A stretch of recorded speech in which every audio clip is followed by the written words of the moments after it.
Hey, it's Jackson here. I like Sonic the Hedgehog. Okay, that is strange. Somebody should be calling me cringe by now. Sonic the Hedgehog has always been a pretty divisive game series. Critics, audiences, and even Sonic fans have had wildly different opinions on the series from one another. One game can be loved by fans and hated by critics. One game can be loved by critics and hated by fans. And some can be both. However, every blue moon, there will be a Sonic game that gets love from everyone. Fans love it, audiences enjoy it, and critics are a little less than they normally are. It doesn't happen all the time, but when it does, it's a magical feeling, especially if you're a Sonic fan. Finally, people get your crazy obsession. And 2017 was one of those magical years where this did happen, as the year gave us... Oh yeah, and Sonic Mania came out. Sonic Mania was Sega's attempt at a retro Sonic revival and callback to the original Sonic games on Sega Genesis. Their sixth attempt to be exact. Development was led by Christian Whitehead, a developer behind multiple Sonic fan games as well as remasters of Sonic 1, 2, and CD for phones, officially licensed by Sega. His previous work with Sega led him to pitch his own original Sonic game to Takashi Iizuka, the head of Sonic Team, in 2015.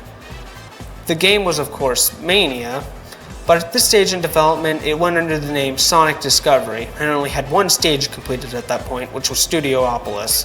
Iizuka responded positively to the pitch and greenlit the project, now going with the working title Sonic Mania, which they never changed. Whitehead collaborated with several other members of the Sonic community, such as Simon Tomley and T. Lopes, who would help program the game and compose its music respectively. The end result was released for all major platforms on August 15, 2017. Unless you were getting the game on PC, then you'd have to wait about 2 weeks. The game was released to critical acclaim, and it was the first Sonic game to do so in nearly 15 years. The game was seen as a breath of fresh air after Sega's previous blunder with Sonic. Many praised Mania as one of, if not the best game in the series. But did Mania deserve its success? A lot of people still love the game, no doubt, but it's been looked at in a more critical lens recently, with a lot of people criticizing it for recycling things from the Sonic games it's trying to pay tribute to. Now, this was a complaint against the game back when it first came out, but a lot of people are, like I said, more critical of it now, with a lot of people trying to use this as a way to state that the game is heavily overrated. Which is why today, I'm going to play Mania to see if these complaints are accurate, or if in typical Sonic fashion, the fans are nitpicking again. Which they probably are. So, Sonic Mania begins the exact same way as Sonic 3, only this time with a twist. A group of egg robos arrive at Angel Island and dig out a strange pink gem called the Phantom Ruby. We get to see a taste of what the ruby's capable of, as it not only teleports all of our characters, but also gives those egg robos a complete upgrade, going from just normal bandits to the hard-boiled heavies. There are 5 heavies, each with their unique shtick. There's Heavy Rider, Heavy Shinobi, Heavy Magician, Heavy Gunner, and their leader, Heavy King. They make off with the ruby, so that means it's time to start the game. There are 3 characters to choose from, Sonic and Tails, either together or apart, or Knuckles. Tails and Knuckles play pretty much like how they always have, but with Sonic, things get a little more interesting, as they have introduced a new move form in this game, the Drop Dash. The Drop Dash is basically a mini spin dash that Sonic can charge up in midair by pressing jump twice. It's a really great addition to Sonic's moveset that still doesn't replace the spin dash or make it useless. It still doesn't have the exact same speed that a spin dash would have, so it does mean that you're still going to have to use it to get up some of the game's steeper inclines. Although, if you aren't interested in using it, you could still choose between the Insta Shield from Sonic 3 or the Super Peel Out from Sonic CD in the options menu. Aren't you supposed to be talking about the actual game? Oh yeah! So, as I was saying, the heavies make off with the ruby, so that means it's time to start the game.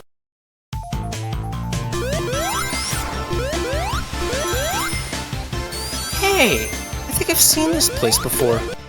Yeah, this is what I mean when a lot of people say that Mania is unoriginal. A lot of the zones from the game are taken from previous 2D Sonic games.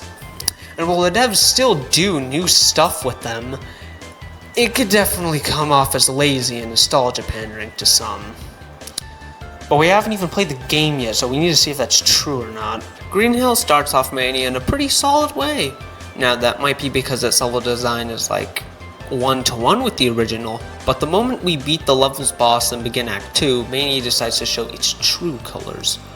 While Act 1 was pretty similar to the original, for Act 2 we have a completely reimagined version of the stage taking place in a more underground setting, with zip lines and new underwater sections, as well as a great remix of Green Hill Zone's theme. Act 1's music was good too, but overall was pretty similar to the original.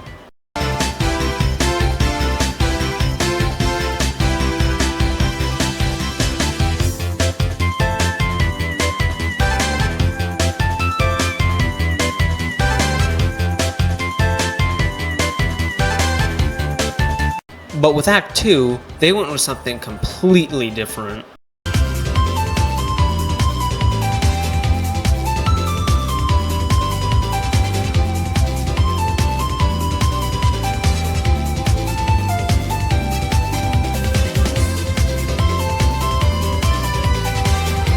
The entire soundtrack is really good overall. Most of Mania's soundtrack is remixes from previous games, but don't let that sink your opinion of the game's music down. There's still a lot of skill that goes into creating a good remix of a song, and in my opinion, I think that the remixes in this game are great. And when there's new music created specifically for Mania, I think the composer, T. Lopes, brings his absolute A game. I listen to a lot of Sonic music compilations whenever I'm going on a walk or something, and pretty much every single one I've seen that's released after Mania usually has at least one song from the game in it, and it's fair to see why.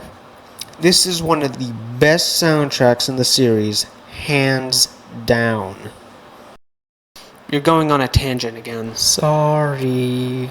I get to the end of the level, and the Death Egg robot from Sonic 2 appears. It's a cool callback, but since I have rings in this boss, and like the original, it's a complete joke. I think it just shows how shitty of a boss fight the Death Egg robot is. If I have rings, it's boring and easy to win. If I don't have rings, it's challenging, but still boring. I defeat the mech and see Eggman meeting the heavies who have the ruby with them. He uses the ruby to teleport me again, and I'm on to the next stage.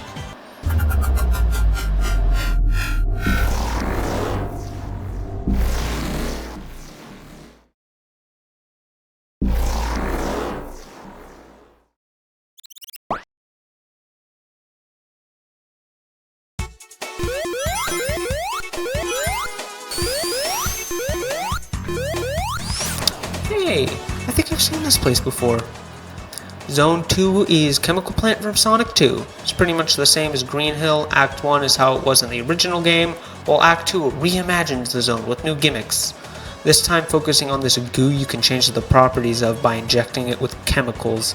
The zone ends with a round of Puyo Puyo, probably as a callback to that weird Robotnik spin-off game from the 90s. I move on to the next stage and...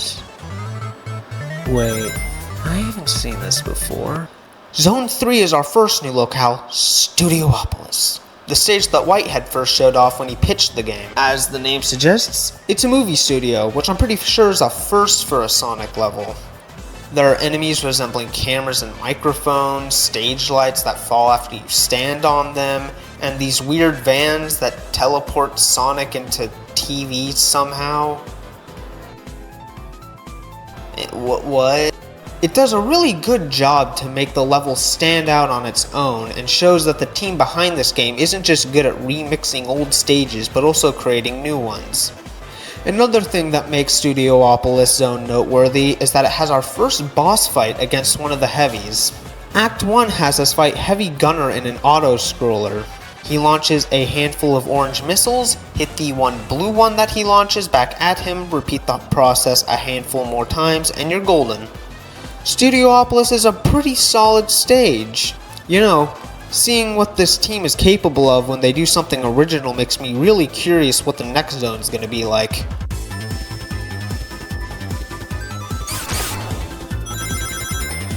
the same old are we? Flying Battery Zone from Sonic and Knuckles is our next zone, and I gotta say, I think it's the weakest one so far. Not because it's a bad stage or anything, but it really doesn't do anything to set itself apart from the original. Act 1 tries to do this, but the only thing it really does differently from the original is the weather. And I guess these doors count too. They allow you to travel in and out of the ship at multiple points in the level. The boss fights are fun though. Act 1 is based on the laser fight from the original, but now we're standing on a scrap pit that we can sink and die in. The laser can also take some of the scraps from the pile and create new bandits out of them that we have to avoid. Hit it enough times and you're done. Act 2's boss fight is also really great. Eggman drops down in this massive spider with a bumper for an ass. We have to use this bumper to launch him into massive spikes while avoiding his pathetic laser attacks. We defeat him and we're on to Press Garden Zone, which is another original stage. Come on, come on. Press Garden is a weird mix of a newspaper factory, a garden, and an ice level, all rolled into one. There's not really much for me to say here except that it's another solid stage. We also have our second encounter with a heavy in this zone. This time, it's Heavy Shinobi. His boss fight kinda sucks. He freezes me, does a backflip. I mash jump to get out, hit him, and the process repeats. It was extra pathetic too because I had Supersonic in the game at this point.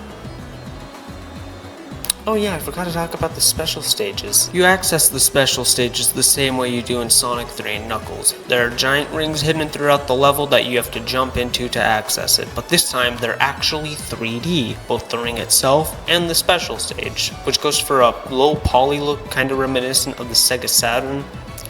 Your goal is to catch up to a UFO carrying a Chaos Emerald. You do this by collecting blue spheres to increase your speed in 3 separate intervals, or as the game calls it, a Mach, with Mach 3 being the fastest speed you can achieve. However, if you look up you can see that you're also on a time limit, so you need to catch up before that runs out. And you can collect rings to increase that time, and they're spread out throughout the level or in these little box things which you can also find blue spheres in. Run out of time or fall off the stage and you don't get the emerald. They're pretty fun overall and could be kinda stressful at times, especially when you're collecting the final few emeralds. I feel like the controls could be a little tighter, but overall I really like these, and they're one of the few special stages in a Sonic game that I can say are actually fun or good.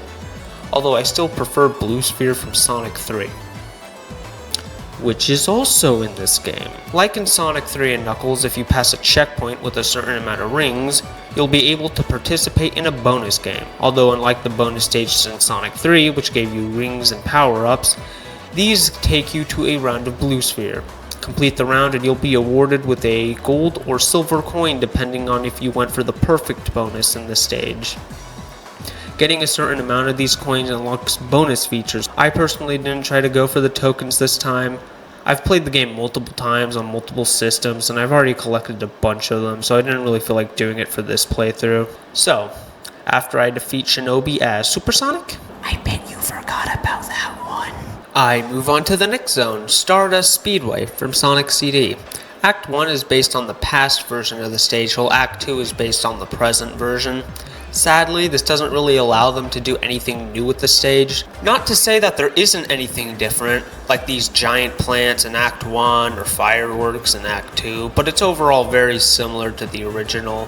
The only difference is that the level design isn't confusing as f***.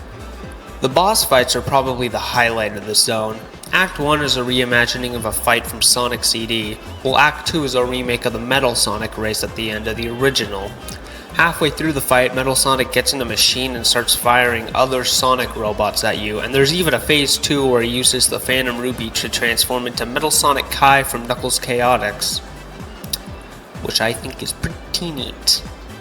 We defeat him, and the Ruby! Get it, Sonic?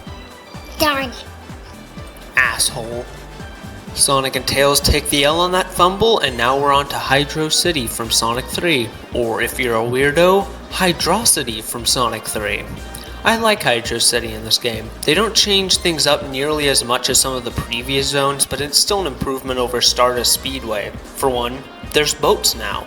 I also like how the Act 1 boss fight is a role reversal of the original Act 2 boss fight, or how they brought back the bubble mechanic from the Game Gear Sonic games.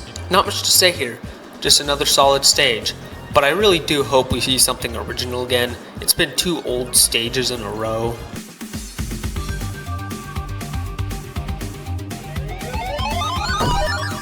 What did he ever do to you? Yes, that's right, another new stage, this time heavily based on Sand Shower, a scrap zone from Sonic 2. Act 1 is a homage to Sky Chase, also from Sonic 2, while Act 2 is heavily based on the scrap zone I just mentioned. Here we fight Heavy Magician, who I'm sure you remember from over Knuckles just a moment ago. His boss fight has him transform into the members of Team Hooligan, who we have to fight one-on-one, or since it's just him transforming into them multiple times, I don't know how to explain it. I like the reference. My only real complaint with the zone isn't that there's anything wrong with it, but I just encountered this strange glitch where Sonic died when entering this gun for some reason. The next zone is Oil Ocean from Sonic 2. And thankfully, they do a lot more to make this stage unique compared to the other retro stages we just saw. Act 2 has the entire oil rig covered in smog that will kill Sonic after a while unless he pulls this lever, as well as submarines that take Sonic underwater and house power-ups. The level has also been updated so that the oil reacts to the fire shield from Sonic 3. How is he not dead? My only real complaint is that the Act 1 boss fight is super pathetic. I was able to kill it before the fight even started and I wasn't even using my super form. After defeating the boss, we hijack one of the subs and crash land it into Lava Reef from Sonic and Knuckles. And I gotta say, this is probably the second weakest stage in Mania. Much like Flying Battery, Mania's version doesn't really do very much to set it apart from its original version. They introduced these treadmills that were in Sonic CD, but that's about it. It's just more of the same. The only reason I'm putting this above Flying Battery is because I think that Lava Reef in general is just a stronger stage, and I just enjoy the music of Lava Reef more. We have our 4th encounter with a Heavy here. This one being Heavy Rider. He rides around on a Moto Bug and we have to make sure to hit him at some point, but since I had my super form I didn't figure out when this point was, so this was just very easy. After defeating him, Sonic and Tails see that Eggman's chained up Little Planet. Again. What's that? My test. The next zone is Metallic Madness from Sonic CD, and I gotta say, I think this takes Flying Battery's place as the weakest zone in the game. Once again, they do nothing new to make it stand apart from the original, aside from this one thing in Act 1 that launches you between the foreground and background. I also think that Metallic Madness in general is just a really weird choice to include in this game. Not that me and Metallic Madness have any beef or anything, but it's not really one of the zones from that game I think of reimagining in a game like Mania. Zones like Quartz Quadrant or Wacky Workbench I think would have been better. I'm really good at complaining about this game that's 7 years old. Turns out that Metallic Madness will be the last retro zone we see in this game, as the next one is fully original yet again, but also the final zone in the game, Titanic Monarch, which is one of the best final levels in any Sonic game. It feels like a true test of your skills at classic Sonic, while also not being too difficult, and I feel like the music does a great job of making you feel like you're about to face the climax of some big journey.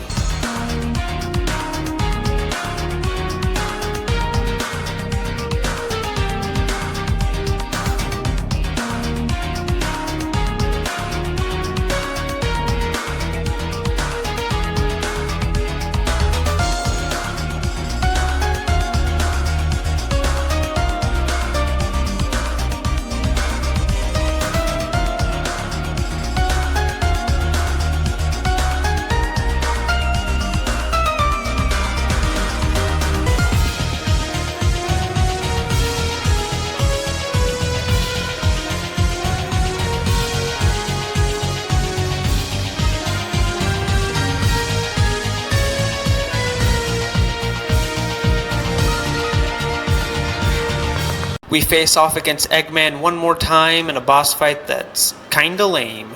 You have to wait until a shield comes off him, and then he has this dumb hands attack you can't avoid that takes you to some uninteresting boss fights with some of the previous heavies we fought. Since I collected all the Chaos Emeralds as Sonic, I get to see the true ending after defeating Eggman. Sonic and Eggman get sucked into a portal created by the Ruby. It turns out, this was the doing of Heavy King, who's gone against his master's wishes and wants the Ruby for himself. You know, I'd be surprised if this didn't happen in, like, every other Sonic game. Eggman and Heavy King duke it out over the Phantom Ruby, but we obviously can't have either of these goobers have the Ruby, so Sonic goes super and fights the two of them in the true final boss for the game. It's not a very in-depth boss fight. Heavy King shows up with the Ruby, hit him, he goes off screen. Eggman shows up with the Ruby, hit him, he goes off screen. Repeat the process and you're golden. But it's a really fun boss fight and a great way to cap off the game. The music for this boss also slaps.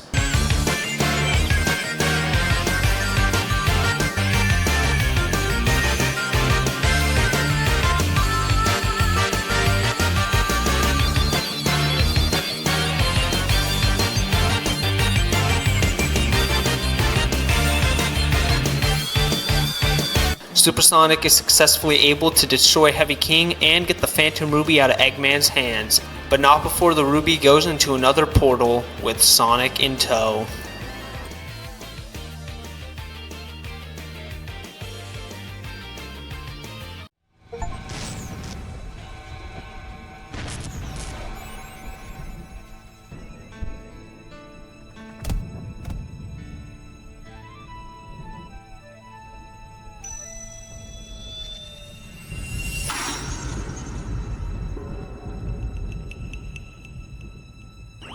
What's that?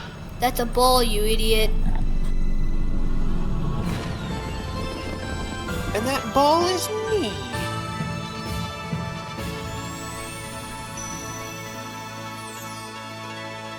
Sonic says goodbye to his friends and heads off into another Sonic game. And that's Sonic Mania. Is it unoriginal? To an extent, yeah it is. But does that mean it's a bad game?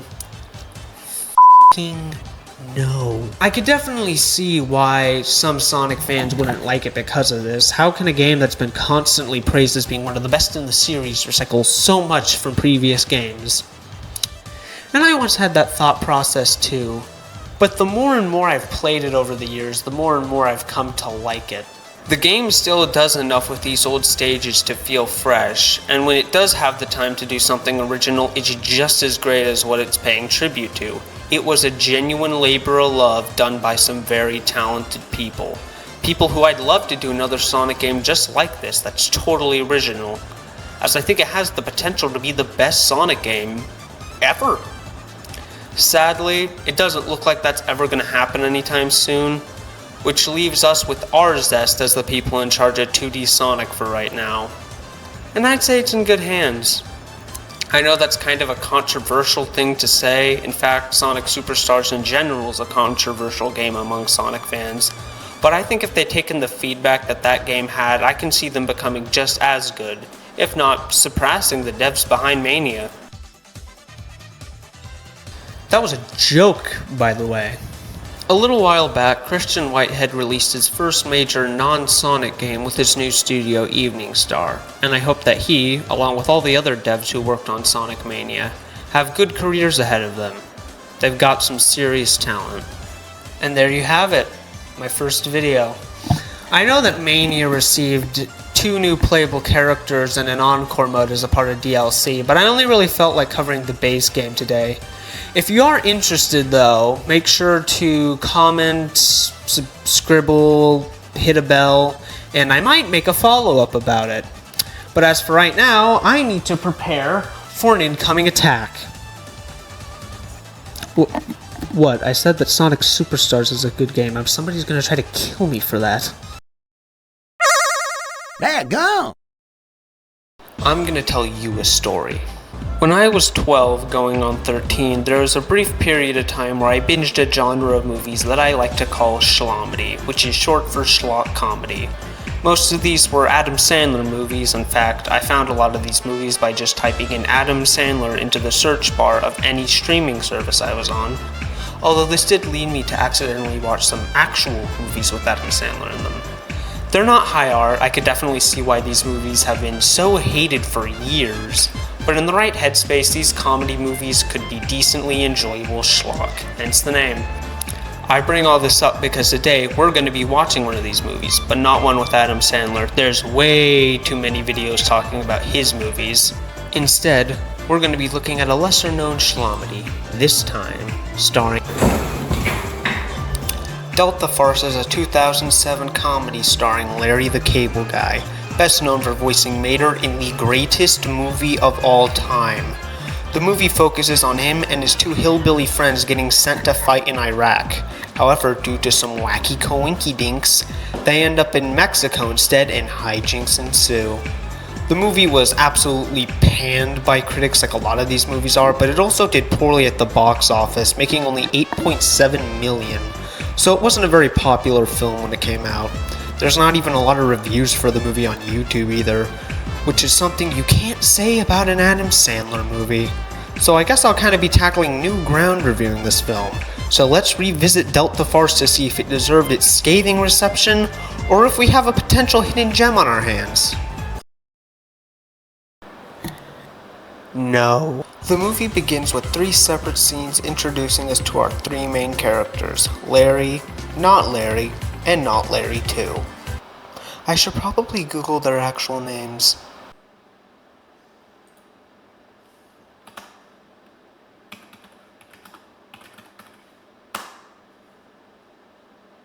Okay, so the movie begins with 3 separate scenes introducing us to our 3 main characters, Larry, Bill, and Everett.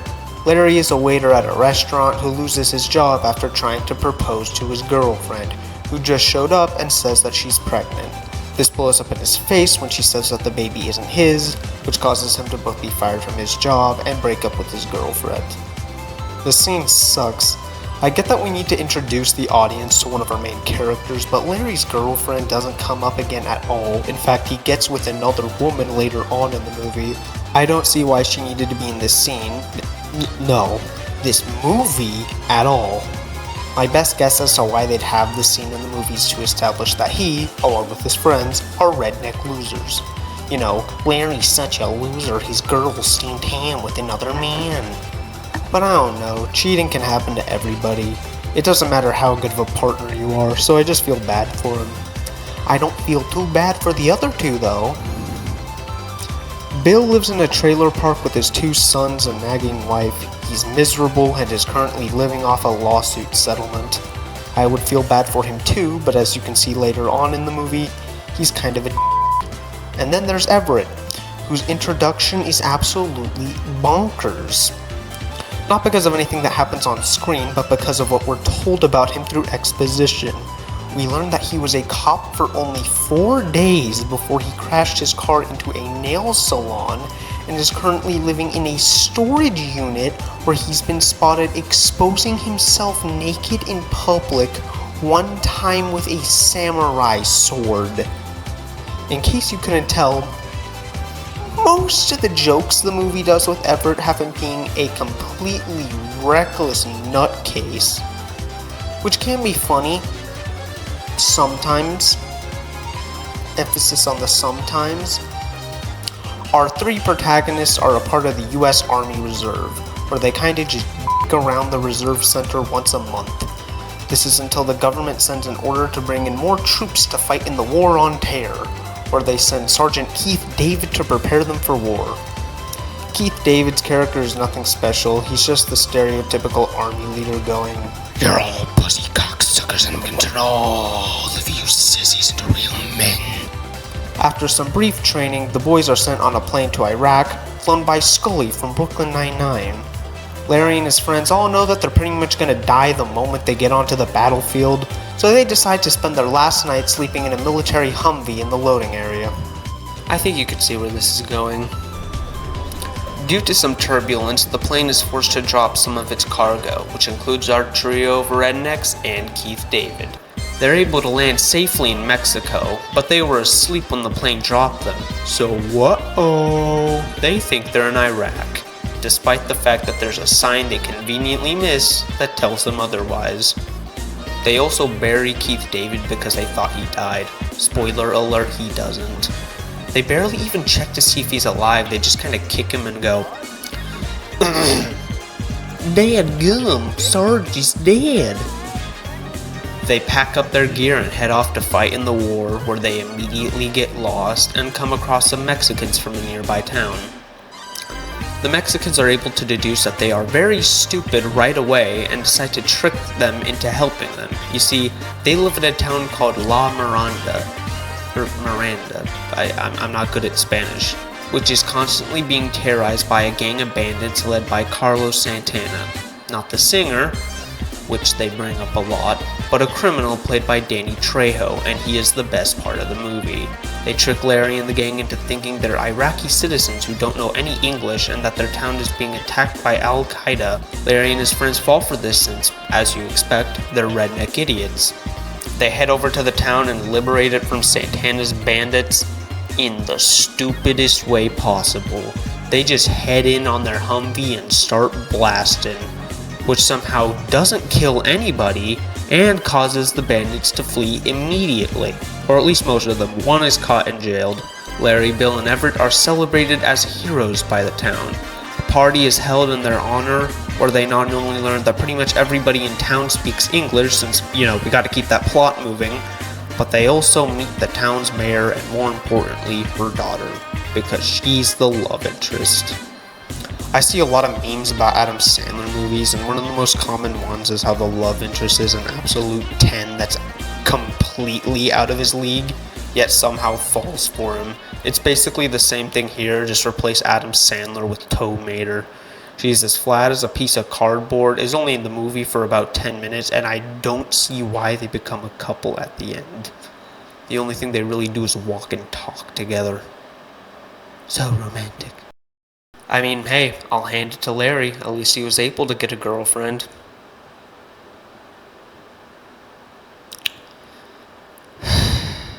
Everett interrogates the one bandit they caught, where they realize what we've known for the past 15 or so minutes. That we in Mexico, boys. This heavily worries Larry because he just invaded a town in a country that's one of the US's allies, which could put both him and his country into some deep shit. Bill and Everett don't really care though, they kinda just keep partying. They tell the mayor and his daughter, but otherwise keep it a secret to the town. As for the bandits that got away, they inform Santana about Larry and get sentenced to death by him. I feel like I'm forgetting about someone. Somehow, Keith David survives being buried alive and starts tracking down Larry and his friends, but unlike them, he actually knows he's in Mexico. From this point onwards, Keith David basically becomes the Squidward of this movie. He is constantly having bad stuff happen to him. He tries drinking from a canteen they left behind. It had piss in it. He eats some food Larry left behind. He spit in it. He tries to get a ride from two dudes. They drug and try to rape him.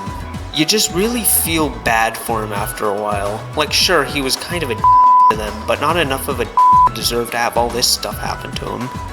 Back in town, Larry, Bill, and Everett see that the town is in a pretty bad state. They don't even have easy access to water. Their well dried up a while ago, and they have to carry water from nearby rivers. So they start helping out everyone around town as a thank you for how hospitable they've been. It's a cute scene, probably one of my favorite parts of the movie. Look, they even opened up a Hooters there. Bill calls his wife, telling her that they're in Mexico, and tries to claim that he's part of a secret mission called Operation Sombrero. Santana kidnaps him immediately afterward. They then start wreaking havoc on the town again. Bill is rescued, which leads you to wonder why he got kidnapped in the first place, and Everett is able to drive off Santana and his men using a rocket launcher, which inadvertently gives the well its water back. Because screw it.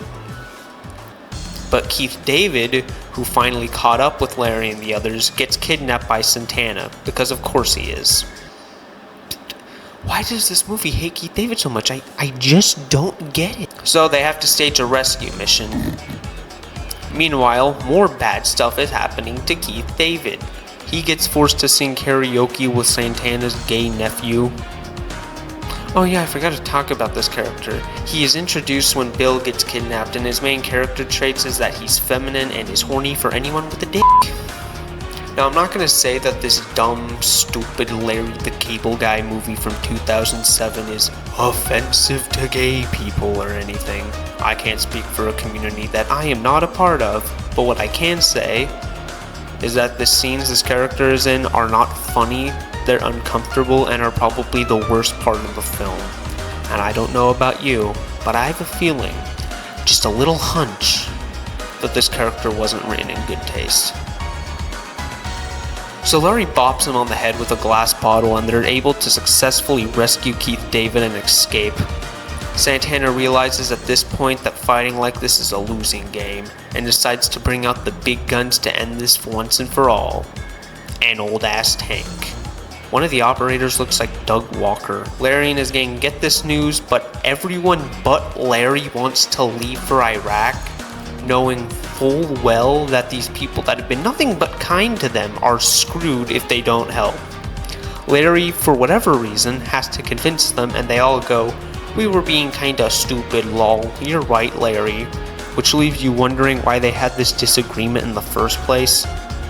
I don't know, maybe Larry the Cable Guy really wanted to talk about democracy or something.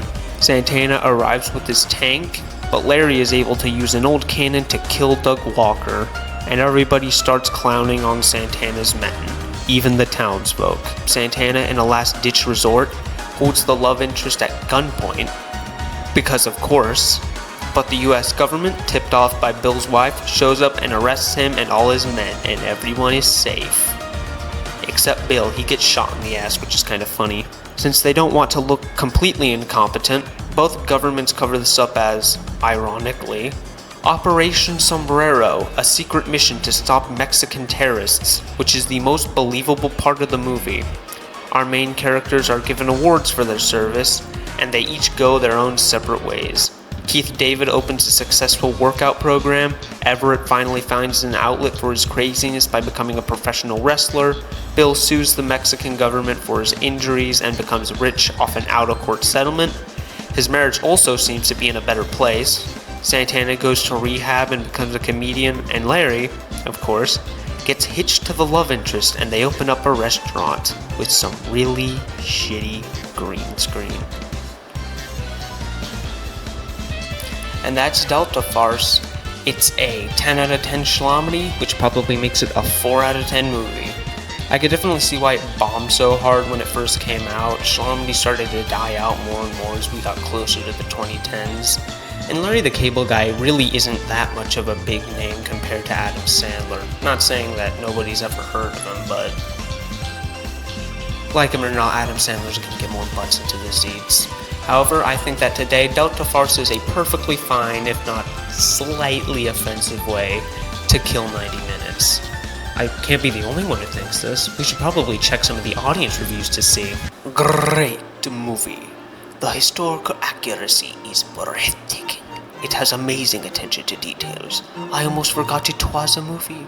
It has tragedy that makes you feel like you witnessed it in real life. It brought me to tears on multiple occasions. The cast is great. They help you connect to the struggles and tragedy of each character. The cast is great. They help you connect to the struggles and tragedy each character goes through throughout the film. It has everything a movie needs to be the best war movie out there. It puts movies like 1917 and Hacksaw Ridge to shame. If I could give this glorious movie more than 5 stars, I wouldn't. This masterpiece has changed me and the way I live.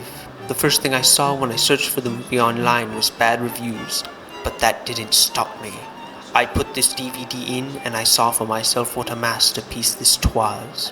The chemistry between the titular trio made me see why they were chosen for this part. I could feel the friendship between these unfortunate few. The story itself is similar to that of Joseph Campbell's hero's journey story structure. Although prevalent in literature, this is a tried and true structure that never seems to disappoint. The performance by Danny Trejo as the leader of the cartel, Santana, never ceases to amaze me. Through and through, this is an exemplary work of art that you should never turn away from, no matter how many critics say to. Ow. I am Speed.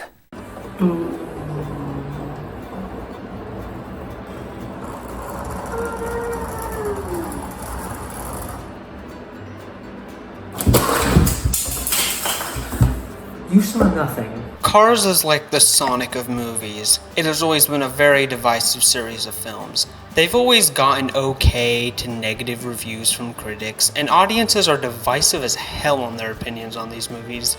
These movies definitely have their fans, but there is a massive amount of people who absolutely despise them. Now, what do I think? I love this series. I've liked Cars as far back as I can remember. I'm not joking about that. I had the toys, I watched the movies on repeat. I'm surprised I didn't drive my grandparents insane. I basically made Cars my personality. I might not be as into it as I once was. Sonic is not my primary obsession, but I will always have a soft spot for this series. Please, Disney, don't make Cars 4, I know you'll screw it up. I originally wanted this video to be a review of the first Cars movie, but I think my nostalgia glasses are on too hard. They won't come off! I don't think I could make a review that isn't biased or offer anything new to the conversation around these films. But I still wanted to talk about our Lord and Savior, so I decided to cover something about the series that I'm still nostalgic towards, but not enough to be super biased. You see, I watched the Cars movie on DVD as a kid. I'm only human. Something I'd regularly do on the DVD for Cars, or heck, any DVD I had as a kid, was mess around the menus. One of my favorite things to do on the Cars DVD in particular was to check out the trailers, and there was one that always caught my eye. Rated E for everyone. Cars, the video game. Become Lightning McQueen as you train to win the Piston Cup. Explore the open world of Radiator Springs. Go cruising, meet the locals, head off-road, play as your favorite character in over 30 races and mini-games, burn rubber on your own, or make your friends eat your dust. With multiplayer modes, Disney presents a Pixar film, Cars, the video game. Watch it, race it, live it. This game looked incredible. I had to watch it, race it, live it. But alas, it was not meant to be, as I didn't have any of the consoles the game released on, and I was a stupid 5-year-old who didn't know what emulation was. I never played the game until I got out of my Cars phase, but when I did, I still really liked it. However, I'm not the only person who seemed to like this game. A lot of other people like it as well. In fact, it's regarded as one of the few movie tie-in games that's above average. Most of the Cars games are.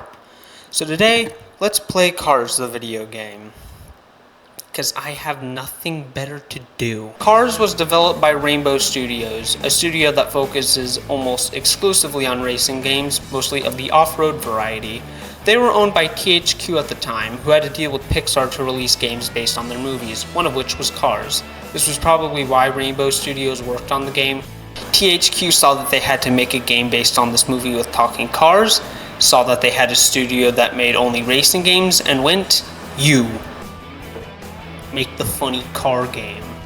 Surprisingly, Disney and Pixar were heavily involved with the development of the game and regularly gave the team feedback on things such as cutscenes, and was overall very happy with the final project.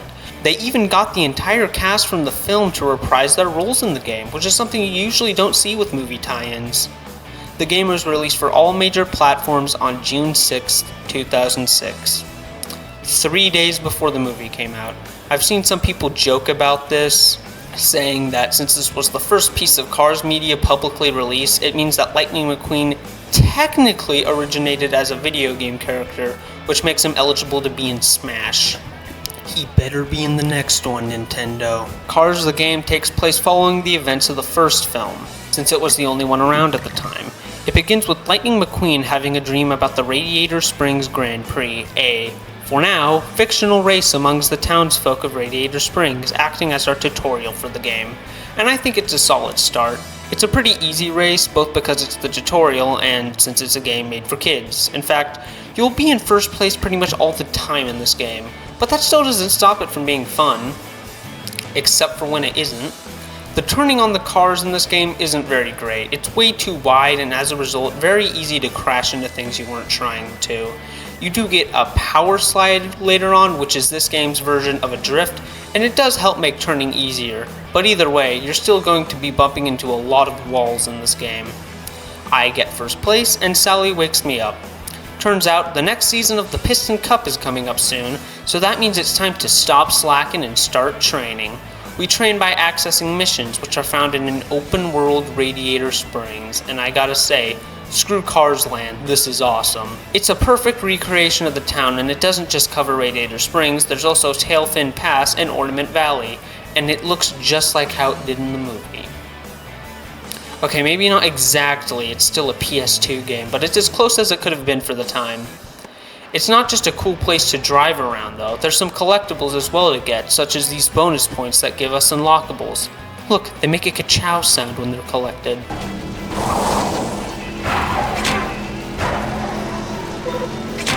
There's also these postcards belonging to Lizzie, which we have to collect after lightning accidentally blows them away.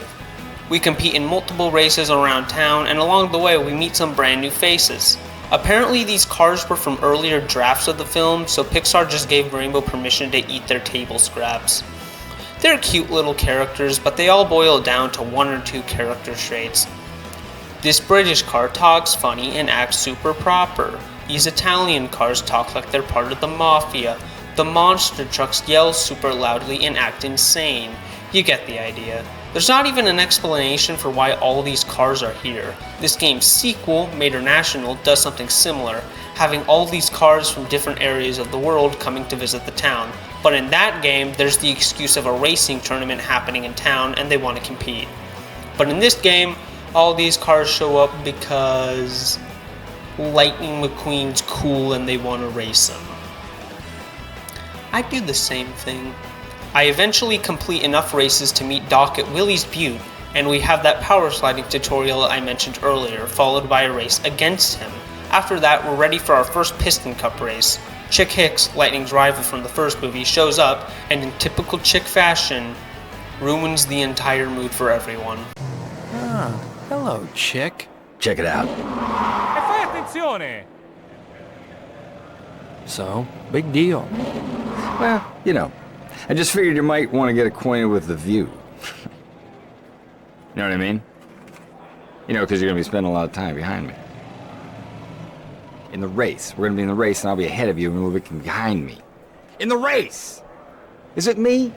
What are we not getting here? You are so driven, Chick. I love that about you. Thankfully, we're able to prove him wrong in the first Piston Cup race. These races suck. Okay, I wouldn't go that far. They're still decent overall, but they're probably one of the weaker parts of the game during my playthrough. Any problems I had with the game and its controls are multiplied here. You can't use the power slide in these races, along with other moves you get later on such as a boost and the ability to drive backwards. So if you fall behind or are having trouble making turns, it's time to talk to God because you're basically at the game's mercy. Another thing that makes turning super annoying is that there's about 20 other cars on the track at the same time as you, so you're constantly running into them. In fact, I usually did this to make some of the turns. This does make the game, actually challenging. I recall falling behind in one race and struggling to regain and retain first place, but I don't feel like it was intentional. Another thing I don't find to be intentionally difficult is the pit stop minigame, based on that one clip from the movie. During a Piston Cup race, there's this meter with a picture of a tire, and it slowly goes down. When it fully goes down, the game tells you to make a pit stop, and when you do, you have to play as Guido, where you press different buttons at the right time to fix McQueen up. Now this would be alright if I knew what those buttons were. You see, I played the game on PC for this video, and when mapping buttons, instead of referring to them as A or B, instead they refer to them as button 1 or button 2, which makes it confusing to know what you're supposed to be pushing during moments like this. In one race, I had to quit the race and head back to the options menu just to know what they were. I'd assume you'd have an easier time if you play this on console or heck even an emulator. You'd have an easier time since it tells you exactly what buttons to push. But even outside of that, the minigame can still be confusing at times, because the animations don't sync up with the actual button presses. So instead you're supposed to look at this green meter instead, since that actually shows your progress. Overall, this minigame isn't bad, unless you're on PC like I was. Then it's terrible. Even with all those issues, I'm able to get first place. After that, I return to Radiator Springs, and from that point onward, the game starts to open up a lot more. Everything up until this point was fairly linear to give us a look at how the rest of the game is, but now, there's a lot more stuff to do. One of which is the minigames. These are mostly optional and have the player participate in other forms of play besides racing, and usually have you playing as other characters. There's one where you play as Lightning and drive on an obstacle course created by Sarge under a time limit. There's another one where you play as Luigi and have to collect lost tires scattered across town. There's one where you chase speedsters as Sheriff, and then there's my favorite, which is a mini game where you play as Mater and have to tip all the tractors in an area without getting caught by Frank. They're all pretty neat, but are obviously filler content. Good filler content, but still filler content nonetheless, which is why I didn't really play much of them during my playthrough. But what about the other stuff required to beat the game? Fillmore gives McQueen drugs. Like I mentioned earlier, Sarge trains McQueen in his obstacle course, followed by an off-road race against him, and Fillmore gives us a brew that gives us the ability to perform a boost by pressing the right trigger. The meter for the boost starts out pretty small, but as we complete more and more of the game, it increases in size. Due to the game being very easy, it doesn't really have a use outside of making sure your competition is even farther behind you, or to gain back your speed after bumping into a wall or something. It's still fun to use though. I love the sound effect that plays when you use it. One for the ladies. And since it makes you go faster, it makes the races feel that little bit more adrenaline pumping. It gives you that feeling that you're going so fast, it's dangerous. Besides these two events, it's mostly just more races around the town before going to the next Piston Cup race. This one taking place at the Motor Speedway of the South, which was the first racetrack seen in the beginning of the first Cars, which I find to be a cool attention to detail. I get first place and it's on to the next chapter of the game, where it doubles in size. Look, it's night now. We get a new section added to the map, Ornament Valley, which is the desert area outside of Radiator Springs, but now, since the town is back on the map, it has far more locales in it, one of which is the Rust Bucket Stadium. Ornament Valley is unlocked after we race Sheriff near its entrance. McQueen wants a rematch for the last time they had a little race, and Sheriff accepts McQueen's challenge. Probably regrets that now. Sadly, there's a loading screen whenever we want to enter another area on the map, including Ornament Valley. It's not a major deal breaker, I get why it was done. The consoles this game released on weren't powerful enough to have a world this large, but it kinda ruins the immersion for me. While we're in Ornament Valley, we encounter some new faces, which are these cars from Queens. They probably have the most personality out of all the new characters, but they still act how you think they would. Like people from Queens. One aspect of them that I really like is this running gag with them, where one of the cars in their group will say something embarrassing occasionally, and constantly gets bumped in the tires because of it. That's cute. Another notable event in Ornament Valley I like is, like I said, the introduction to the Rust Bucket Stadium, which is a homemade racetrack made from dirt and made of turns consisting of random junk. We switch characters for this race, this time playing as Mater, as we have to race against his hillbilly cousins. Apparently, this was an idea from Pixar that they pitched to Rainbow during the game's development, which is a cool piece of trivia, but that still doesn't stop it from being one of the weaker races in the game. The lanes and turns are way too tight, and there's a lot of cars on the tracks too, so you're going to be bumping into a lot of stuff. Most of the races in the open world have only about 5 racers, including McQueen, but this race doubles that to almost 10. It's also 12 laps like a Piston Cup race, compared to the normal game's 3, which causes it to overstay its welcome real fast. I get why they had to increase the lap count. The Rust Bucket is a small stadium, but it's still larger and has more going on than a Piston Cup race, so I think the game should have gone with a number closer to 6. Some more races later, and I unlock the next Piston Cup race, which I once again win. Now, we're moving on to Chapter 4, and I hope you got your popcorn ready because the plot gets good starting at this point. I already had it on standby. We unlock another part of Radiator Springs in this chapter, this one being Tailfin Pass. It's also unlocked via a race. This time, McQueen and Sally decide to have a nice drive over there that quickly turns into a race, obviously being inspired by that one scene in the original. It's a really fun race and a great introduction to the area. It's at least better than the one for Ornament Valley. Once we finish the race, we get to see a cute conversation between McQueen and Sally. Remember the first time we came up here? Yeah, you mean the first time you tricked me into a race. I did do that, didn't I? I'll never forget it. The game is full of references like these, and while they're definitely a little bit on the nose and forced, they make the 5-year-old inside me feel alive again. Like in the cutscene before the power sliding tutorial. Come on, Doc, I still got it. So you say. You still remember how to handle yourself on dirt? Sure, right to go left, and this time, I'm not going into the cactus, old-timer. Or before the first Piston Cup race, Daryl Cartrip talks about the ending to the first movie. Daryl Cartrip here at Pond Mile Speedway for the start of what's going to be an amazing Piston Cup race season. Last season's Piston Cup saw perennial loser Chick finally take first place. But it could have been last place as far as the fans were concerned. This season, all eyes are on Lightning McQueen. And I gotta tell you, after his incredible display of sportsmanship, I know a lot of y'all are gonna be rooting for him. With the king retired, it's gonna be Chick versus Lightning this time around. Chick ain't gonna give up that trophy so easily either. Lightning McQueen, buddy, you better watch your back. Or this one in the backwards driving tutorial. There's certain rules when you're driving backwards. The first thing you gotta do, turn your rear tires like they was your fronts, like this right here. Then once you're going a bit and you want to head left, all you're gonna need to do is turn right. Got it? Ah, I think so. Right to go left. Now, where have I heard that before? It's stuff like that that makes my goober brain smile. This doesn't. Tailfin Pass is probably the weakest area in the open world.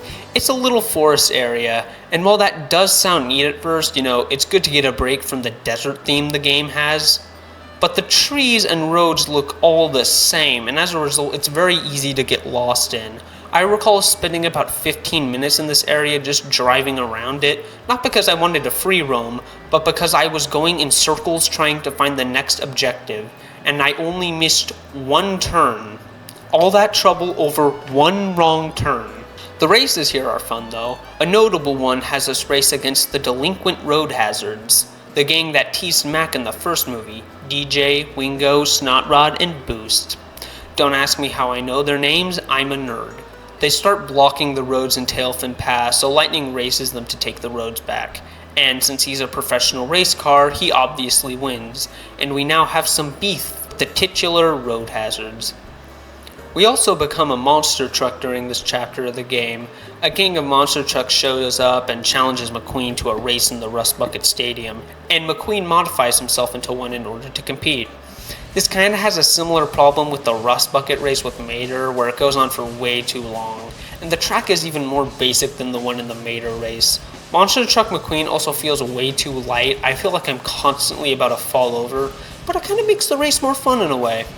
This race also screwed up my camera for some reason, and it didn't go back to normal until I closed out of the game and booted it up again. Neat. You know what else is neat? Committing crimes. And we get to do just that in a minigame involving the road hazards. You play as each of them and try to catch up to Mac on the highway before stealing all of McQueen's gear from him. They are really pissed about that race earlier. It's pretty fun. I really like getting to Mac, not just because it has some challenge, but also because you're passing all these other cars on the highway. Makes you feel like an unstoppable force. McQueen eventually gets this news from Sheriff and automatically has a "if you mess with my friends, you mess with me" moment. Sheriff offers to help track them down, but McQueen goes the vigilante justice route and decides to take care of them himself, which Sheriff is completely fine with. Based. So we chase the gang along the highway and have to crash into them one-on-one to get the gear back. It's incredibly fun. Much like the Piston Cup races, you can't boost or power slide, but I feel like it helps make this more fun than hinder it. You're on a straight highway, so you aren't going to be using the power slide anyway, but what makes this so thrilling is how you're barely able to catch up with them. The boost would totally ruin this event if it was in it. Another thing that makes these two events cool is the soundtrack, which has been playing in the background for the entire video. The entire soundtrack for this game is an absolute win in my opinion. It was composed by a man named Bruno Kuhn, who, from my research, apparently worked as a music editor and composer at Pixar at the time. He even wrote some additional music for the Cars movie, and it shows. This genuinely sounds like something you might hear in the movie. Due to this being a 2000s racing game, there's a lot of licensed tracks to go along with the original music that play in the races and the open world. I can't show you any of them, I'm afraid that I'll get a copyright strike if I do. But they include some pretty great songs, including White Knuckle Ride by Lynyrd Skynyrd, What I Want by Autopilot Off, Best Looking Guy in Town by Natural Born Hippies, Free Ride by Editor Winter Group, and my personal favorite, Night Drive by All American Rejects. Back to the game, the road hazards get arrested following their little scuffle with Lightning, and we find out that they were hired to do this by Chick, who wanted to make sure he'd win the final race of the season. Very angry, McQueen tries to get Chick to confess to what he did, but he doesn't budge, denying any involvement. Oh, you know what I'm talking about, Chick. No idea, actually. Just looking forward to a friendly race with my good pal Lightning, that's all. It's all about sportsmanship, don't you think? Oh, hey, how you doing, guy? Didn't see you. Hey, best of luck to you.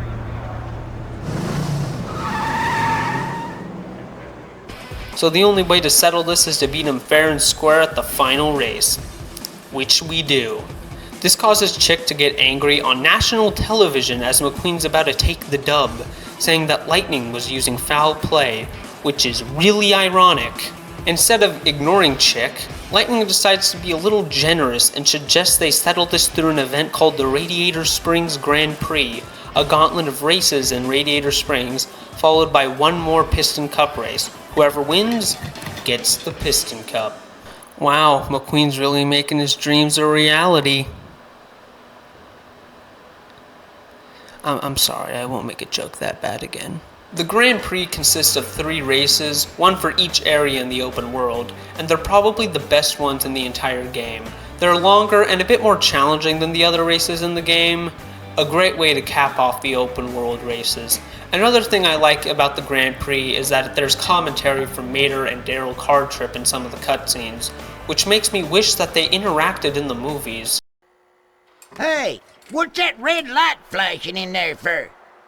Dude, you're live on camera. I'm on the TV? Woo! I got a call around him! Okay, lean back, son, so we can start this thing. Oh, sorry. Welcome to the charming little town of Radiator Springs. My hometown. For race number 1 of the first annual Radiator Springs Grand Prix. There's one more Piston Cup race, this one being the Los Angeles International Raceway, which is the racetrack seen at the end of the first Cars. It's really cool, not because just, ooh, reference, but because if you remember, McQueen gave up the Piston Cup at this track last time due to Chick's foul play, so this is kind of a way to set things right. I finished what was probably the best Piston Cup race in first, and McQueen finally achieves his dream of being crowned Piston Cup champion. The game ends with McQueen returning home and heading off on a road trip with Mater, Sally, and Doc, ending with this moment I absolutely love. Ooh, I almost forgot. Did you pack your trophy? Nah. Where is it? Don't worry, it's in a good place.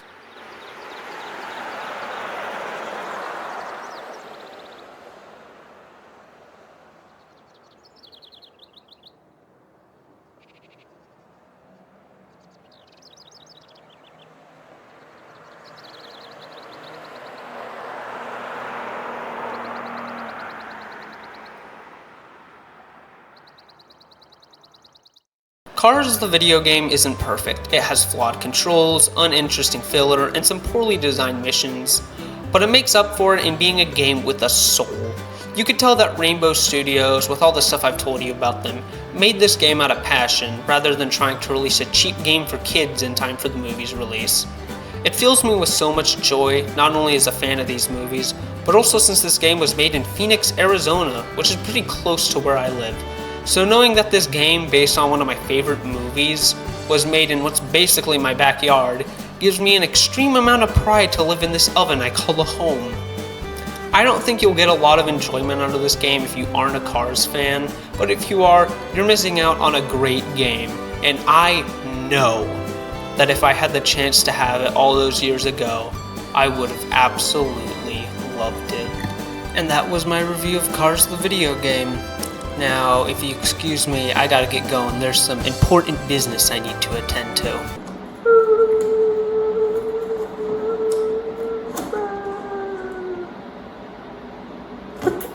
Leave me alone.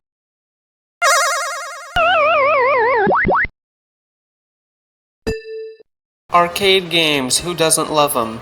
They're very simple and easy to understand, yet complex and hard to master at the same time.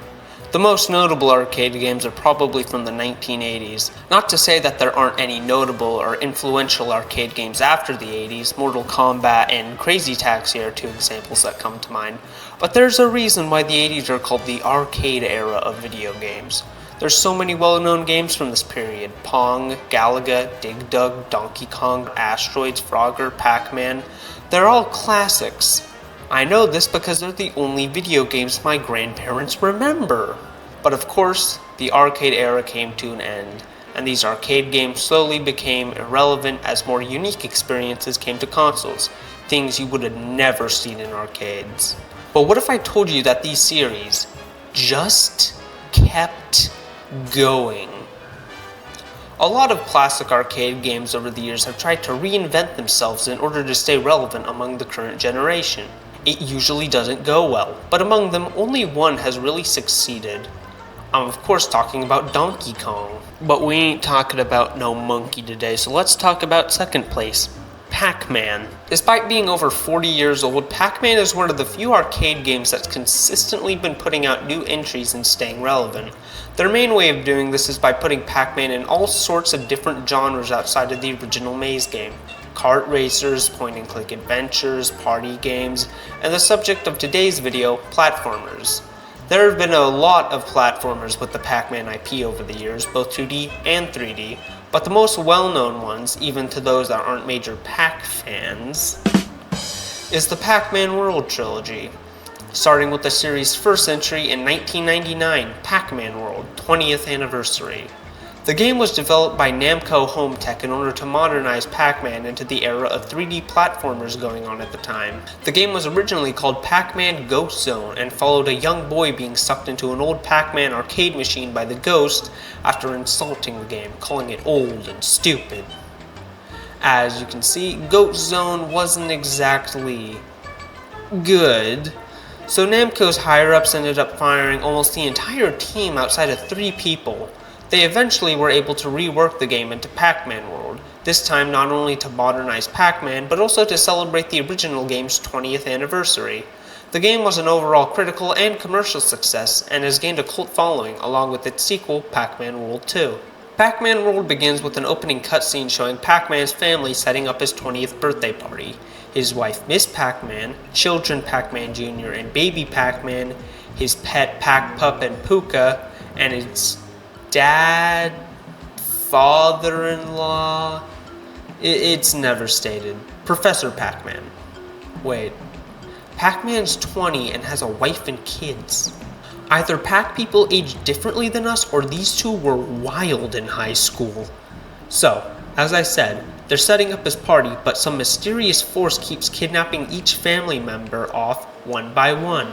It's the ghosts, isn't it? So, as I said, they're setting up his party, but some mysterious force keeps kidnapping each member of the family one by one. Eventually, Pac-Man returns home, only to find his house completely in ruins and his family gone.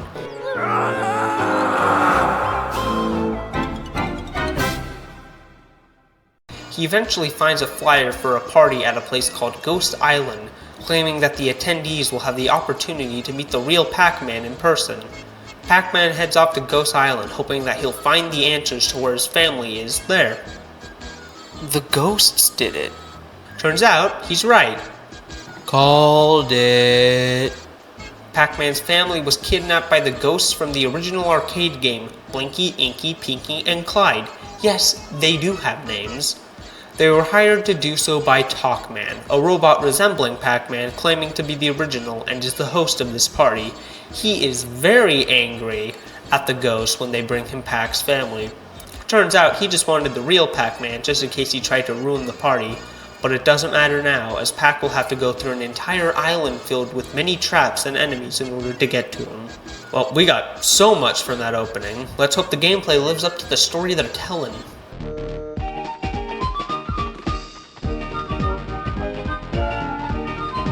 We begin the game in Buccaneer Beach, and as the name suggests, it's a beach world, with a hint of a pirate theme.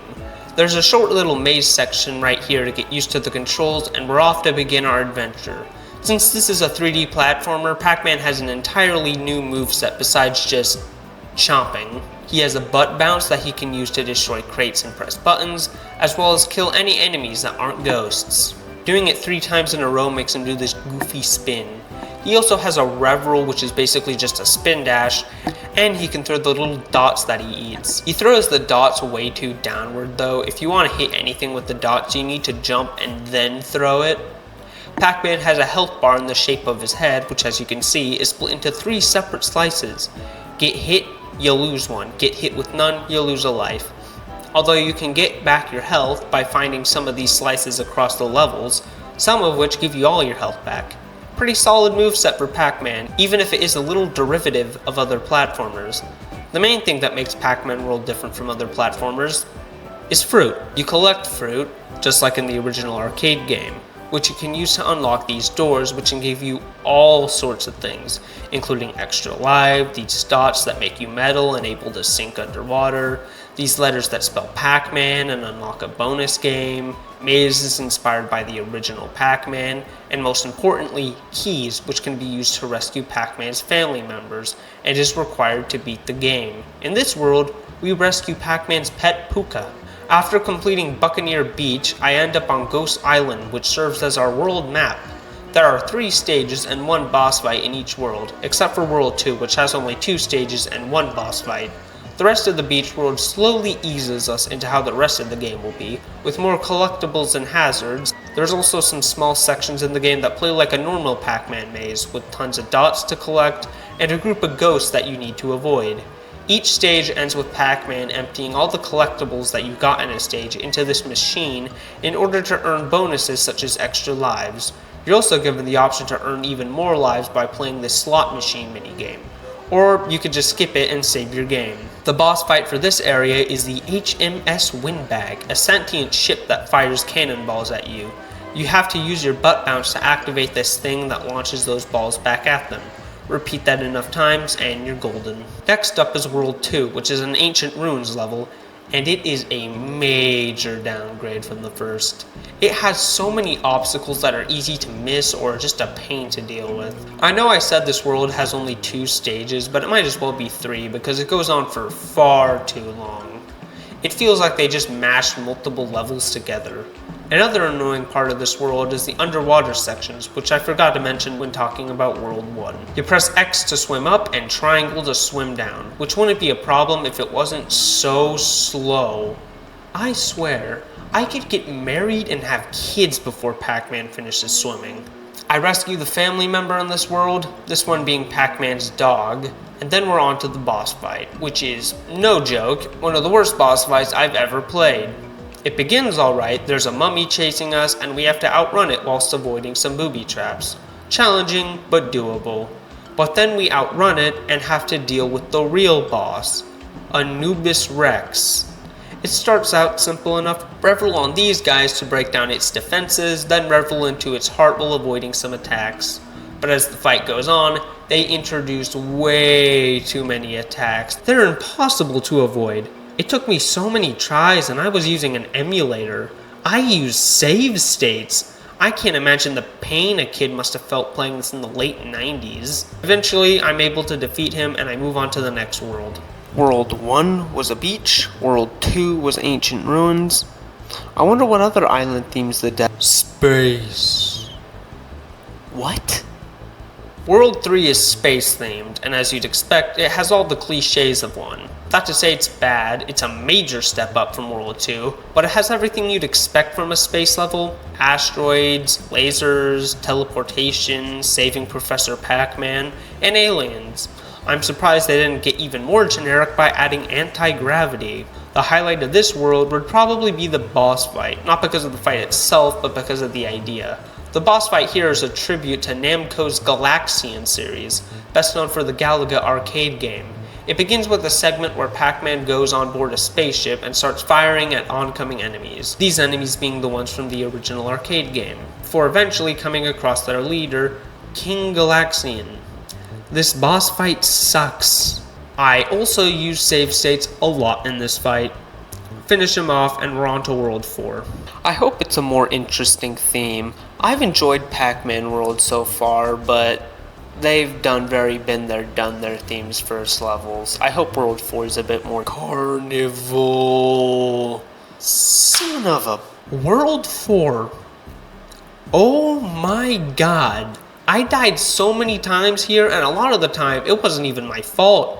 You see, there are these spinning platforms over bottomless pits that you have to jump across. However, unlike every other platformer I've ever played, the direction that it's spinning in directly affects my speed jumping off of it, meaning I either overshoot or undershoot the jump and die. There are so many jumps that I would have landed from in any other platformer, but here the game just says, no lol. There's also these really annoying plane enemies, weird burning things, and this. All this to save a baby. One thing I will give to World 4 is that it has a better boss fight than the ones in both Worlds 2 and 3. It's still not good, but it's better. We race a group of clowns in the Clown Prix. It's not super frustrating or anything, but it wasn't fun either. World 5 is factory themed and is a major step up from the last. It has all the things you'd expect from a factory level: steaming pipes you need to avoid, toxic liquid that kills you, conveyor belts, steam. It's all pretty fun, until my son gets involved. This world has us rescue Pac-Man Jr., and in order to get the key to save him, we have to go down this annoying labyrinth of water just to find one fruit to unlock this one door that gives us the key. Now, that doesn't sound bad at first, but there are 4 separate sections in this underwater area, and only 2 of which have the stuff we're looking for. Not only that, but the swimming is also not fun, as I said earlier, and you have to avoid robot sharks and steaming hot pipes at the same time with these terrible swimming controls. Absolutely terrible, least favorite part of the game. Another thing that I didn't like was, once again, the boss fight. We have to hit these 4 switches in order to activate this 5th switch to hit the boss, but we need to eat this metal dot in order to do that, since the buttons are emitting steam that harms normal Pac-Man. But there's also these annoying magnets that pick Pac-Man up for way too long if he's in his metal state, so you need to avoid those at the same time, but you have to do all this quickly, so if you hit all 4 buttons and take too long before getting to the 5th, you have to do that all over again. Not super hard, just annoying and time consuming. World 6 is the last one in the game, and I'd say it goes out with a bang. It's a haunted house, spooky forest themed level, which is kinda generic, but I think it works quite well as the final world in a Pac-Man game. You know, where you're eating ghosts. There's lightning clouds, bats, skeletons, coffins, and of course, ghosts. All in all, a pretty solid finale to a pretty solid game. I rescue the final family member here, Miss Pac-Man, and we're off to the final boss. I arrive at Talkman's party, and he tries to pose as Pac-Man, but since he looks like that, everyone runs away from him in fear, and since I just showed up, he puts all the blame on me and tries to fight me. The final boss fight is pretty solid. Some of his attacks are hard to avoid, and one can just insta-kill you, which is kind of annoying, but overall, a pretty solid boss fight. The best one since the first. Holy crap. After defeating him, he completely breaks apart to reveal that Talkman is actually a ghost named Orson.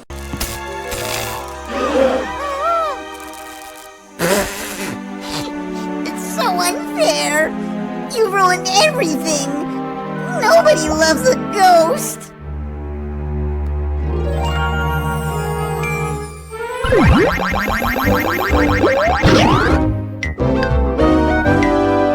I mean, you kidnapped his family, you were kinda asking for it.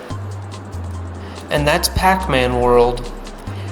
It's a solid game, but it's definitely shown its age with time. There's a lot of sections that are just way too frustrating or not fun. I would only really recommend it to fans of retro 3D platformers or dedicated Pac-Man fans.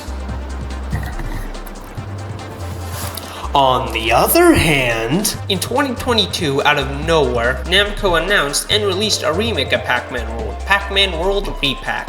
This series loves its Pac puns. This is a major improvement over the original, outside of the boost in graphics. Every major complaint I had with the original is addressed here. The frustrating boss fights have been adjusted to be actually tolerable, the platforms in World 4 aren't a death sentence, the swimming has been completely redone, and they've added several improvements to make the game an easier experience. I would definitely recommend this version of the game to anybody looking for a good 3D platformer. It takes a solid but flawed game and turns it into a great one. Now, if you excuse me, I have some important business to take care of. Much better. Spider-Man, Spider-Man, friendly neighborhood Spider-Man, spins a web, and he says, 'cause if he don't, he frickin' dies, so look out. Here comes the Spider-Man. Spider-Man's a character that's been around for a very long time, and with that comes many different versions of the character. In particular, there's a lot of versions of Spider-Man in the world of film. They even made a handful of movies about that fact. And with so many different versions of the same character, there's always bound to be the debate of which one is the best. Some say Tobey Maguire, some say Andrew Garfield, and some say Tom Holland. But there's always one Spider-Man that gets left out when this is brought up, and his name is Nicholas Hammond. Who? In the late 70s, there was a live-action Spider-Man series that aired on CBS, starring Nicholas Hammond as Peter Parker, best known for playing Frederick Von Trapp in The Sound of Music? I don't know who that is, I haven't watched that movie since elementary school. The series began with a TV movie simply titled Spider-Man, which aired on CBS in the US and had a theatrical release elsewhere. Overseas territories didn't get the rest of the show. Instead, Columbia Pictures took a couple of episodes, crammed them into a movie, and released that to foreign countries, giving us a complete trilogy of films: Spider-Man, Spider-Man Strikes Back, and Spider-Man The Dragon's Challenge. So, let's watch these movies today to see if they're hidden gems or if there's a reason they've been forgotten. Spider-Man has us follow Peter Parker, just as any Spider-Man movie. He's a college student trying to get by selling pictures to the Daily Bugle, but his work is always rejected by the Bugle's head honcho, J. Jonah Jameson, who keeps saying that his work isn't interesting enough to be published in his paper. Peter is finally given his lucky break after an accident in his college lab that causes him to be bitten by a radioactive spider. Or he gets bitten by the air. Was Nicholas Hammond afraid of spiders or something? He's given the powers of a spider and uses these powers to take pictures of himself and sell them to the Bugle. And he fights crime. Yep, that's right, Uncle Ben and the whole with great power comes great responsibility thing is completely skipped over in this movie. Now I know what you're thinking, it was the late 70s, RAMJAM, they probably couldn't show an old man getting shot on TV. And to that I call bull. Not just because they don't need to show his death, they can just say he was shot off screen. Multiple other Spider-Man adaptations have done that. But also because of this movie's villain. You see, as Peter's learning his powers with the worst green screen I've ever seen in my life, there's a mysterious villain committing crimes across the city. His plan is quite simple. Step 1, hypnotize 2 normal people. Step 2, hypnotize them to rob a bank. Step 3, make them kill themselves. Jesus Christ. The man behind this is a rich white guy. I can't remember his name. He's a guru who helps, in air quotes, people with the struggles they face in their lives. He's basically 70s Andrew Tate. However, he actually hypnotizes his clients into committing crimes for him. He has anonymously threatened the mayor, saying that unless they pay him some ransom money, he will command 10 people to destroy themselves at his command. Destroy themselves, eh? Real clever way to get past censorship. Some guy says he's gonna have 10 people kill themselves unless the city pays him $50 million. Never mind, I guess. Peter accidentally gets caught up with this when he's sent to take pictures of a car crash that's the aftermath of the guru's hypnosis. He saves the man in the accident, twice, and as you'd expect, starts hanging out with his daughter, the love interest. I also can't remember her name. I think it might have been Judy or something. They start investigating what drove her father mad, and come across Rich White Guy's seminar because he was a regular attendee of it. Both Peter and Judy end up getting hypnotized by him and are going to be 2 of the 10 people set to kill themselves. Although we only see 5 of them in the movie. They couldn't afford 5 more extras? Who knows, maybe they spent all their budget on that excellent green screen effect. So, the fateful day comes and the city doesn't pay Andrew Tate his money, so he gets ready to kill all of them. Everyone is under his trance except for Peter, and it's for the dumbest, most plot armory reason of all. You see, in order for the hypnosis to work, he needs to send an audio signal to his brainwashed subjects. He does this by attaching a pin to their clothing that is able to play the signal when he activates this doohickey, and Peter loses his when he's climbing a building to kill himself.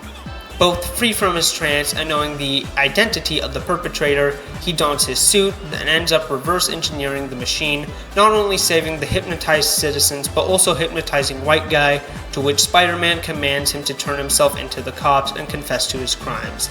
The day is saved, the Bugle gets another news story, there's a criminal off the street, and Peter Parker gets to hang out with his girly friend. Overall, the movie isn't that great. I don't like how they butchered Peter's origin story, and the villain and the love interest suck. The overall movie is just kind of average. I'd consider skipping this one. There's nothing really special about it. Now the sequels, on the other hand. Spider-Man Strikes Back starts like all great Spider-Man movies, with Spider-Man preventing a suicide. What is up with these movies and suicide? Miss! Get away from me! I'll jump right now, I swear! Because if you do that, you never get a chance to see your boyfriend again! I don't want to see him! It's all his fault! What the hell? So, as I said, he stops the suicide and everybody loves him. This gets the attention of every major media outlet, even outside of New York, including reporter Gail Hoffman, who travels to New York to hopefully get an interview with Spider-Man and tries to get help from Peter to get it, since he's the only person able to get pictures of that darn Spider-Man. Meanwhile, Peter's professor is given permission to bring in radioactive materials such as plutonium into the university, to the protests of the students who say that if the material were to fall into the wrong hands, that they could build an atomic bomb with it. In order to prove their point, a group of students steals the material and they build their own atomic bomb as a political statement. Activists, am I right? I gotta come up with better jokes. They're successfully able to build the bomb, but unfortunately, one of the students suffers radiation poisoning, leaving the group with no other choice but to take them to the hospital, but also to confess to their crime. While they're at the hospital, the bomb is stolen by the main villain of the movie, a rich white guy. His name is Mr. White. He dresses, as you would guess, only in white and is a major pervert, constantly surrounded by women in bikinis who serve his every whim. They even bathe him. Holy. He gets his men to steal the bomb, hoping to make a profit by selling it to the highest bidder.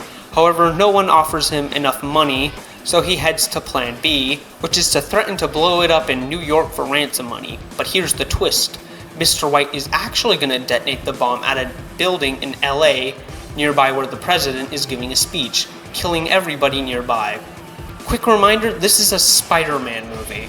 Peter, Gale, and J. Jonah Jameson, who's been recast with this guy who, as you can see, looks nothing like him, are able to figure this out and head to LA in order to make a story out of it.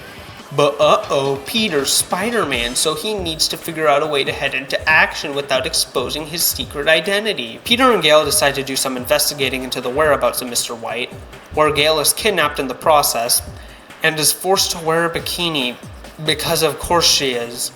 Peter eventually finds his house, breaks past the guard, and saves her, but not before Mr. White leaves to detonate the bomb. Peter gets help from a helicopter pilot to follow them. He jumps out. The effects are really convincing, and is able, just barely, able to defuse the bomb in time. Mr. White curses Spider-Man, swearing that they'll meet again. They never meet again.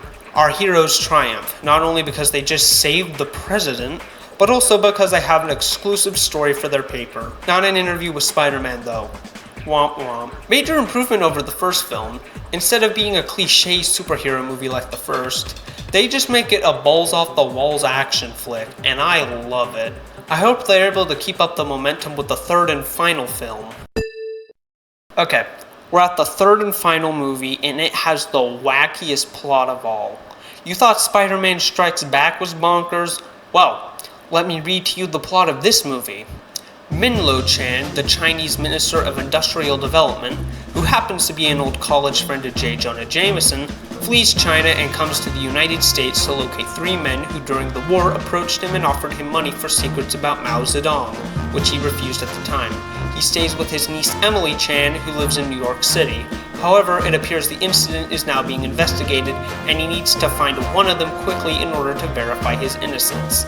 He asks Mr. Jameson to help find them, but he wants it done quietly because it seems that there are elements that want him convicted. So Jameson asks Peter Parker to find the 3 ex-Marines on his behalf, but also to talk to them discreetly. Meanwhile, back in Hong Kong, Zyder, who is a wealthy industrialist, is among the ones being considered to build a power plant for the Chinese government worth $1 billion. However, he knows that Minlo Chan is considering another company, but if he's convicted, his successor will award the contract to him. As a result, he sends Clyde Evans to make sure he doesn't return to China alive. So yeah, this is basically Cars 2, but for Spider-Man. While searching for the Marines, Minlo suffers a heart attack. Just in case, the Bugle publishes a fake news story about Min's death to throw the assassins off their trail, leaving it up to Emily and Peter to find one of the ex-Marines. They're able to find one willing to cooperate, and alive, not just to clear Min's name, but also to clear his own name off some crimes that he's been accused of committing during his time served. Our trio head off to China to testify there, where they're immediately discovered by Zyder and his goons, who then take the Marine. Peter suits up as Spider-Man to go and get him in this action-packed boat chase that he loses for the stupidest reason. The motor on his boat gives out, but he is still close enough to swing a web at it, but nope, he just doesn't think about it. We gotta keep that plot moving. Some more meandering around, and Peter catches up with them again, but once again loses track of them for another absolutely stupid reason. They hit Spider-Man with a tranquilizer dart, despite the fact that he has a spider sense he could have used to avoid it, and it comes at him just slow enough for him to be able to dodge it, but he doesn't. I mean, we gotta keep that plot moving. This leads to Spidey being hospitalized, where Emily learns Peter's secret identity. Peter just walks off the injuries he has and uses his spider tracker I forgot to mention earlier to track down Marine Guy, and it's cool as hell. Spider-Man bursts through multiple waves of guards before eventually catching up to Zyder and defeating him, leading to the ending of the movie, which is kinda anticlimactic, not because it's bad or anything, it just feels rushed. So, Peter frees the Marine, and we immediately cut back to the airport. Yep, you heard me right, we never see the Marine testify. The resolution to this plot just happened off-screen. Minlo's even okay, we're told he's apparently recovering off-screen. I think they ran out of budget. Emily thanks the ex-Marine for what he did, and her and Peter say goodbye to each other, as she decides to stay in China to learn more about her heritage. She tells Peter that she'll never reveal his secret identity to everyone, and they share one more kiss, ending both the movie and the trilogy.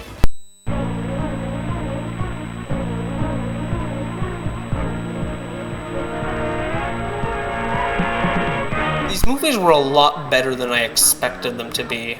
My expectations for these movies were so damn low. I thought they'd be so mind-numbingly bad that I just wouldn't be able to finish them and scrap this video. So I was impressed with how good they were. This wasn't really much of a review, it was mostly just me summarizing these movies. And I did that mostly because I'm bad at writing, but also because I want you guys to check these movies out, form your own opinion. You can find all 3 of them on YouTube right now for free. They're not the greatest films of all time. I could definitely see some more hardcore Spider-Man fans disliking them for not being very faithful to the source material, but they're at the very least entertaining, both for intentional and unintentional reasons. So, next time you get into a conversation about who the best Spider-Man is, bring Nicholas Hammond into the conversation so that everybody can go, who? Hey, Jackson here. Today we're going to be talking about, I can't take it anymore, I gotta talk about Sonic again. Sonic the Hedgehog has always been a pretty divisive game series. Yada yada yada, blah blah blah. You've already seen me go over this whole spiel on my video on Sonic Mania, which if you haven't watched it, you probably should check it out, maybe even subscribe. One thing I briefly touched upon in that video is how the consensus around a Sonic game in the fanbase can change over time. A game that was positively received by the community when it first came out can become more divisive as the years go on, or a game that was bashed by the fanbase when it first comes out can have a more positive reception down the line. I touched upon the former phenomenon in that video, discussing how there were people in the Sonic community turning on Sonic Mania due to it having a lack of originality. And today, I wanted to discuss a similar phenomenon with Sonic 1. You see, a decent amount of people over the years have come out to say that they just don't really enjoy the original Sonic the Hedgehog, with them saying it's mediocre or sometimes even bad. Even the people that do like Sonic 1 still admit that it's the weakest of the original games on Genesis and that it's just okay by modern standards, especially compared to its sequels. However, I've never really gotten these takes on the game. I definitely agree with the opinion that it is the second weakest of the classic Sonic games on Genesis, but I don't think it's just okay, mediocre, or bad. So today I'm going to go over the original Sonic the Hedgehog and why I think it's still a great game.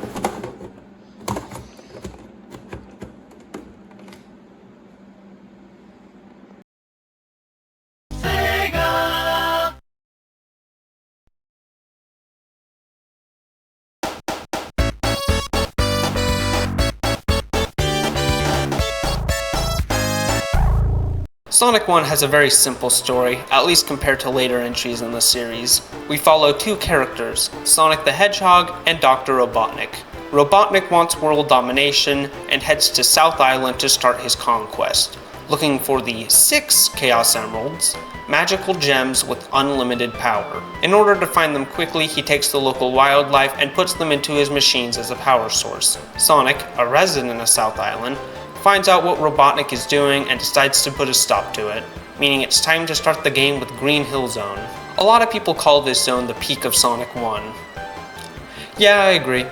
This stage is so fun, whether you're just casually going along it or you're trying to get the fastest time. The more skilled you are at the game, the faster you go, and as a result, you're able to get some crazy low times on these stages. Look Ma, 30 seconds. This is definitely Sonic 1 at its peak. It is easy to see why Sega keeps putting it in every single Sonic game now. The zone ends in Act 3 with the first boss fight against Robotnik. It's a complete joke. It only takes 8 hits to defeat him, and you can get in 4 to 5 before it even starts. I only got hit during this fight because my emulator lagged for whatever reason. It was lag, I swear. Defeat him and we're on to Marble Zone, which people commonly think is the second worst zone in the game, mostly for how it slows down the pace. What was once a fast-paced 2D platformer is now a slow waiting game. I think this is kinda over-exaggerated. There are some sections of the level that are just a waiting game and the overall zone is slower, but it isn't bad at all. The part that infuriated me the most wasn't even the slower pace, it was these annoying fireballs. The next fight is a step up, still super easy to defeat, but a step up. Robotnik launches these fireballs out of his Eggmobile, jump to the other platform to avoid him, and hit him if you have the chance.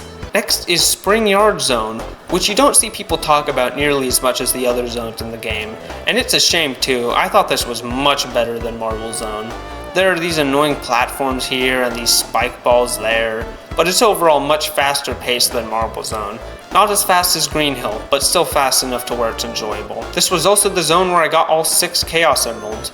You get them by entering the special stage, which you access by jumping into this big ol' ring, which you unlock by having at least 50 rings at the end of Acts 1 or 2. In the special stage, we enter this rotating maze thing and have to get the emerald at the end, but we're stuck in our ball form while we do it too. These special stages aren't really great. I heard that they were pretty impressive for the Genesis at the time, and I guess that's neat, but the rotating maze makes this a lot harder than it needs to be.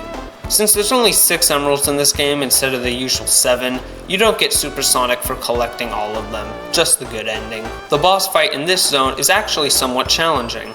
Robotnik will hover above the player before launching a spike out of his little mobile, which we need to dodge, yet still manage to hit him. And we have to do it fast because we're running out of ground, as you can see. Still pretty easy, but you're far more likely to die during this fight than the first 2. Well, Sonic 1's looking pretty solid so far. I wonder what's up next.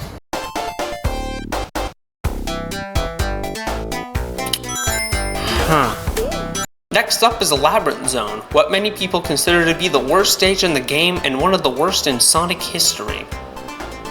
It's alright. I see a lot of people say it's too slow and easy to die in. Maybe if you're like 5. I don't know, man. It might just be me. I've never hated water levels in Sonic as much as a lot of other people do. The only time I really think that Labyrinth Zone lives up to its reputation is the boss fight. Unlike all of the other boss fights in the game, we have to chase Robotnik up here, but there's some annoying spikes and fireballs that hurt us. Wait, fireballs underwater? The water also rises about halfway through, so it's easy to drown and it makes it even slower and harder to just finish this boss. And if you die, there aren't any rings on your way to the boss fight, so you only have this one shield, so you can only take one hit or you're dead. Overall, not very good. Moving on. Next up is Starlight Zone, and I think it's kinda neat. It's just a relaxing stage to wind down to after Labyrinth and before Scrap Brain. Its music is relaxing, one of the best tracks in the game, and it's pretty fast-paced too, which makes it really fun. The only annoying part of the stage is waiting for these bomb guys to blow up. I didn't really like them. The boss fight is also really fun, and it feels like an actual fight. Robotnik's too high up to be hit normally, so you have to use these spike balls that you have to launch via this seesaw to either hit him or launch yourself up to hit him. Pretty keno. Next is the 6th zone, Scrap Brain Zone, which is a factory serving as Robotnik's base of operations. It has its issues. Some of the traps the player encounters can be a bit unfair, especially if you fall into the lower parts of the stage, but Scrap Brain is an overall great way to finish the game. However, after completing Act 2, Sonic runs into Robotnik, who is, as you can see, protected by this laser wall. He pushes a button, and Sonic falls into... No. It can't be! Don't let the name fool you. This isn't Act 3 of Scrap Brain Zone. This is Labyrinth Zone's revenge. Everything that people have hated about Labyrinth Zone is multiplied here. It's almost impossible to complete without taking this shortcut at the beginning. Seriously, what happened? Did they just run out of dev time? I make it up, and it's time for the 7th and final zone. Final Zone. Which is just the final boss fight. It's really easy. Robotnik is in one of these tubes. Hit him if you have the chance while avoiding being crushed, and avoid these lasers. You have no rings, which can make it a little more challenging, but you can also just stand to the right and you'll be safe for majority of the fight. I land enough hits, get in an extra one for good measure, and Robotnik is defeated. Sonic returns to Green Hill with all of his friends saved, and he teleports the Chaos Emeralds back to where they came from, creating new life in the process.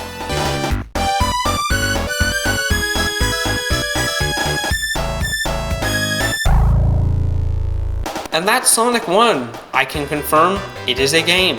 A great one at that. I wouldn't recommend it to any newcomers unless you're really interested in seeing where it all began. There are far better games that I'd recommend as your first Sonic game.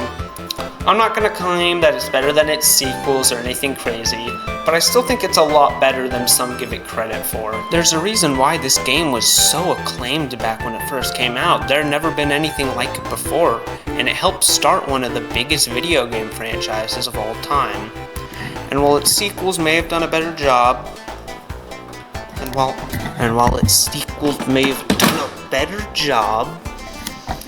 that doesn't make the original Sonic the Hedgehog any less special.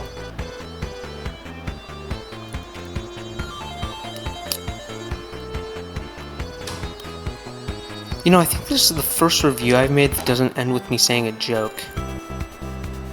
Not really good at ending videos, so, I think I'm just gonna... Hey, Jackson here. I just got a Series X off of Amazon. Let's go check it out. This isn't an Xbox. This is just a normal box with an X scribbled on it. Darn it, I got ripped off again. Rip-offs, one of the most well-known things out there. Whether they're cheaper versions of an already existing product, or a completely new piece of media made to cash in on the brand name. They have a special place in my heart. I mean, how could you not love this? Today I wanted to cover bootleg games, but not just any bootleg. The one we're covering today is actually quite infamous. You see, I like Sonic, but I also like Mario. So what if there was a game where Sonic and Mario just...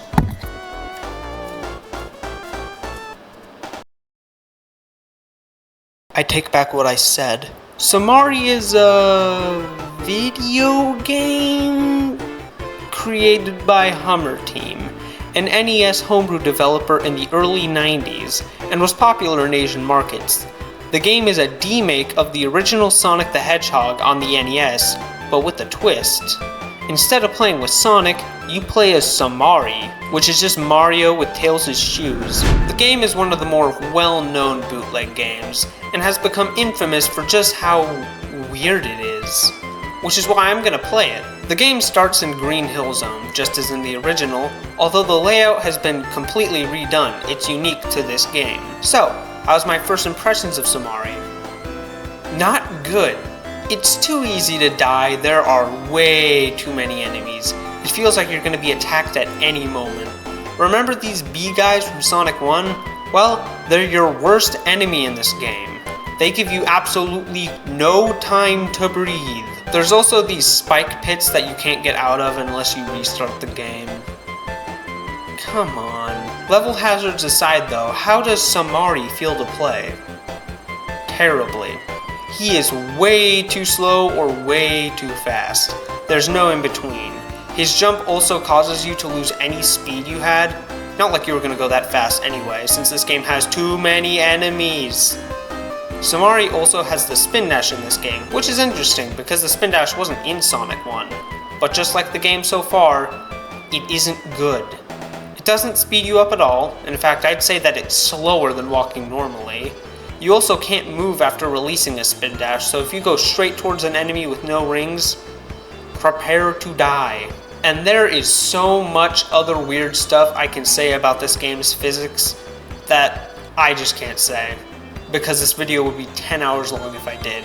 I eventually make it to the first boss fight against Robotnik, but instead of avoiding a wrecking ball, we are avoiding whatever this is.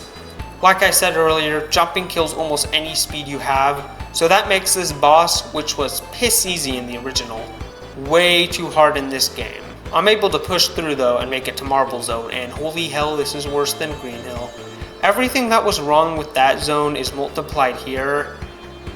Not much else to say, I just hated this zone. The boss fight is also very difficult. It's the same as the one in Sonic 1, but since jumping kills our momentum, you're barely able to make it to the next platform. They also added this fireball in between them. Do you hate me, Hummer Team? Next is Spring Yard Zone, and in typical Somari fashion, they somehow find a way to make themselves even worse. Unlike the previous zones, which completely redid the level layouts, Spring Yard pretty much completely reuses the layout from the original, and since Somari's physics aren't like Sonic 1's, to put it into the nicest terms, it makes playing this stage a nightmare. Thankfully, the boss fight isn't super hard. It's about as difficult as the original. This game's driving me nuts. I hope that it improves. If you think this game is gonna improve, you have already lost it. Surprisingly, it does. Labyrinth Zone is next. It's not very good, but it's an improvement over the game so far. There's far less annoying enemies to deal with, and outside of a few jumps that are almost impossible to make, it's a lot easier. They even improved the boss fight in this zone from the original. The tunnel we go up is far less deadly, albeit way more unpolished. I went past the auto-scroller before it was even finished, and ended up soft-locking myself by accident. Next is Starlight Zone. The annoying enemies are back, and it's also pretty easy to get lost at times, but it's an improvement over the last zone. Not in the boss department though. Since it might have been hard to recreate Starlight's boss on the NES, we get a completely new fight instead. Robotnik launches some lasers at us, then rushes at us and shoots some more lasers, and we're supposed to hit him when that time comes. This boss sucks because... just look at it. It's way too easy to get hit with this game's terrible controls, and it's overall just not very fun. After he's defeated, it's time to move on to Final Zone. That's right, we are skipping past Scrap Brain Zone, which is a godsend. After seeing how bad Labyrinth was in this game, I don't even want to imagine what Scrap Brain Act 3 would be like in this game. This is probably the best part of the game. I mean, the boss fight's so simple, how could you screw it up? I defeat him and Somari gets stuck. Huh. I'll just fast forward a little farther to see what happens next.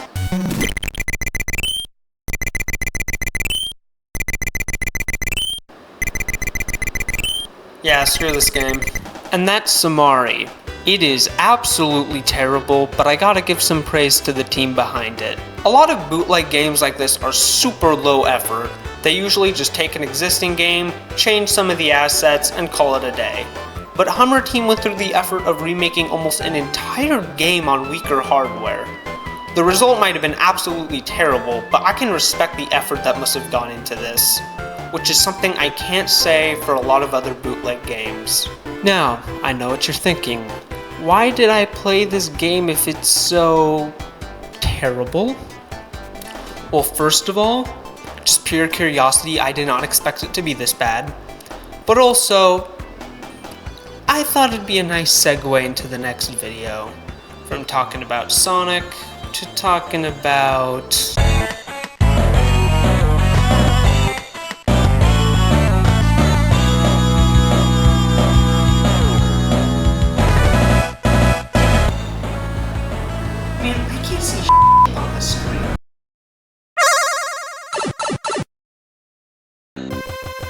Wahoo!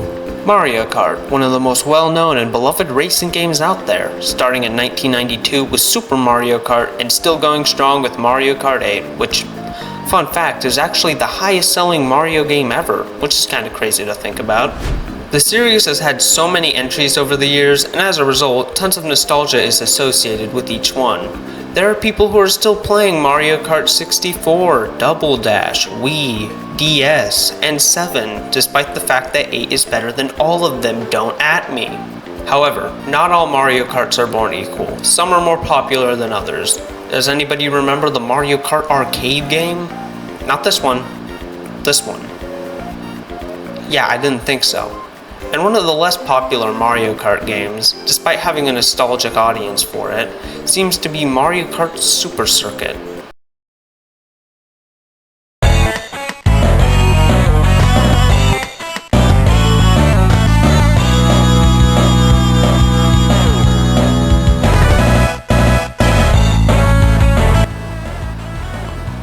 Wahoo! Mario Kart Super Circuit was first unveiled at Space World 2000, alongside the announcement of Nintendo's new handheld, the Game Boy Advance, called the GBA for short. The GBA was 32 bits, which meant that it was able to do some very primitive 3D, one of the first handhelds to do so. So, probably to show this off, they decided to make a Mario Kart game for it. I mean, it's not like they could have done it on their previous handhelds.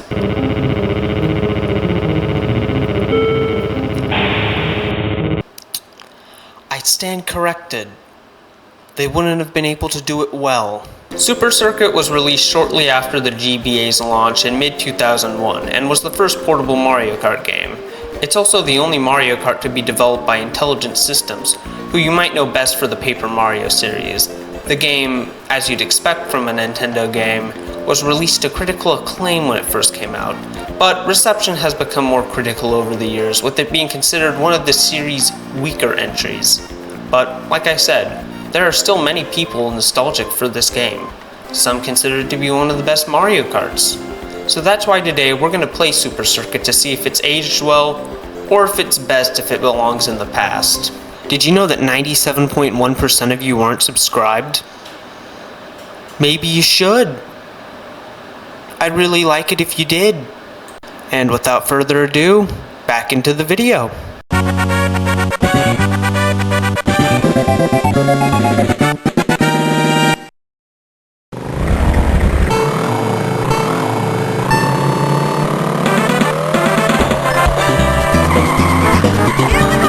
Super Circuit plays very differently from its predecessor Mario Kart 64. In fact, it takes more inspiration from Super Mario Kart, most likely due to the weaker hardware of the GBA. I'd go more in depth on what I mean, but just look at them. The only real difference is that the player gets power-ups via item boxes and not panels like in that game. One of the most important things about a racing game is how it controls. You're not going to have a fun time if the vehicles aren't fun to play as. And thankfully, Super Circuit controls pretty well. There are some turns that are way too tight for your kart to make on some of the tracks, but that's more of an issue with the tracks themselves rather than the karts. Because outside of these tight turns, the game feels great to play. My only real complaint, much like Super Mario Kart, is the drifting. Instead of helping you get around corners faster, I actually found myself going off the road whenever I drift, which is the exact opposite of what you want it to do. So whenever I got on a tight turn, I just keep letting on and off the gas instead. Another minor gripe I had with Super Circuit was the AI. I decided to play the game on 50cc, the easiest difficulty. I know, I am such a gamer. But even on that, if I made only one or two mistakes, I could fall behind and have a pretty hard time catching up. The AI just doesn't play fair, just like the AI in Super Mario Kart. And just like in that game, it was always the same two characters on my ass, Bowser and Donkey Kong. DK was more of an issue though. I swear I hate that monkey. Don't take that out of context. Spinning out is also super annoying. It happens just after getting hit by a hazard, such as a shell or fireball. It locks the player in place as they do a little boogie before doing a full 180, and it takes way too long to go through it. Getting the rocket start is also pretty hard to do. I know it's because it's a move that only skilled players should be able to do, but there were so many times where I thought I had the timing right, but I just didn't. I only got it right once or twice. But enough about the negatives of Super Circuit, let's move on to the positives. First on the list is, everything else. Starting with the superficial, I really like the way this game looks. It goes for a look very reminiscent of Mario Kart 64, but with a more cartoonish look to the sprites as opposed to the more 3D looking ones in 64. The soundtrack is also very nice. I thought some of the music was forgettable, but overall found it to be a really good OST, complete with that sweet, sweet GBA sound font. The tracks, as you'd expect from a Mario Kart, are also really great. They try to have some unique mechanics to each theme, but they're mostly very minor things, like the fireballs and the Bowser tracks, an ice track with slippier handling, these little huts with Shy Guys inside of them during one of the desert races, or these rain puddles in this rainy version of the generic circuit tracks that always need to be in every Mario Kart. As I said earlier, I thought some of the turns were a bit too tight, but they're overall pretty solid. I can't think of any bad ones besides Rainbow Road. It is way too easy to fall off the track, and it's a pretty sad whimper for this otherwise great game to go out on. Now for the thing that makes Mario Kart, it's the power-ups. They're alright. Due to these tracks having plenty of tight turns, I found the mushrooms to be more of a nuisance than useful. The bananas also didn't do jack for me. It was the shells that I found to be the most fun to use. Unlike later Mario Karts, it's way easier to hit your target with a green shell. most likely due to the karts being slower and the more basic track design. Red shells were also pretty useful, as they always are. My personal favorite was getting 3 shells, since it gives you a shield, you can also get another power-up, and it still has the usefulness of a shell. Overall, I had a really great time with Mario Kart Super Circuit, which was a bit of a surprise for me. Seeing that the game was heavily based on Super Mario Kart initially made me a little worried. Not that the original Mario Kart is a bad game, but it has definitely shown its age with time. And while it does have some of the issues that Super Mario Kart has, it's a far more polished and fun experience. Speaking of Super Mario Kart, one thing I forgot to mention is that if you 100% all of the cups in the game, you actually unlock all of the cups from Super Mario Kart. Really wearing their inspiration on their sleeve. But yeah, that's it for the review. Let me know in the comments if you're interested in having me review more Mario Kart games. More specifically, the ones I haven't had the chance to play. I think it'd be fun. So yeah, I would recommend Super Circuit. Not as your only Mario Kart, there are far better games in the series you need to try, but I think you'll still have a fun time with it. Unless you're playing it on an actual GBA. Like I said, you cannot see shit on this screen.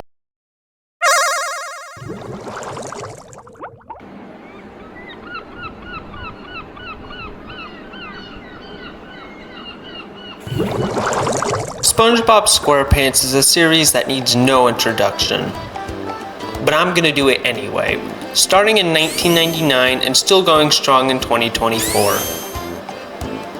Okay, maybe that's an overstatement, but he's still around. SpongeBob is basically Nick's Mickey Mouse. He ain't going anywhere anytime soon, and with Nick having such a hit on their hands, they were obviously going to put SpongeBob's yellow porous face on anything known to man.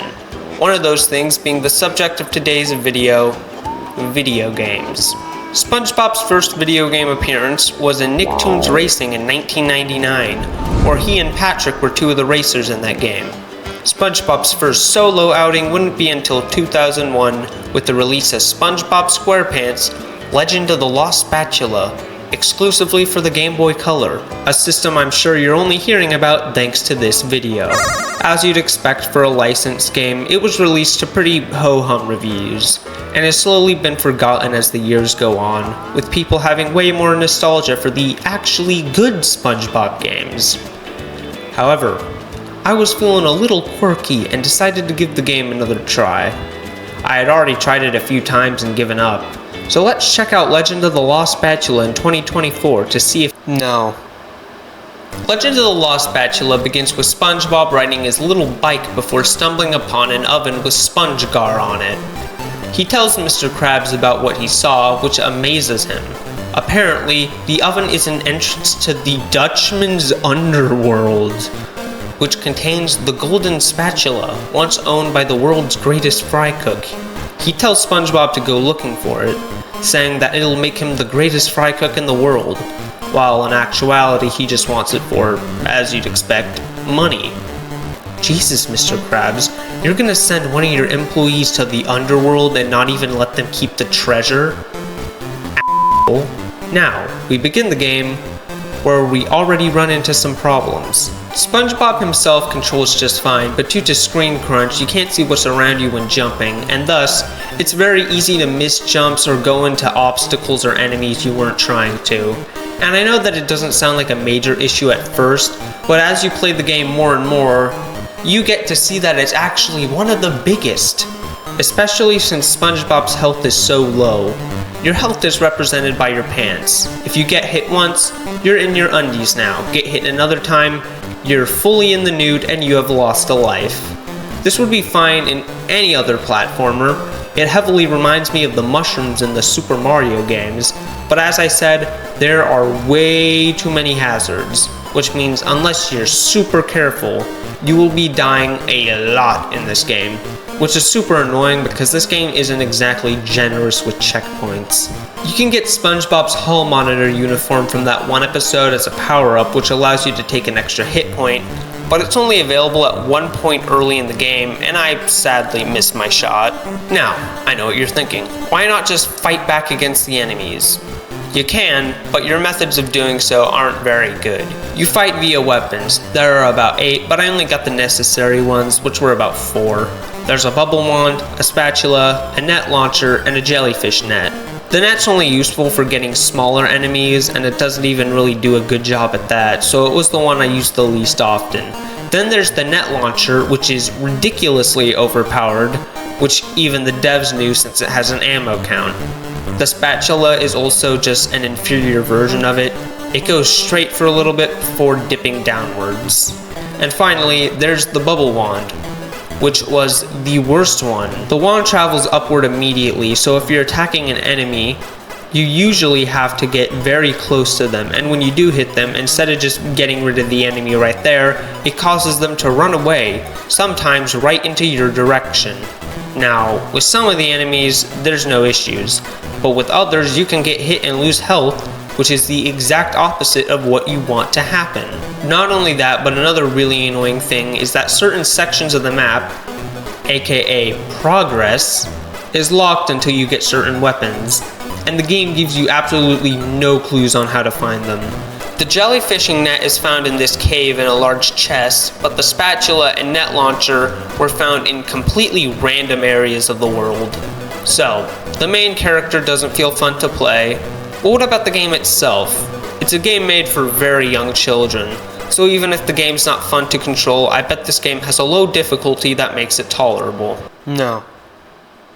The main objective of the game is to get to the Dutchman's underworld, and SpongeBob accomplishes this by collecting knobs that open the oven seen at the beginning of the game. The game is very cryptic about where to look. I don't recall the game giving me any hints about anything. Thank God game guides exist, or else this video wouldn't have happened. You get the knobs via a boss fight at the end of 3 separate areas following some of the tedious platforming I mentioned earlier. Jellyfish Fields, the Undersea Desert, and some forest area with a very long name. Jellyfish Fields is unlocked by default, but you need to get the spatula and net launcher respectively in order to get to the next 2. As for the boss fights themselves, they suck. The first one in Jellyfish Fields is simple enough. It's just a large jellyfish that goes back and forth before lunging in on SpongeBob. Just get it with the bubble wand enough times and you're golden. The other 2 are way more annoying though. The one in the desert is a cowboy that shoots out some fireballs, and you need to get him with the spatula enough times that he gets a stomachache and dies.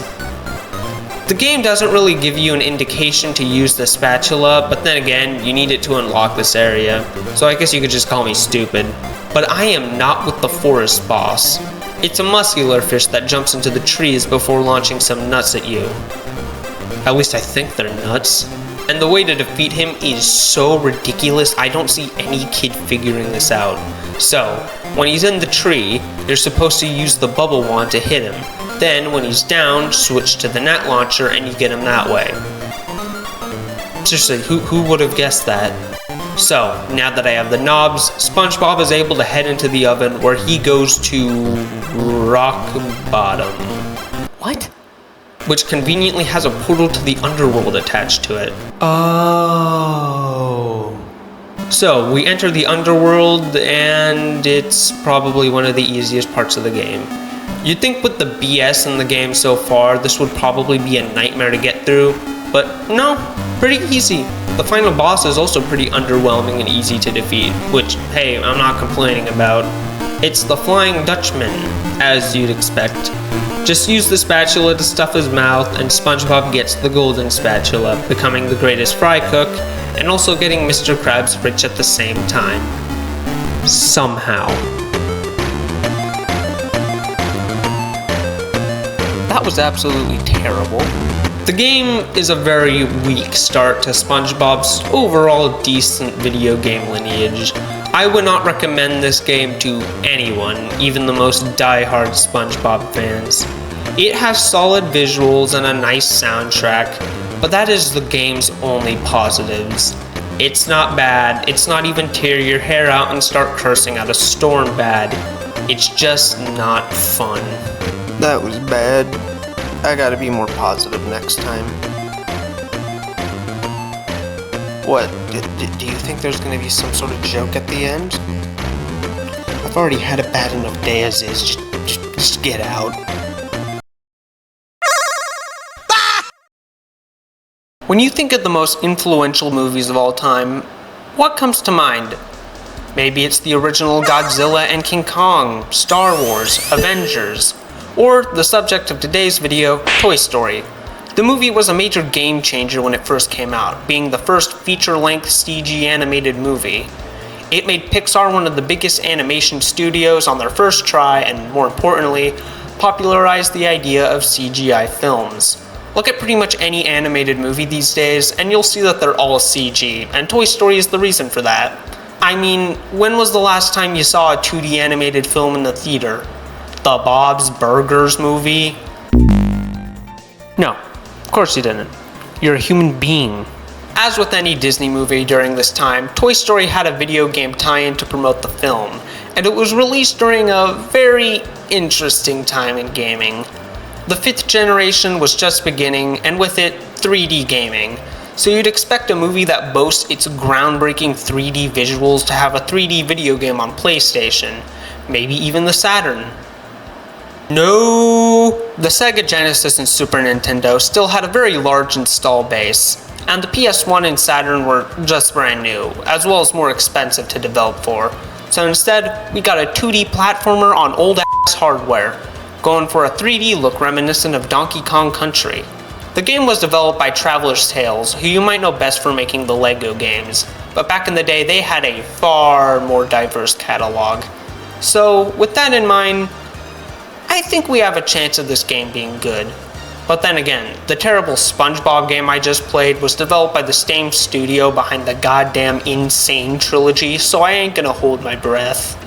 According to John Burton, the director of the Toy Story game, it was originally made for the Genesis, then ported to the Super Nintendo and PC.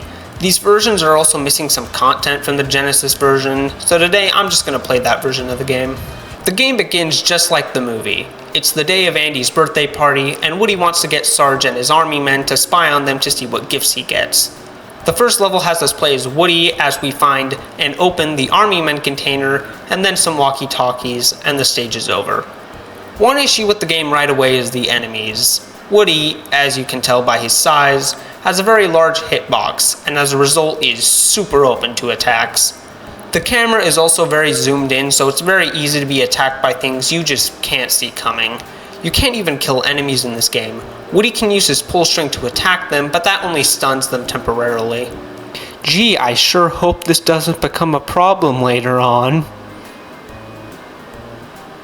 Andy gets Buzz and rushes upstairs to his room, so level 2 has us try to get all of the toys back into the toy chest under a time limit. Some of the toys take a bit too long to get where they're supposed to, but it's otherwise another solid level. After this, Buzz is introduced to the room, and this is where things start to deviate a little bit from the movie. Woody and Buzz get angry at each other as you'd expect, but Mr. Potato Head suggests that they settle this in a race. It's not actually a race, it's just an obstacle course where Buzz taunts you every so often. Here we learn that we can use our pull string to latch onto certain hooks that can swing Woody around. After this, Buzz does that thing from the movie, and once again, things start to deviate from the plot of the movie a little bit. Humiliated, Woody decides to take a nap and has a nightmare about a killer version of Buzz, and is the game's first proper boss fight. It's pretty simple, just hit the protective shield around Buzz, avoiding his laser, and hit him when he's distracted. After that, he uses RC to try to knock Buzz into the small crack behind Andy's desk.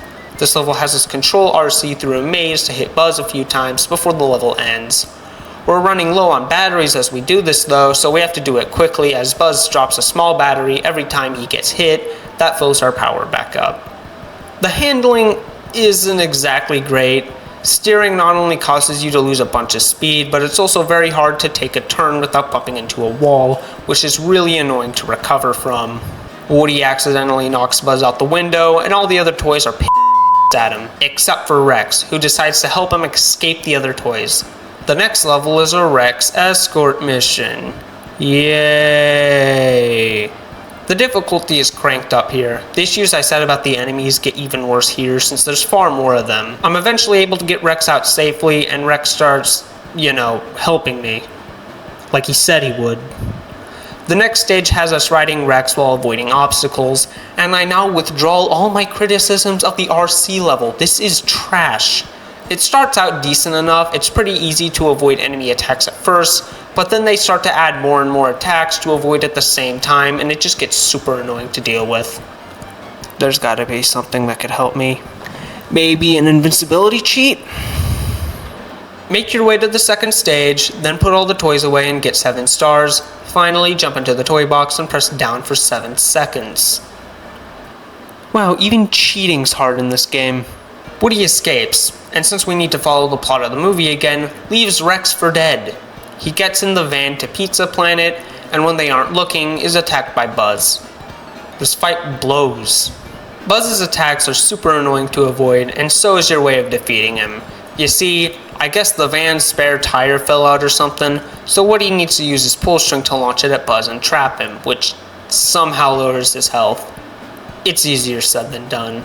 Next is a level where you and Buzz get in those food containers and sneak around Pizza Planet to get to Andy while avoiding food and other kids.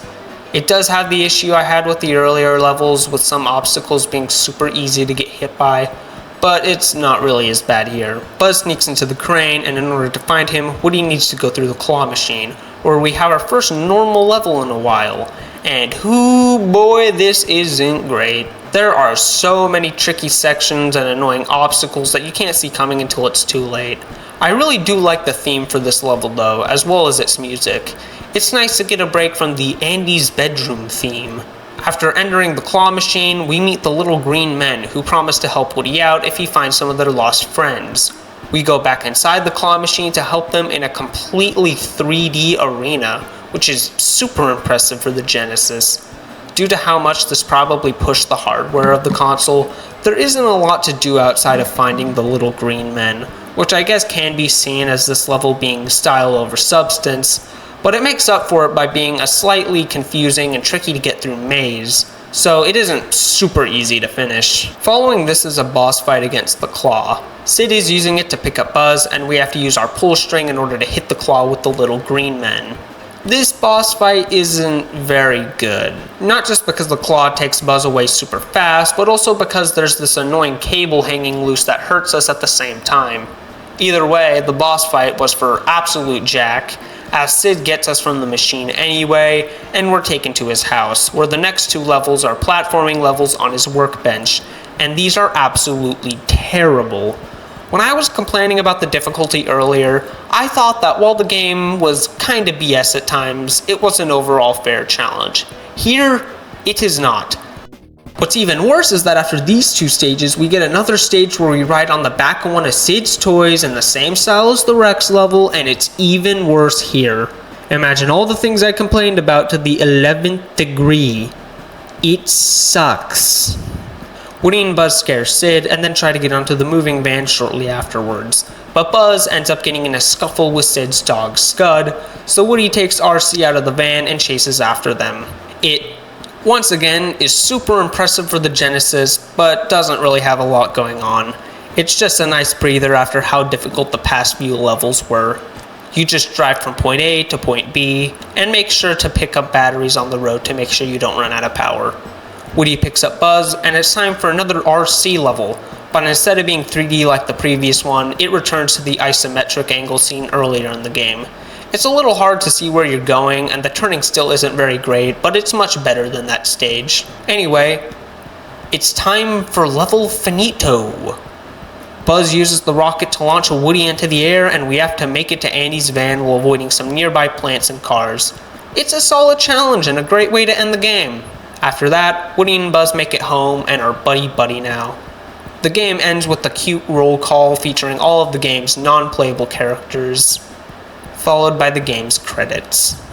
Toy Story isn't exactly a great game. Its difficulty could be pretty annoying at times, but it's a solid game overall and is pretty impressive for its time and even today looking back at it. Toy Story's director, John Burton, has a series on his YouTube channel talking about some of the coding done for the game, and they did some pretty cool stuff to Genesis hardware. Like I said, it can be pretty difficult, so I'd only really see myself recommending this to people who are into tough as nails 2D platformers, and not really anyone else. John Burton said he was interested in doing a director's cut of the game and fix some of the issues that it has, similar to what he did with Sonic 3D Blast, but nothing really came of it. But I'd be interested in a director's cut of Toy Story, as I think with some minor tweaks, this game could be talked about in a far more positive light, maybe even being considered as one of the best Disney games.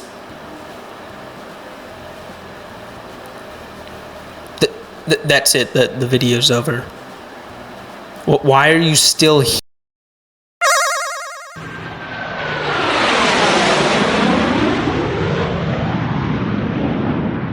Cars is a series that I'm very fond of, but like I said in one of my previous videos, there are a lot of people that just don't like the series. One of the biggest arguments you'll see against it is that, unlike a lot of other Pixar films, which are made with passion and have a story to tell, Cars is just a cash grab hell-bent on selling you as much stuff with McQueen on it as possible. And while I do agree with the fact that Cars is probably the most merchandisable Pixar franchise, I'll never say that these movies are just toy commercials. If you research the development of these movies, which is a very interesting rabbit hole, I can assure you, you'll see that Pixar puts a lot of time, research, and effort into these films, just as much as their other work. Disney, on the other hand, while Cars has pretty much remained dormant since 2017, with the exception of that one Disney Plus show, Disney at one point had far bigger plans for Cars, with those plans being a, stay with me here, I'm not joking, cinematic universe. The films in this cinematic universe were planned to focus on other types of vehicles, trucks, planes, boats, trains, but unlike the Cars movies, which were done in-house at Pixar, these movies were handled by Disney-Toon Studios, who are well known for those terrible direct-to-VHS sequels to classic Disney movies. However, Disney-Toon Studios closed its door in 2018, shutting down any plans for a Cars cinematic universe, with only 2 of these planned installments ever coming out, which were Planes and its sequel, Planes Fire and Rescue. Like I said, Pixar had almost zero involvement with these movies, so let's watch the Planes movies, see if they hold up to their on-the-ground counterparts, and if Cars really did have the potential to be a cinematic universe.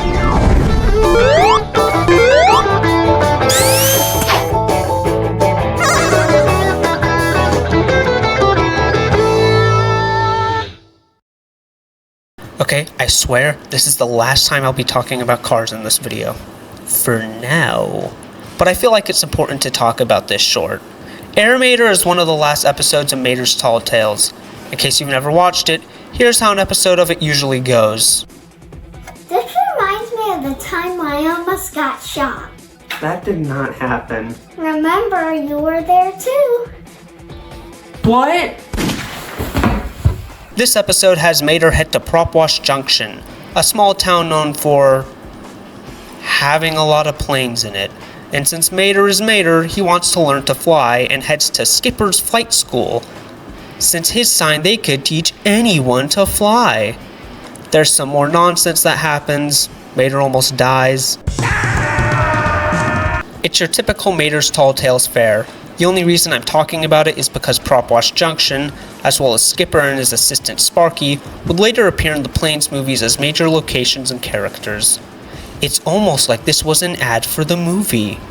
Now, according to the research I did, apparently this short was conceived before Disney even started making Planes, and they just decided to reuse these locations and characters.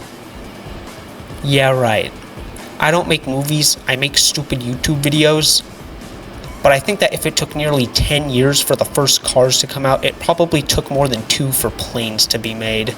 I even had a DVD of Air Mater when I was a kid with a post-credit scene where Mater returns to Propwash Junction and talks to Sparky, where they talk about how cool planes are, but for whatever reason, it's not on the Disney Plus version of the short, even though I remember it being there, so I decided to check YouTube to see if it was the Mandela effect or anything, but nope, it does exist.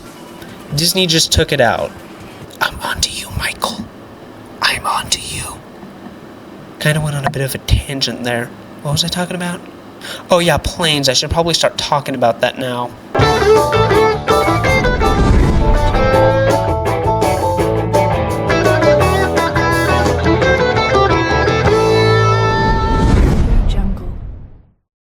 Plains has us follow Dusty Crawpopper, a small-town crop duster in Propwash Junction, the town from the Mater short.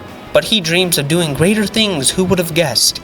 He wants to become a world-famous racer, oh my god. The Cars movies were already about racing, for the most part, so I don't see why they had to make Plains also about racing. There's so many things they could have done instead, things more unique to Plains. But no, we get another racing movie, and a really generic one at that. He wants to participate in the Wings Around the Globe rally. A rally where planes from all across the world race one another from one area in the world to another, before eventually ending up back where they started. As you'd expect, everybody laughs at him for his crazy dream, including the town mechanic and Dusty's friend Dottie, who says he wasn't built for racing and therefore would probably die trying to. Dusty's best friend Chug is the only one that believes in him and helps teach him, even though he can't fly. Seriously, he's just reading off of one of those 4 dummies books you see at the store. Dusty doesn't need you for that. Dusty tries to get help from Skipper, an old war vet and this movie's Doc Hudson ripoff, to teach him to fly, but he says no, so Dusty's stuck with Chug Jug over here. Eventually the tryouts do happen, and to my surprise, Dusty actually fails to qualify. Only by 1 spot, but it still surprised me. However, officials discovered after the tryouts, one of the planes that ranked above Dusty was actually on some illegal enhancements, so Dusty is able to race in the rally. You know, now that I said that, this is probably way more generic than if he was just super good at the tryouts. Skipper knows for a fact that Dusty is screwed and decides to help train him. It goes well, Dusty's able to get in tip-top shape, but there's one small problem he has. I'm afraid of heights. Come on. Dusty heads to New York to compete. He's laughed off by pretty much everyone competing, with the exception of El Chupacabra, a racer from Mexico, and my favorite character in the movie. Sure, he's just a Mexican stereotype. In fact, most of the other racers are just stereotypes of the countries they're from, but he's the Mexican stereotype. I love every scene he's in, and I don't know if it's ironic or not. You and I, we will laugh, we will cry, we will dance! Wow. Probably not with each other. Of course. I will see you in the skies, amigo. The rally starts off pretty rough for Dusty. He doesn't want to go as high as the other planes due to his fear of heights, and as a result, gets last place at first. But he slowly improves over time and begins to win the hearts of both the general public, seeing him as this cool underdog, but also his fellow racers. Except for Ripslinger. Remember when I said that Skipper was just a ripoff of Doc Hudson? Well, Ripslinger is a ripoff of Chick Hicks. This movie, as you can tell, isn't very original. Him and his goons play dirty to try to make sure he's the only one that wins the rally. He's your typical cheating rival douchebag, and the only notable thing about him is that he's voiced by Roger Craig Smith, who, if you don't know, is also the voice of Sonic the Hedgehog. He also voices a lot of extras in the film, so there's just a bunch of vehicles in this movie that sound like Sonic, and it is just absolutely cursed. Back to the plot, Ripslinger sabotages Dusty, which causes him to get lost at sea and almost drown. This is when he learns the truth about Skipper. You see, throughout the entire movie, everyone has thought that he was some war hero fighting the toughest battles and always coming out on top. But now, we learn that he only ever flew on 1 mission, the reason being that his entire squad was shot down, including himself, and it's implied that he was the only survivor. I understand. Have you ever been shot before? I was 5 minutes ago, and that hurt. As you'd expect from a movie like this, Dusty and Skipper have that cliche scene where he goes, "I can't believe I trusted you," and starts feeling sad and says that he regrets ever racing and that everyone was right. To which Dottie says, "I was wrong, Dusty. You're actually a really cool racer." His racing friends also help him out and give him some parts so that he's able to compete in the next and final race from Mexico to New York. Ripslinger tries to get rid of Dusty one last time, but is thwarted by both Dusty and Skipper. This scene feels so wrong to me. Like, I know Ripslinger's cheating, but Dusty kind of is too. It'd be like if there was a scene in Cars where Chick Hicks started messing with lightning, so in order to help him, Doc Hudson just jumped onto the racetrack and started beating him up. With his plan thwarted, Ripslinger gets in one more hit on Skipper and continues to race as normal. Dusty checks to see if Skipper is okay. He is, but falls pretty far behind in the process, so he decides that it's time for him to conquer his fear of heights and is just barely able to catch up to Ripslinger and beat him. Dusty is hailed as a hero, helping inspire all of us who want to do more than just what we were built for. The film ends with Dusty and Skipper flying into the sunset and cutting to the credits, which look like a Disney storybook I would have owned when I was 5. This movie's alright. I know I really bashed it, but when you actually sit down and watch it, it's just fine, nothing offensively bad. It's not nearly as good as the Cars movies, but it's a decent movie that I think you'll have a decent time watching. 5 out of 10. I hope the sequel's better, but I'm not holding out a ton of hope considering that it only came out about a year later. Jesus Christ. Maybe they weren't lying about reusing stuff from Airmater after all, considering how fast they put out these movies.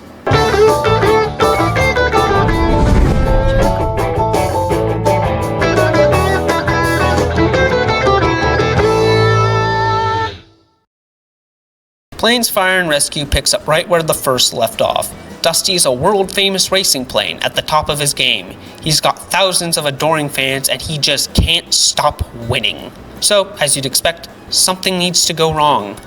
Dusty's training with Skipper one day when his gearbox gets damaged, and since the parts to fix it have been out of production for years, it seems like Dusty can't race anymore.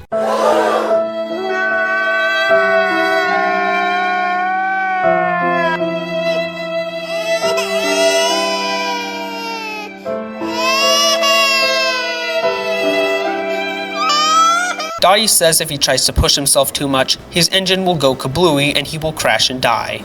He learns this the hard way, almost getting in a major crash when going into the red, and accidentally lights a gas station on fire, meaning it's up to the town fire truck Mayday to put it out. Oh, that's clearing up. My bumper was nearly corroded right through. All right. Disgusting looking. Ah, yeah, it was all rusty and blistered. I got it. Anyway, what else is going on? Dottie gave me some of that Rusty's medicated bumper ointment.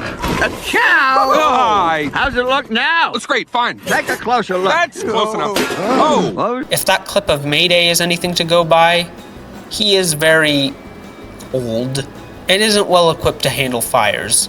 In fact, the only reason the fire is put out is because Dusty and his friends chip in and help him knock over the town's water tower, which just so happened to be nearby. Since this was such a close call, the government steps in and until further notice closes down the airport, which isn't super good for the town, not just because they have a lot of planes in it, but also because the Corn Festival is happening. Oh no! Since Dusty thinks his racing career is pretty much done, he offers to train and become the town's second firefighter. That's right, there is only one firefighter in this town. Mayday tells Dusty to go to a national park called Piston Peak, where he can train and get certified.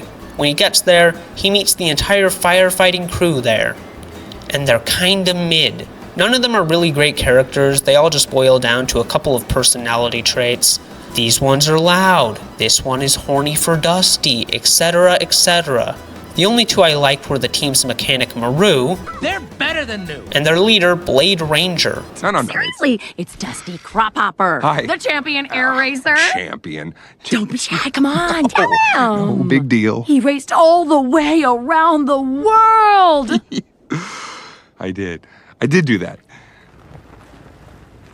The world wasn't on fire, though, was it? Was the whole world on fire? No? Dusty gets right to work training with Blade, but Dusty realizes that getting certified is going to be harder than he thought, since he keeps needing to push his engine into the red. He, for whatever reason, doesn't tell Blade about this when they're training, so he just thinks that whenever Dusty stops, he's just being a slacker and not trying to prevent himself from exploding. While training, he meets Cal, the park superintendent. He's a selfish douchebag who wants to get what he wants, even if it endangers others. What's up with the villains in these movies just being selfish jerks? Like, there's never been just an evil guy as the villain of a Cars movie. Except for Cars 2, that's the outlier. Cal's opening a massive lodge in the middle of the park, much to the annoyance of the team, not only because it has taken money out of their far more important funding, but also because a big fancy lodge equals more cars at the park, and more cars at the park equals a rise in fires. And these aren't small ones either, they are massive. One of them even causes Blade to get terribly burned and have to stay in the garage for repairs. It's at this point where we're told his tragic backstory by Maru. Earlier in the film, Dusty learned that Blade was one of the stars of a 70s cop show titled Chops, a parody of Chips. The crew has no idea how he went from being an actor to a firefighter, except for Maru. Apparently, his co-star, his right-hand man, got in a fatal accident one day during shooting, and Blade wasn't able to save him in time, forced to see his own friend die right in front of him. So, he quit acting and decided to become a firefighter, so he can, as Maru puts it, save people for real. So, with Blade getting repairs, the crew is out of a leader and at the worst possible time too, since there's now a massive fire in the park. Seriously, Piston Peak looks like it was dragged into hell. It's so large that everyone's being evacuated from the lodge, much to Cal's dismay. He even goes against the wishes of both the firefighters and the rules he has to follow, and uses their water to keep the lodge safe and stays with it during this massive fire. What a jerk.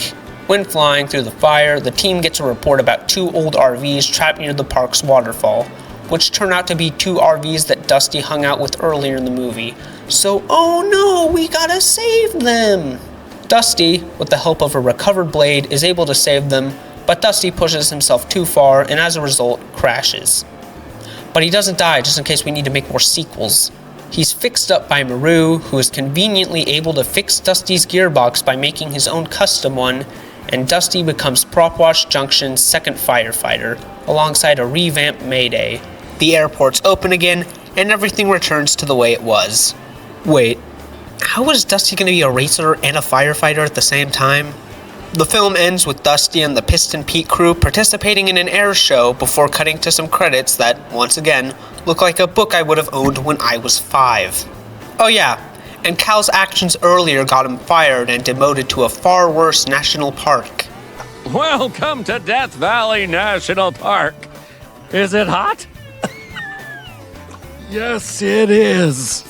Sweet.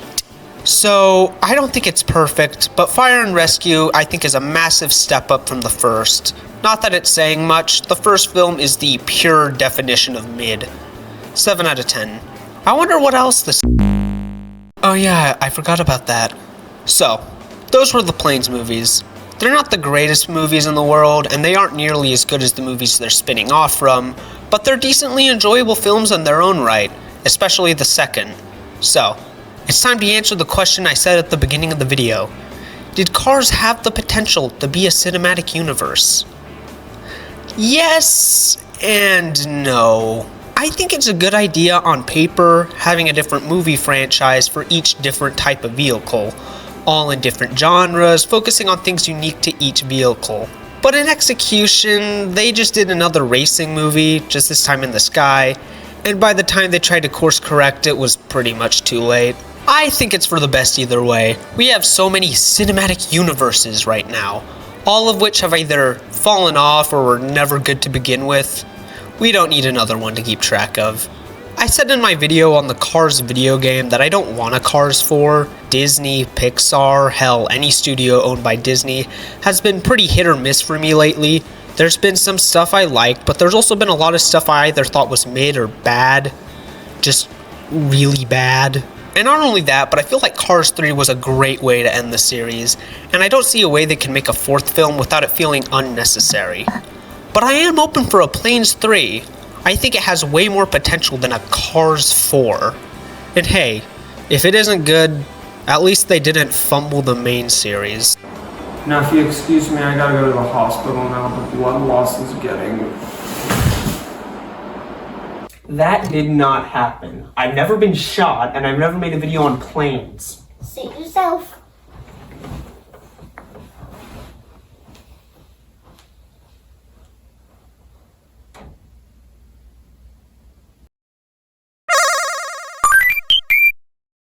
Kirby, everyone's favorite circle. Kirby, everyone's second favorite circle. I mean, look at him, how could you hate this guy? His games are well known for being simple enough for kids to understand, while still being complex and entertaining enough for all ages to enjoy, which is the philosophy the entire series was built on, beginning with Kirby's Dream Land in 1992, exclusively for the Game Boy. I was originally going to just review Kirby's Dream Land in this video, but if you've played Kirby's Dream Land, you know that it's a very short game, and my videos are usually on the shorter side as is, so I decided to also play its pseudo-sequel, Kirby's Adventure. That's right, baby. We got our first RAMJAM double feature. Okay, those were technically triple.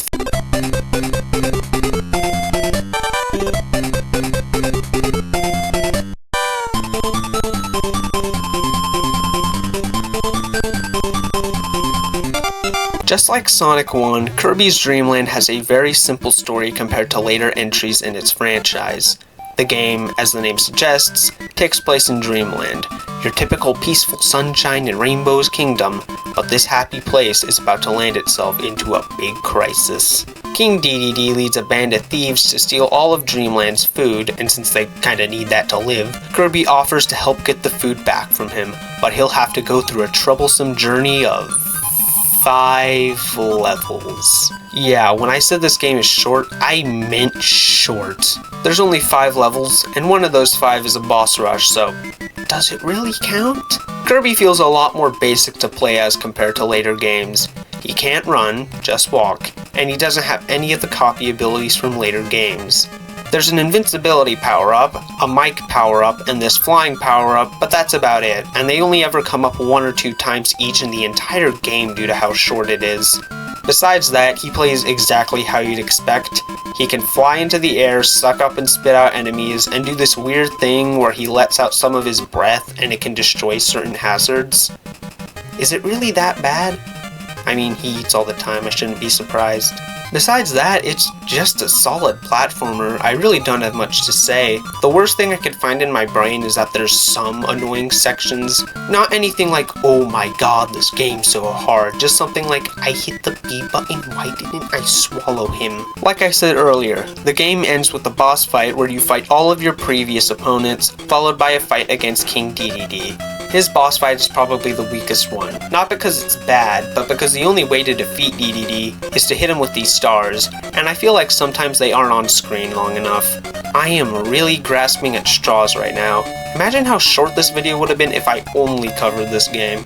Kirby defeats DDD, imagine saying that 5 times fast, and returns all of Dreamland's stolen food. Kirby's Dream Land is a short and sweet platformer. Nothing groundbreaking, and like I said in my Sonic 1 video, I wouldn't recommend it as your first Kirby game unless you really want to see where it all began, but if you have 30 minutes, try it. You'll have a solid time.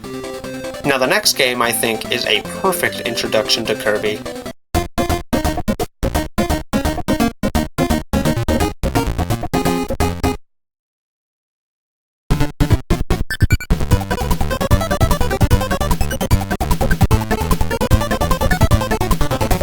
Kirby's Adventure picks up right where Kirby's Dream Land left off.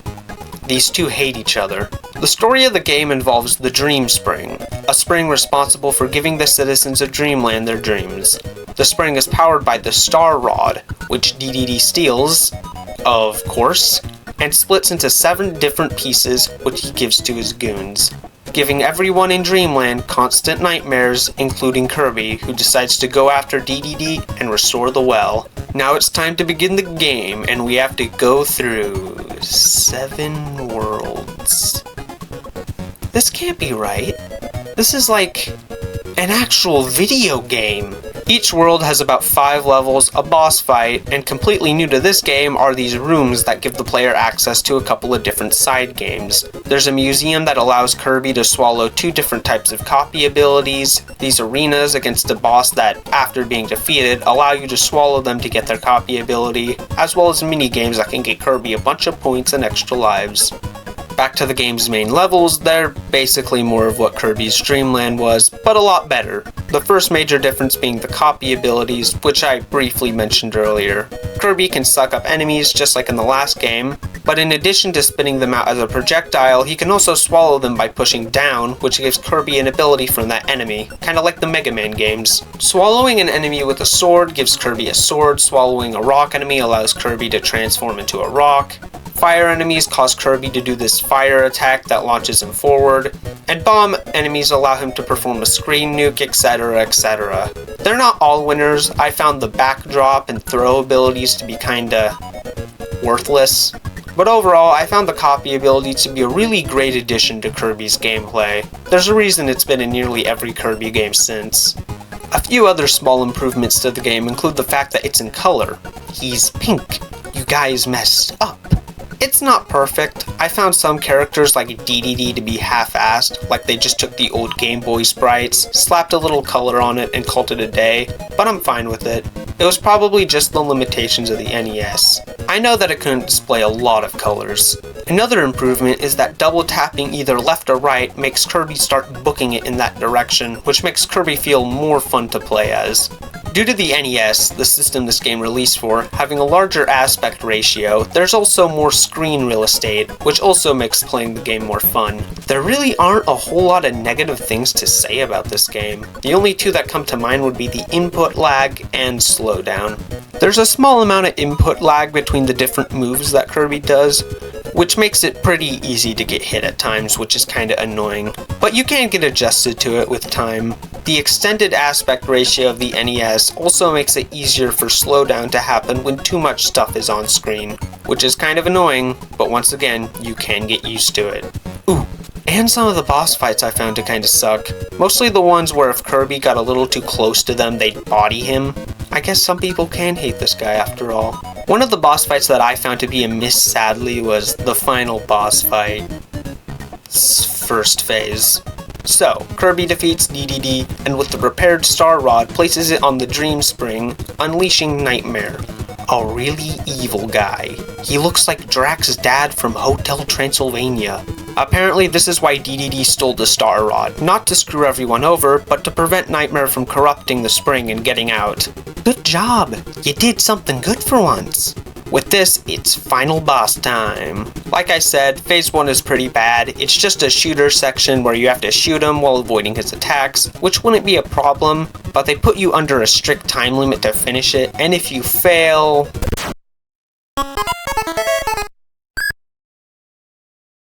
And it's not like this is easy like the rest of the game. For whatever reason, this was the hardest part. The only way I was able to defeat him was by turning on Turbo on my emulator, and even then, it was still kinda hard for me. Skill issue, I guess. But I did find Phase 2 to be a much more fair challenge. Remove Phase 1 and you actually have a pretty solid final boss. Kirby defeats him, accidentally blowing up a piece of the moon, and returning the Star Rod to the now uncorrupted Dream Spring, ending the game. Overall, a major improvement over Kirby's Dream Land. They are seriously night and day. 9 out of 10. I don't know what I'd give Kirby's Dream Land. It's so short that I don't think it'd be fair to give it a score. On the one hand, I could give it a high score that it doesn't deserve since it's so short and doesn't have a lot of content, but then I look like a douchebag with really high standards if I give it a low one. The game is good, that's all I can really say. I think this little double feature just shows how weird Kirby started out. You hear a lot of people talk about franchises like Sonic, Mario, or Crash, and say how the sequels to those games were so much better that it makes the first game look like child's play. Like comparing a gourmet burger to baby food. And I feel like this for Kirby as well, just a million times worse. We went from a stupid easy but fun Game Boy game that could be beaten in less than 30 minutes to a really damn good late NES platformer. And as you'd expect with a Nintendo IP, things only got better from here. Like and subscribe, over 90% of you aren't, and I'd really like it if you did. And have a good one. This is RAMJAM, signing off. Spider-Man is one of the most popular superheroes of all time. He needs no introduction. And just like any character that's popular, they get their face slapped onto any product known to man, one of those being video games.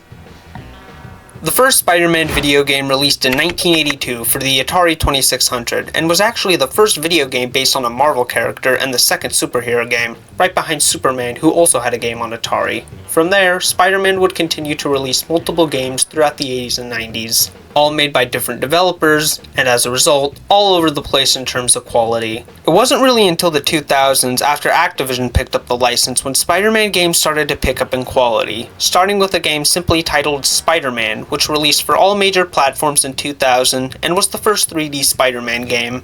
It was released to positive reviews and sold pretty well, which prompted a sequel to be released a year later. I felt like playing them recently, no specific reason, I just felt like it, and decided, why not make a video about them? So today, let's check out Spider-Man and its sequel, Enter Electro, and see if they still hold up.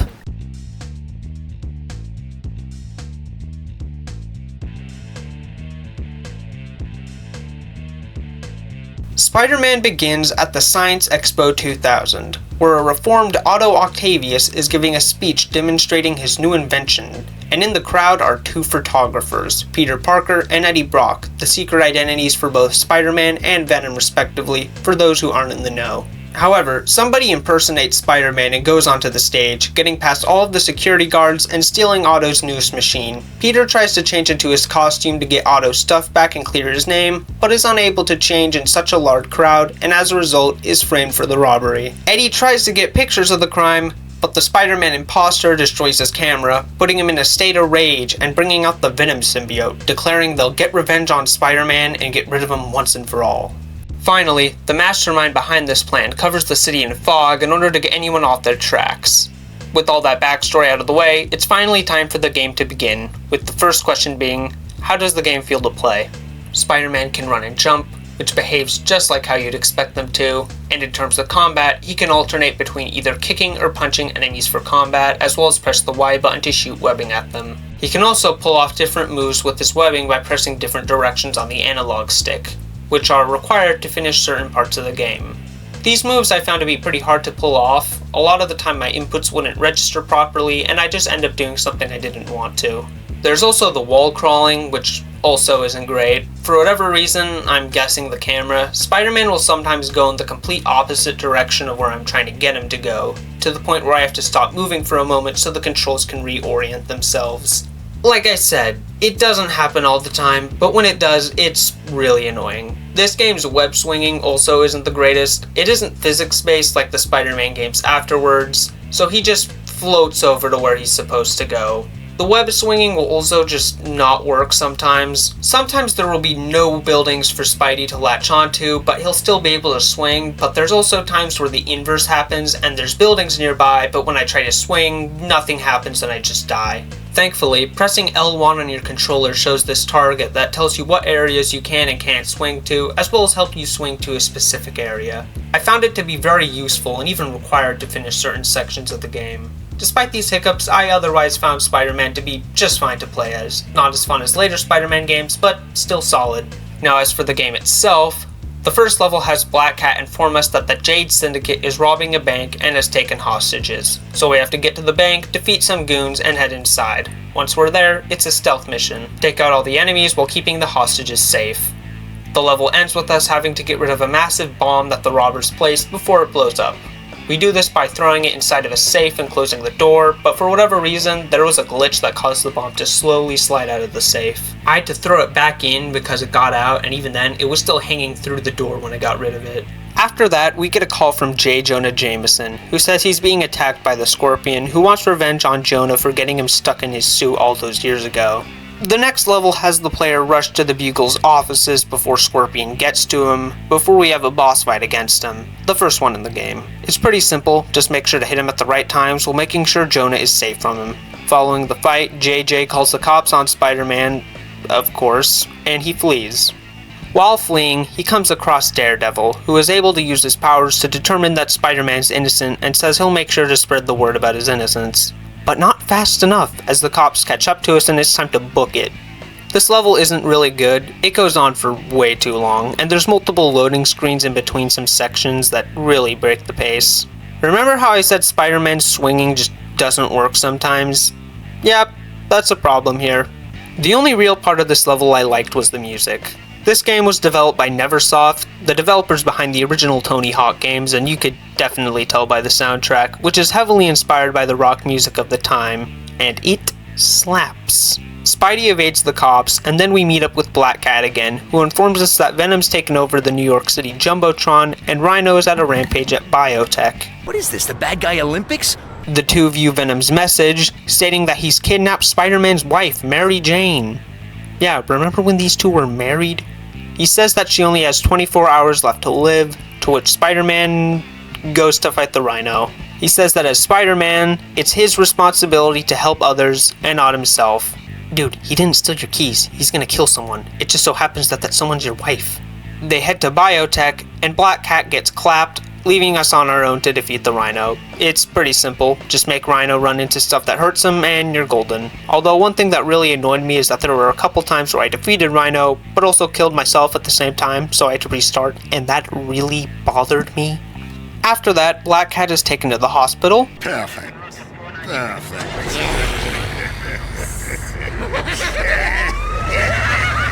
Okay, maybe not. And it's time to save Mary Jane. We chase Venom around the city before having a boss fight against him. I can't get too close to him, or he'll whoop me, but I also can't be too far away from him, or he'll whoop me.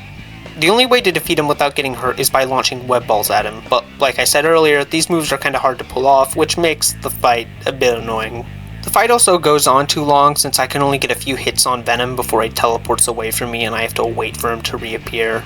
Yeah, I sure remember Venom's iconic teleporting ability from the comics. After defeating him, he flees into the sewers and we tag along.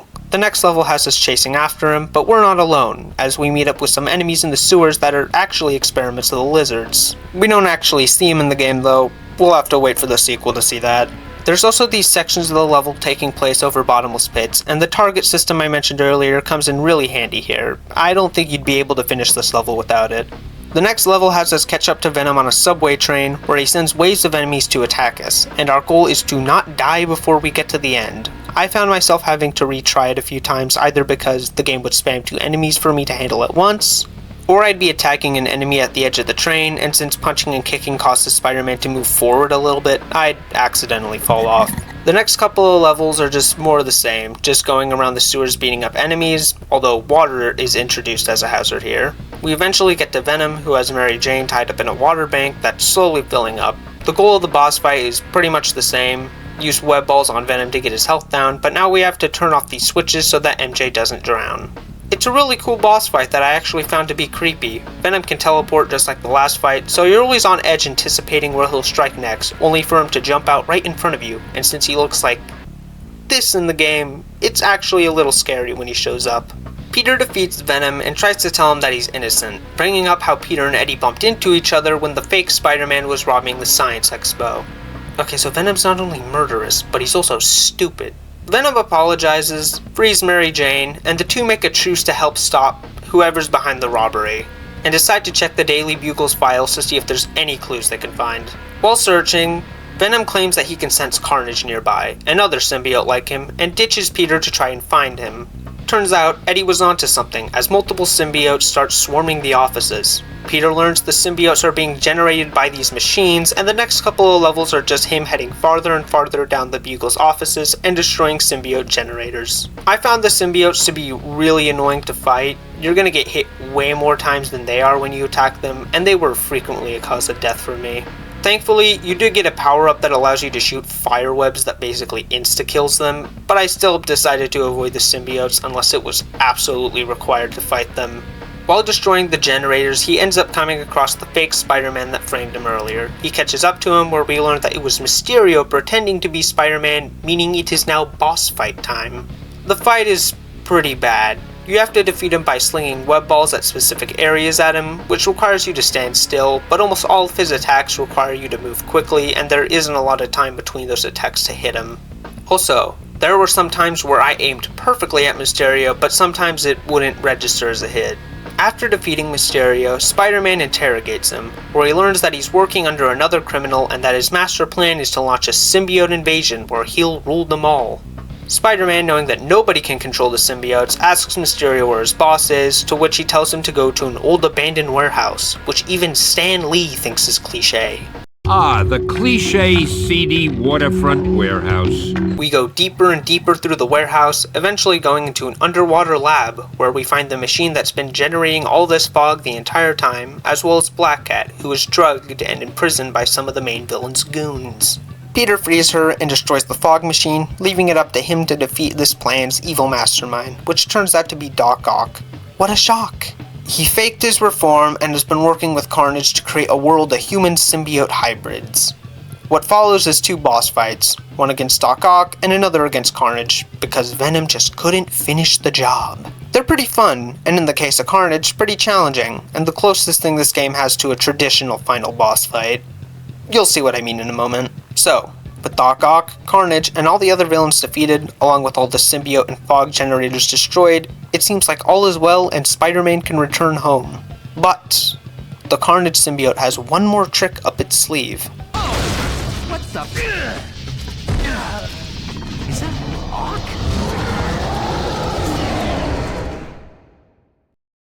To the people that played this game as kids, I am so sorry.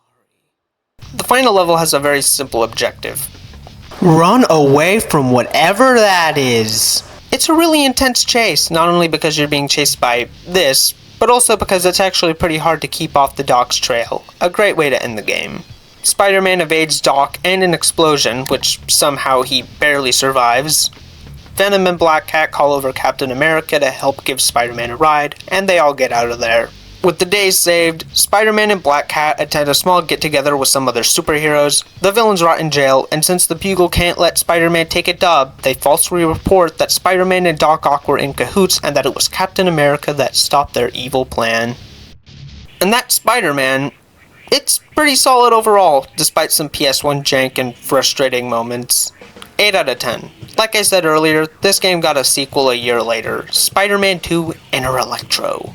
However, this had a completely different developer than the last game, Vicarious Visions, and wasn't as well received.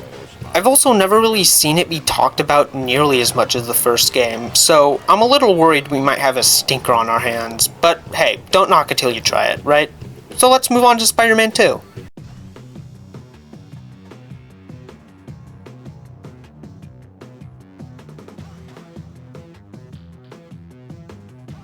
Spider-Man 2 begins with a cutscene where the game's main villain, the Wall. Spider-Man 2 begins with a cutscene where the game's main villain, Electro, breaks into a biotech lab and steals the BioNexus device. A device capable of amplifying its user's energy to power a whole city block, but in his hands, it's powerful enough to make him a god. Meanwhile, Spider-Man is doing his normal thing, and after a quick tutorial level, comes across Electro and his goons trading the briefcase with the stolen goods. He places a tracer on Electro, but is spotted by his henchmen, and the next level has us fight them, as well as fix any property damage they caused. The next level is a very basic one, where we swing from point A to point B while avoiding enemies before we catch up with Electro at an old warehouse. Spider-Man arrives just as he leaves, but sticks around long enough for his henchmen to fight him, which is what the next level consists of. Fighting henchmen. Spider-Man interrogates one of the thugs who tells him that Electro's going to Hangar 18 on an airfield. He gets ready to leave, and is then ambushed by Shocker, who is our first boss and first challenging section of the game. Fight like a man, bug! The next level has Spider-Man on his way to an airfield, where he has to defuse a bomb, planted in the city as a distraction. It's pretty challenging and keeps you on your toes. The keys to defuse the bomb are placed in random places, so each run of this level is always going to be different, which is another thing I really like about it. The next part of the game has Spider-Man sneak into the hangar where, once again, he just barely misses the criminals he's chasing after and is forced to save a runaway plane. The game doesn't do a very good job explaining what to do in order to stop the plane, which had me restart the level a few times, but it's decent. After that is another level where we have to go from point A to point B, followed by another level where we break into Hammerhead's base, which are pretty average. I am finding less and less to say about this game. The next level has Spider-Man find the villains, right as they escape onto a train. You gotta be kidding me. The next level has Spider-Man chasing the train while being chased by Sandman at the same time. The level revolves around Spider-Man avoiding his attacks while trying to get to the train, and occasionally breaking down these sand barriers created by Sandman to slow him down. It's kind of annoying that you have to stand perfectly to pick up objects while Sandman's constantly on your ass, but it's otherwise solid. Spider-Man gets onto the train to get the suitcase from the Beetle. He escapes, of course. And he gives Spider-Man an invite to the Science and Industry Ball, which Electro's henchmen break into as they want to find Dr. Watts, the creator of the BioNexus device, since she's the only one who knows how to power it. What follows is a more difficult version of that bank level from the first game. Get the hostages out and keep them safe from criminals. Although it's way harder here, these guys do not mess around. Following this is a boss fight against Hammerhead, and I gotta say, this is awful. In order to defeat him, you need to use your webs to yank his gun away from him, dodge an attack, and then hit him as many times as possible before he gets his gun back. Repeat that a handful of times, and you're golden. Yanking his gun away requires you to press Y and down on the analog stick, which, like I said with the first, the game doesn't do a very good job reading these inputs, so a lot of times when I'd press down and Y, the game would think I only pressed down, and as a result, I'd turn around and Hammerhead would start whooping me. I swear, I spent 30 minutes on this boss. It was terrible. I then proceeded to quit the game, come back a day later, and then beat it on my first try. Did I get used to the boss's BS, or was it a skill issue? Vote now in the comments below, and like and subscribe. Oh, okay, shameless plug over now. Spidey calls Dr. Watts' colleague, Dr. Connors, about the device, but only hears monstrous growling on the other end. Fearing that he's become the lizard again, Spidey bursts into biotech, which is where the next couple of levels take place, and these are rough. Both because of BS enemies and obstacles, or because of the game just not telling you what you're supposed to be doing. The worst offender is this one stage where Spider-Man has to go all the way up this machinery to get to the goal on top. They introduced a bunch of hazards that slowly makes the stage more annoying to deal with, and not only that, but you're going to be wall crying a lot in this level, and it is absolutely terrible. None of the issues with Spider-Man's controls have been addressed in this game. He plays the exact same, which wouldn't be a problem if there weren't levels like this in the game. Oh, and one more thing, this level doesn't have any checkpoints, so if you die or have a really unlucky fall, it's back to square one. Great. These biotech levels end with the boss fight against the lizard. We solve a small puzzle in order to make a cure, and the boss fight consists of the player using these purple web cartridges to stun the lizard and attack him while he's down, but not too long because he'll... Yeah. Having cured Connors, he tells Spider-Man about Electro's plans. One tedious level later, and he's at Watts' place in order to find out what powers the device, only to be attacked by Sandman. The boss fight against him is pretty challenging. Spider-Man and Electro learn at the same time that the device can only be powered by a hand-sized sapphire, and one has conveniently begun being displayed at a nearby museum. They both arrive there to get the gem, but Electro has samurais on his side that we have to fight before making a long crawl up this exhibit. Easier said than done. After breaking past all that, it's time to go one-on-one with Electro, and this boss fight goes on for way too long. I dodge his attacks, I hit him a few times, he launches me away, I repeat again and again and again until it's over. Spider-Man gets the gem, but Electro threatens Watts' life, so Spider-Man is forced to give it to him. Electro escapes and heads to a skyscraper in order to generate enough power to basically become God. The final boss has us fight him by destroying these generators and conductors, and then tricking Electro into stunning himself so that we can hit him.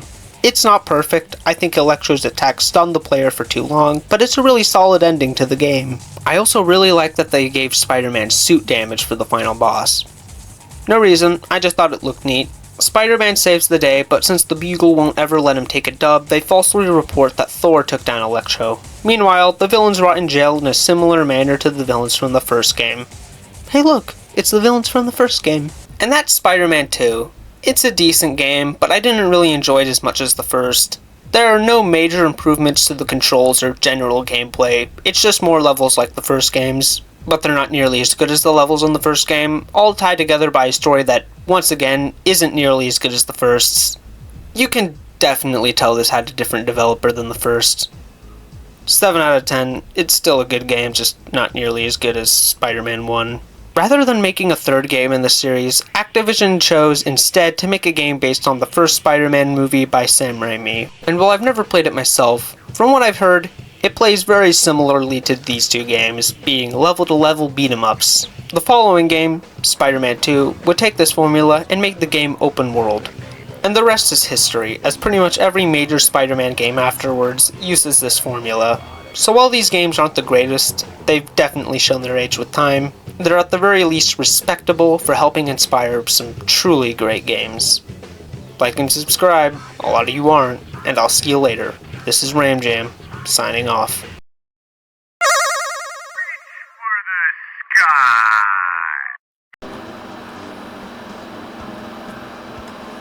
Hey, Jackson here. I'm looking at my computer because D23 is happening right now. Disney's announcing all sorts of brand new projects. Let's see what they have to offer. Incredibles 3, that should be interesting. I like 2, but it was nowhere near as good as the first. Let's hope this one's better. Pixar Bricktoons. It has Lightning McQueen in it. You know I'm going to watch it. Sequel, remake, Incredibles and Fortnite. Oh, here we go. Here's some new information on Toy Story 5. I wonder what it's going to be about. Toys has been to be there for their kids. And with Toy Story 5, the toys' jobs get exponentially harder when our toy crew goes head to head with what kids are obsessed with today, electronics.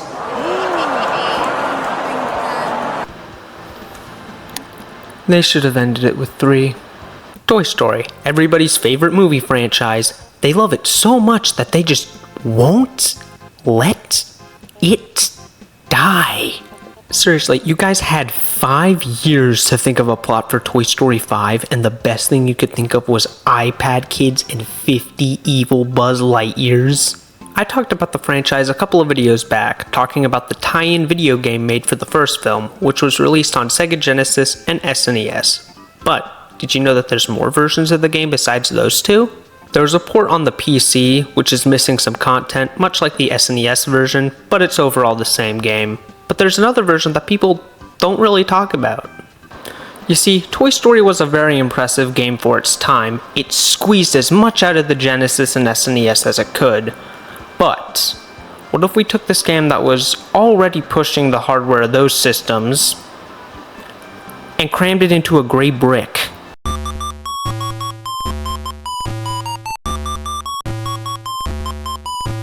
Toy Story on Game Boy. Do you ever just see the title screen of a video game and immediately think it's going to be bad? Let's start the game and... oh my god, what happened to Woody? He looks depressed. Playing the game, it's pretty much the same as the version on Genesis. If it took place on the moon. Everything moves so slow. Whenever Woody jumps, it feels like time stops. This can kind of be a benefit though. One complaint I had with the game on Genesis was that there'd be so many obstacles that you just didn't have enough time to react to them. So the slower speed of this version does help mitigate that issue. Do I think it's intentional though? Hell no. It's like this because the Game Boy's having a seizure running this. Wonky physics aside, how did I do that? Woody also just feels worse to control. The biggest problem being his whip. It has a way smaller hitbox than the original, so it makes attacking certain enemies and swinging on hooks an absolute nightmare. There was one swinging section that was so hard that I just went screw it and damage boosted straight through it. The game also has only 3 songs. There's You Got a Friend in Me, which plays in between levels, and then there's Strange Things and an original song, That Old Army Game, which the game alternates between for the music and the levels, and it gets really repetitive after a while. Even the level complete music isn't original, it's just a snippet of the old Army game. Getting into the levels themselves though, they're mostly the same, but have either been simplified to meet the Game Boy's limitations, or just straight up removed, mainly the ones that would have taken more time for the developers to program, such as the boss fights, the driving stages, or the Doom level, which is for the best. I don't even want to know what that would have ran like on Game Boy. Probably would have ran at 0.5 FPS, which, to be fair, the game already kinda runs at. The character sprites also look like nightmare fuel. I already mentioned how Sheriff Woody looks more like Deputy Walnut, but there's also Rex, who runs like a chicken, the Green Army Men, who look like turds. The crane machine level in general just looks like ass compared to the original, and is so distracting that it makes certain obstacles impossible to see. These yo-yos from the original are just floating balls in this version, and the worst offender... Woody, why are you humping Rex? Overall, this is just a really bad game, and probably one of the worst I've ever played. Before, that title went to Somari, but I still have a lot more respect for that game than this one. The developers of that game were a small bootleg developer that probably didn't have the resources or experience to make a great game, but this was done by Teartex Design Studios, and they're an actual game studio. were an actual game studio. Maybe it wasn't their fault. Maybe Tiertex was cranking out bangers outside of this game. Licensed games like Toy Story, especially ports, usually have short development times in order to release in time with the film. But I don't know. I feel like no amount of extra development time could have saved this port. It seems like it was always doomed to fail. Okay, maybe I need to rephrase that. This game was based on a highly successful movie and released on a system that sold more units than there are people in some countries. It definitely made Disney a decent amount of cash. A better term would be doomed to not be good. Just like Toy Story 5.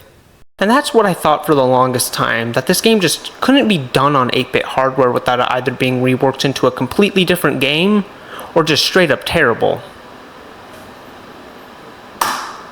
Leave it to Taiwan to prove me wrong.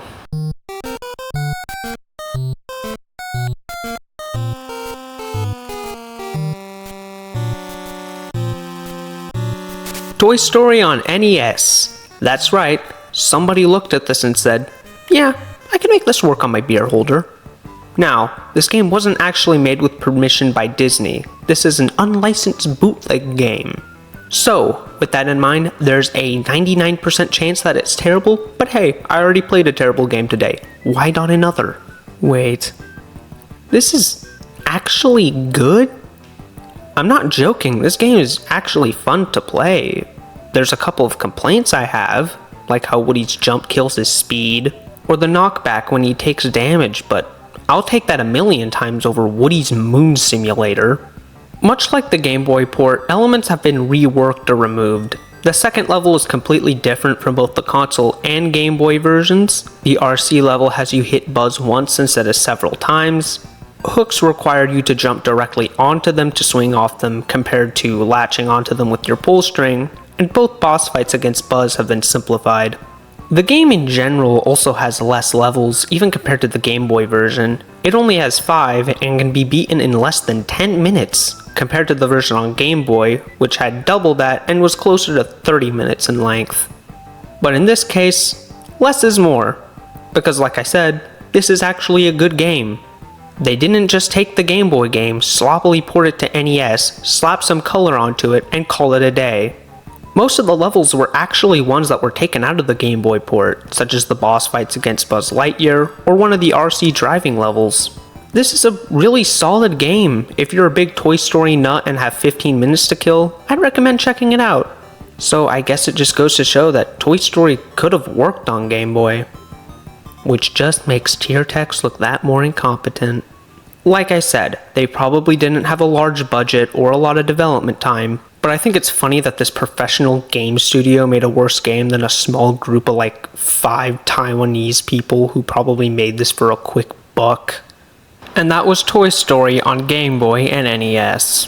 One game was significantly worse than I thought it would be, and the other was significantly better. Now, if you excuse me, I have to go to therapy now. What? I'm emotionally preparing myself. They've already announced Toy Story 5, now Incredibles 3. Cars 4 is next. Marvel movies. Everybody loves them. I mean, it's in the name. They're movies you marvel at. Despite some hiccups recently with the MCU, a lot of Marvel's film catalog has been pretty well received for the most part. It's hard to imagine a time where they weren't on top when it comes to superhero movies. But there was. There were so many times throughout the mid to late 20th century that they tried to get their characters on the big screen, with pretty much all of them failing to come to fruition. Except for Howard the Duck. That one came out for some reason. However, there was one way Marvel was able to get their characters into the world of film, even if it was outside of the big screen. You guys were that desperate? TV or direct-to-video movies were the only way for a while to make a Marvel character have a presence outside of comics. And, if successful, you could even get a TV show for the character out of it. One such character was Spider-Man, who had a TV movie in 1977 that eventually led to a series that ran for 13 episodes. However, not every character was as lucky, and that includes another creation of Stan Lee and Steve Ditko, Doctor Strange. Just like Spider-Man, he also had a TV movie, but it was a total bomb, both in ratings and reviews, and as a result, it's pretty obscure nowadays. The only reason I know it exists is because someone left a comment on one of my videos asking for me to talk about it.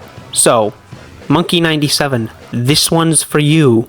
The movie begins in the astral plane, another dimension where we meet our main villain, Morgan Le Fay, who's played by Jessica Walters, who, if you don't know, is the mom from Arrested Development. So every time she was on screen, I thought of her character in that show, and how wildly different it is from her role in this movie. She's working for an evil demon who wants to take over the universe, but needs to break down the barriers between the astral plane and Earth, and needs Jessica Walters' help to do it. There's only one way to break down the barriers, and that's to take out Thomas Lindmer, the Sorcerer Supreme, an old man looking to find his successor. Meanwhile, we meet Strange, and right off the bat, there's already some significant changes to his character. First off, he's a psychiatrist instead of a surgeon, and second, he doesn't get in a car accident like in the comics, and still has his jaw by the end of the movie. Instead, that crash happened to his parents, killing them, and as a part of his inheritance got this ring from his father. Meanwhile, Jessica Walters finds Thomas and possesses a younger woman's body to trick him before yeeting him off a bridge, where he also gets hit by a car afterwards. Morgan then unpossesses the girl, making her watch the old man she just pushed. However, this ended up doing nothing, and Thomas walks it off like a champ, using a healing spell to get rid of his injuries. Clea, the girl who was possessed, keeps having nightmares about Morgan and the incident, which Strange also has due to a psychic link between the two of them. These nightmares eventually cause her to go wackadoo, and she goes to the hospital Steven works at in order to get help before falling into a coma, which is where Thomas comes into the picture. He mind controls all of the hospital staff into letting him in, which is kind of funny, and tells Strange to come into his house with his student Wong, where he's told everything he needs to know about magic. He tells him that Clea's soul is stuck in the astral plane and he needs Strange's help to get her out. He also tells him that he knew Steven's father and that they both know he had the potential to become a sorcerer, and that's why he has his ring. It's magic. He teaches Strange how to get to the astral realm, as well as a spell that repels any demons away from him before going there. We barely see much of the astral realm in this movie. I'm assuming both because of the incredibly low budget this must have had, and also because I'm watching this off a nearly 50-year-old VHS recording, so I can't see a lot of stuff in the dark very well. And this place pretty much eats, sleeps, and breathes the color black. When Steven enters the plane, it goes just how you'd expect. He finds her immediately, repels one demon, and takes her back to Earth. After this, the demon that Jessica Walters is working for is rightfully pissed off, and asks her why she just hasn't gone and killed Strange yet, and she says, and I'm not joking, because she has a crush on him.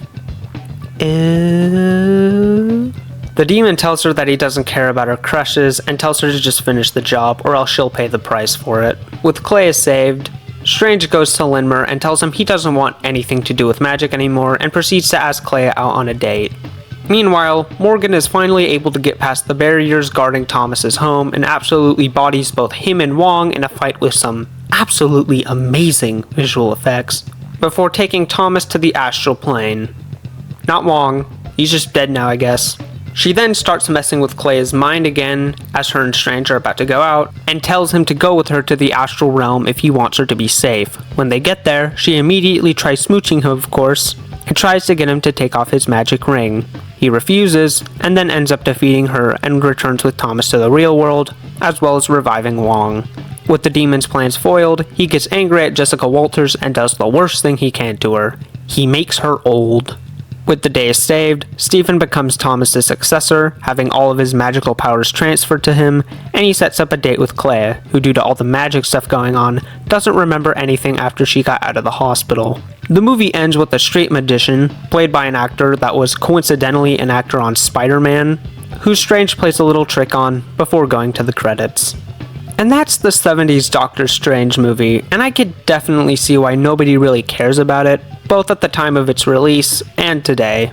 Not because it's bad, I actually found it to be quite decent overall, but it doesn't really have a lot of what people look for in superhero films, and that's action. All of the action pretty much happens at the end of the movie, and due to its low budget, the spells and magic, the thing the character's known for, look really cheap and bad, even compared to other Marvel productions from that period, such as Spider-Man. And even then, most of the characters doing all this cool magic stuff aren't even the main character. Strange doesn't cast any spells besides burning some wood and telling a demon to piss off. Apparently, Stan Lee hated most of the Marvel shows and movies being made around this time, the only two exceptions being the Hulk and this movie. He didn't like shows like Spider-Man because of how they removed Peter's personal life to just be a full-on action show, pretty much putting no focus on it. And I feel like this movie has the complete opposite problem, where it focuses too much on the character's personal life and not enough on the action. Not saying that I wanted this movie to just be 90 minutes of characters doing funny stuff with their hands, but there needs to be a balance. And I'm glad that Marvel didn't try to make another Doctor Strange movie until the 2010s, when they had the technology to make one without the limitations that this one did. And that's the end of the video. I don't have an ending in mind, so endo video. Why isn't it working? Hey, Jackson here. I don't really like Disney right now. They do almost nothing original these days. It's just sequels and spin-offs to their old movies, remakes of those old movies, or spin-offs to those remakes. They need to stop. I take back my previous comments. Pixar Bricktoons is the latest Pixar series to come to Disney+. It's an anthology show, with each episode being based on a different Pixar movie, but with a twist. That being, it's now in the form of my favorite snack. I'll be honest with you, the only real reason I was even interested in this series was because one of the episodes was based on cars.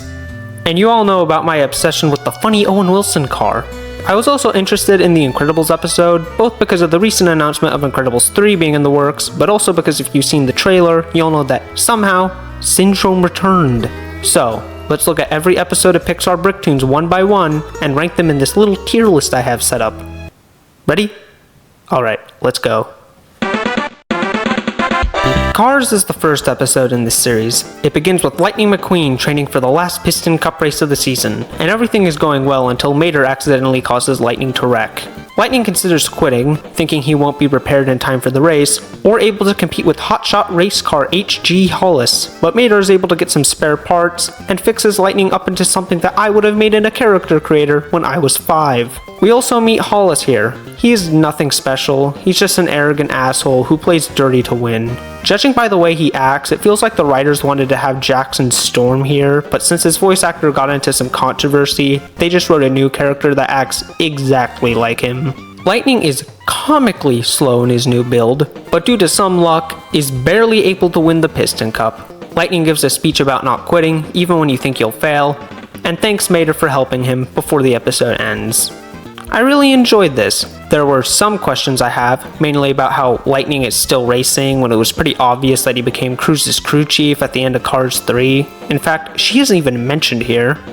But as we watch this series more and more, I think you'll come to find that these shorts are most likely not canon to the movies they're based on. I also really like that Mater became Lightning's crew chief following Doc's death. Something about that I just think is super wholesome. And I also thought it was creative for Mater to build Lightning back up into that weird monster truck build. I feel like it took advantage of the fact that these are Lego versions of these characters, and it's something I don't think would have worked nearly as well if it had been done in normal 3D animation. My position on Cars 4 is the exact same as it was before I made this video. I never want it to be made, but that won't stop me from admitting that this was a fun little adventure with the Cars characters, and if you love the movies as much as I do, I think you will as well. Cars goes immediately into the S tier. Nice to see we're starting the series strong.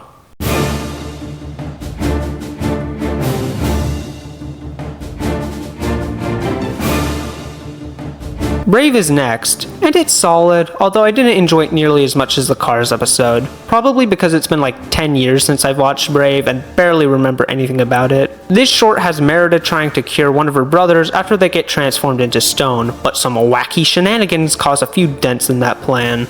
It wasn't anything too terrible, it was fine, but I only think you'll get the most out of it if you're a fan of Brave, and if anyone watching is, I respect that. Like and subscribe. I also respect Pixar for making this short in general. It shows that they're not just picking their popular movies to make shorts out of for this series. Another cute detail I found is that instead of being normal Lego minifigures, all of the Brave characters are in the form of those Lego minifigures made for girls. I found that to be a nice attention to detail. Brave is going in the C tier. I'd probably give it more if I was a fan of the movie, but I'm not.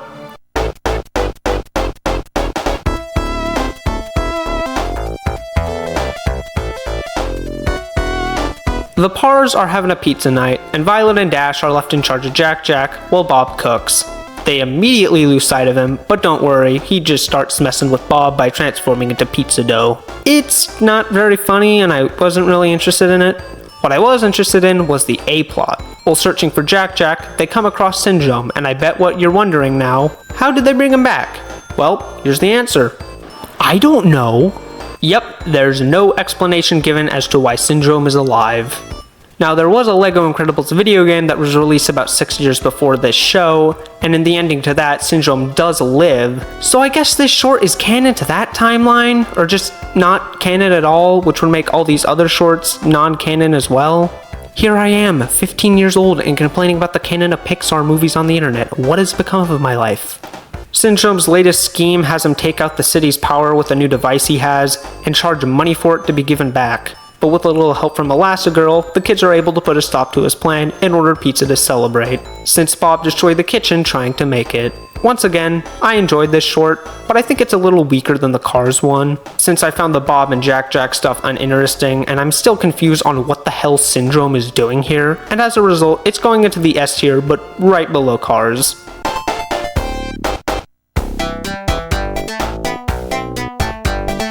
Finding Nemo probably has the weakest episode out of the entire series. Marlin and Dory have been replaced by new voice actors here, and while they try their best, and I get why it had to be done, at least in the case of Ellen DeGeneres, I don't think Albert Brooks has done anything scummy as far as I'm aware. They still sound off.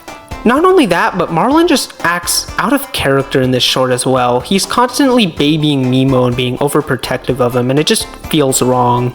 The first film was about Marlin learning how to be less protective of him, and it just feels like he was reverted back to square one here. The ending is also kind of cringy. The gang visits an old abandoned ship and accidentally destroy it. In the wreckage, Nemo finds a treasure chest with a pirate hat and instructions on how to repair the ship. The other kids are hesitant, saying they're too little to do this. But Nemo says that if little people join forces, they can do big things. Yay! This is then followed by a montage of the cast taking Lego pieces and putting the ship back together. I know I praised the Cars short for taking advantage of the fact that it was Lego, but here it just feels like an ad. This is going in the D tier.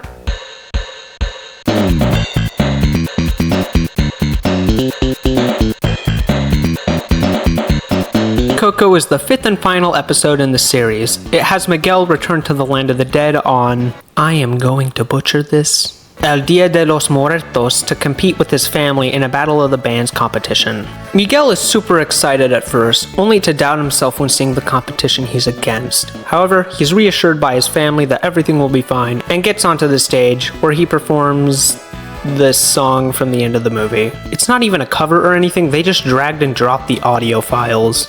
I will admit, it is kind of funny though, since everyone loses their minds over Miguel's music like it's the second coming of Christ. As you'd expect, they win the competition and the short ends. It's overall a pretty solid ending to the series, although it was kind of lazy of them to just reuse a song from the movie with no changes, which is why it goes in A tier. And there we go, all episodes of Pixar Bricktoons ranked. What do you know, Cars is on top for some totally unbiased reasons. Dropping the sarcasm, I don't think my ranking is the definitive way to measure the quality of these shorts, both because it's my opinion, not a fact, but also because I feel like your enjoyment of these shorts is 100% determined on how much you enjoy the movies they're based on. You could absolutely hate Cars and put it in the F tier, but really like Brave and put it in S. I won't judge. Overall, I enjoyed Pixar Bricktoons, even if I was a little critical of it in this video. It was nice to see some new adventures with these old characters. Now, does that mean I want that to be the only thing Disney makes from now on? No.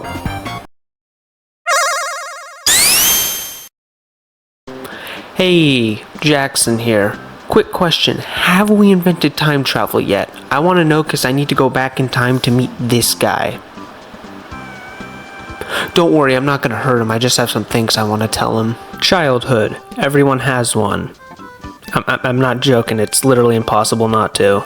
Due to it taking place over such a wide margin of time, there's many memories you have of it. You may look at them fondly, or maybe not. There's plenty of stuff I remember fondly from when I was younger, like hanging out with friends or playing video games with my brothers. But there's also plenty of memories that make me look at my younger self and make me want to punch him in the face?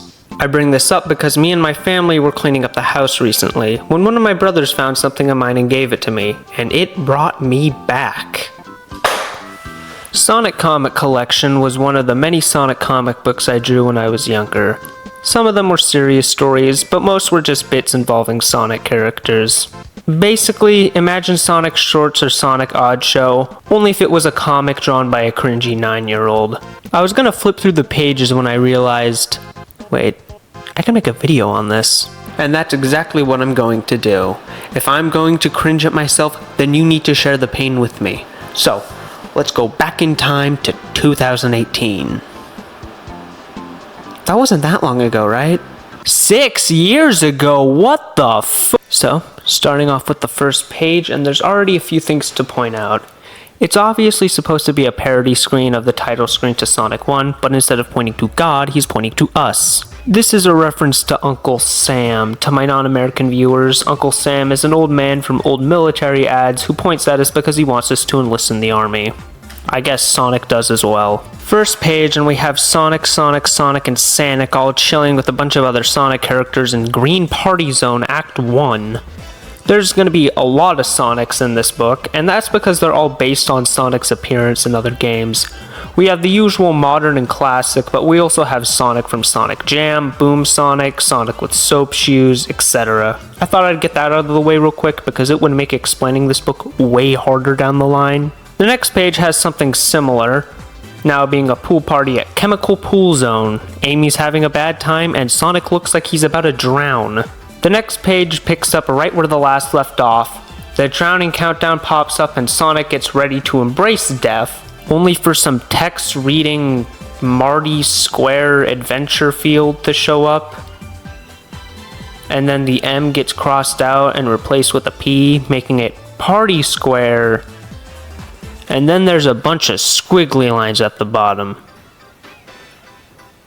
I'll be honest with you, not even I have any idea what's going on here, so let's just move on.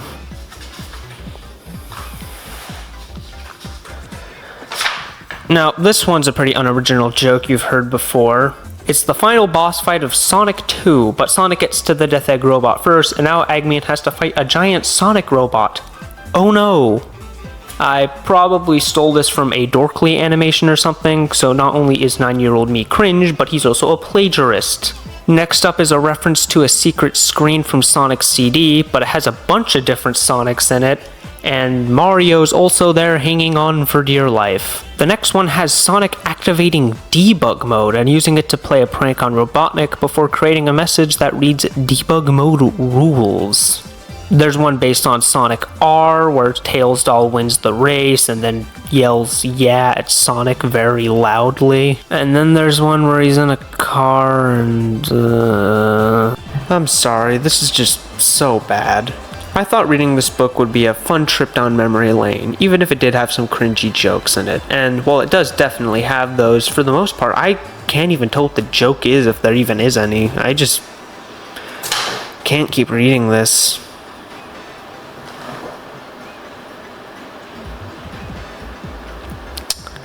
But I have nothing better to do. The next one is a far more interesting joke. And by that I mean, it's actually a joke. This one's based on an old fan theory made for Sonic Forces. You see, before we all found out Infinite was a mercenary of Eggman, some people speculated that it could be Tails from the bad ending of the 8-bit version of Sonic 2. This comic has Tails getting kidnapped by Eggman, to which Sonic doesn't care, and years later Infinite comes to modern Sonic to tell him what happened, to which Sonic goes, "Who the hell are you?" Classic Sonic's also here, as well as this third hedgehog that's actually a drawing of my avatar from Sonic Forces at the time. I don't play as him anymore though. If I'm ever playing Forces, I'm gonna go rockin' as a wolf. The next one's pretty simple. 4 Sonics activate debug mode and play a little prank on Mario. There's one where Sonic finds a ring and uses it to propose instead of collecting it. There's one where Sonic falls into a bottomless pit placed by other Sonics. There's one making fun of Sonic Boom for being glitchy and broken. Sonic hosts more parties for some reason. I guess that was an old headcanon I forgot about. They're all pretty harmless jokes. Not anything gut-busting funny, but I actually could tell what jokes I was trying to make compared to the first half of the book where I just looked at the pages confused and wondered if I was stupid. The book comes to an end with a multi-page story called Final Doom, starting with a warning given to us by Classic Sonic. This is a super cool action sequence that lasts a ton of pages. This is Final Doom. You know, you never answered my question from earlier. Have we invented time travel yet? The story has Eggman push a giant boulder to crush all of the Sonics, who are conveniently all at the same place at the same time. The story consists of them trying to outrun it, with each Sonic getting taken out one by one. Eventually, only Classic Sonic and Sonic from Sonic 06 are left, and 06 Sonic uses a anti-rock spray or something to free all the other Sonics, who are somehow still alive. But it's not over, as they'll have to go through all of the boss fights from Sonic Generations. However, they all assemble into a team called the Debug Mode Rangers. Jesus Christ, I must have really liked that. And slowly defeat the enemies one by one. Their deaths are nothing significant. The only one I feel like mentioning is Perfect Chaos, because Sonic just swallows them whole, which I find to be pretty funny. The story ends with all of the Sonics returning to their homeworlds, something that was never addressed in the story up to this point at all, leaving only modern Sonic, who says that it's now time to go Team Sonic Racing before fleeing the scene. You see, he says this because Team Sonic Racing was the next Sonic game at the time, so I wrote this cringy line. And so ends Sonic Comic Collection. I kinda dragged it through the mud, but I found enjoyment reading it. The book took me back to a far simpler time. In fact, I actually still make these sometimes. I have similar comics that I drew in 7th grade, but since my skills at writing had improved, there were actual jokes. You know, looking back at this has actually gotten me somewhat interested in making another one of these. Probably never gonna do it, but it's gotten me interested in the idea. I mean, I'm 15 years old. I think I have a far more sophisticated style of humor now. I can already think of some of the titles for it right now, such as Sonic's...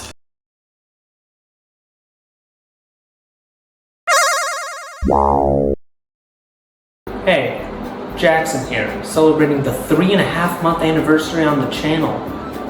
I wasn't gonna wait to celebrate the 4-month anniversary, so... Overall, the channel is doing very well so far. It has almost 70 subscribers, and each video on average gets at least 100 views. Don't get me wrong, it's still very small, but if it keeps growing at this rate, I know for a fact this channel will start going places. And in order to celebrate, I got myself a present. Let's check it out.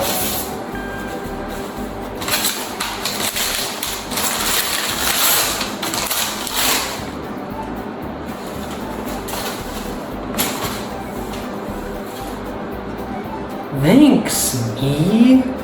SpongeBob's Truth or Square is a 2009 video game that was released for the Xbox 360, Wii, PSP, and DS. The game is based on the SpongeBob episode Truth or Square, which was an hour-long special made to celebrate the series' 10th anniversary. It's generally not held in high regard by SpongeBob fans. I myself decided to rewatch the special in preparation for this video, and it's not very good. In fact, I'd say it's pretty bad. The episode has some cool things in it, like a brand new stop-motion intro, a cover of the SpongeBob theme song by CeeLo Green, a lot of celebrity cameos, and even my boy Patchy the Pirate, but in terms of the actual episode, it's just SpongeBob and friends dicking around some air vents for about an hour with some unfunny Family Guy cutaway gags sprinkled throughout. So that wouldn't give you any particularly high hopes for the video game tie-in, but if you check the back of the box, there's a familiar name on it that should: Heavy Iron Studios. They're pretty well known as the developers behind SpongeBob SquarePants Battle for Bikini Bottom, a 3D platformer that was released for all major consoles in 2003. While it received mixed reviews at the time of its release, the game has since developed a large following and is now considered a cult classic, to the point where it got a remake in 2020. The studio also developed a second SpongeBob game, this time based on the first SpongeBob movie that came out a year later in 2004. It doesn't have as large of a following as their previous game, and most people consider it inferior, but it's still well known and held in high regard by many people. This game, on the other hand, now, people don't think that Truth or Square is awful. They just don't think it exists. Almost nobody mentions it when talking about Heavy Iron SpongeBob titles, most likely because the people that grew up on their first two outings had long since outgrown the series by the time this game came out. I mean, there was a 5-year gap between the SpongeBob movie game and Truth or Square. However, is that really the reason why? Or does nobody talk about this game because it's just not good? Well, that's what we're gonna find out today. So, let's play SpongeBob's Truth or Square to see if it's a hidden gem or if it deserves to be forgotten.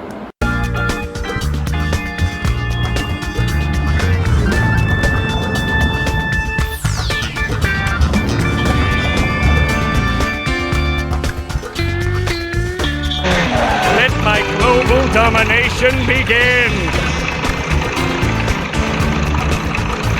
So, I bet you're wondering, how do we take the plot of the TV special and adapt it into a video game? It's quite simple. We don't! The plot of the game is completely different, which, hey, not complaining about that, I don't see how they can make a video game out of that special. The game's plot has only one thing in common with that of the specials, which is that it's the Krusty Krab's 11th anniversary and there's a big party being thrown in celebration.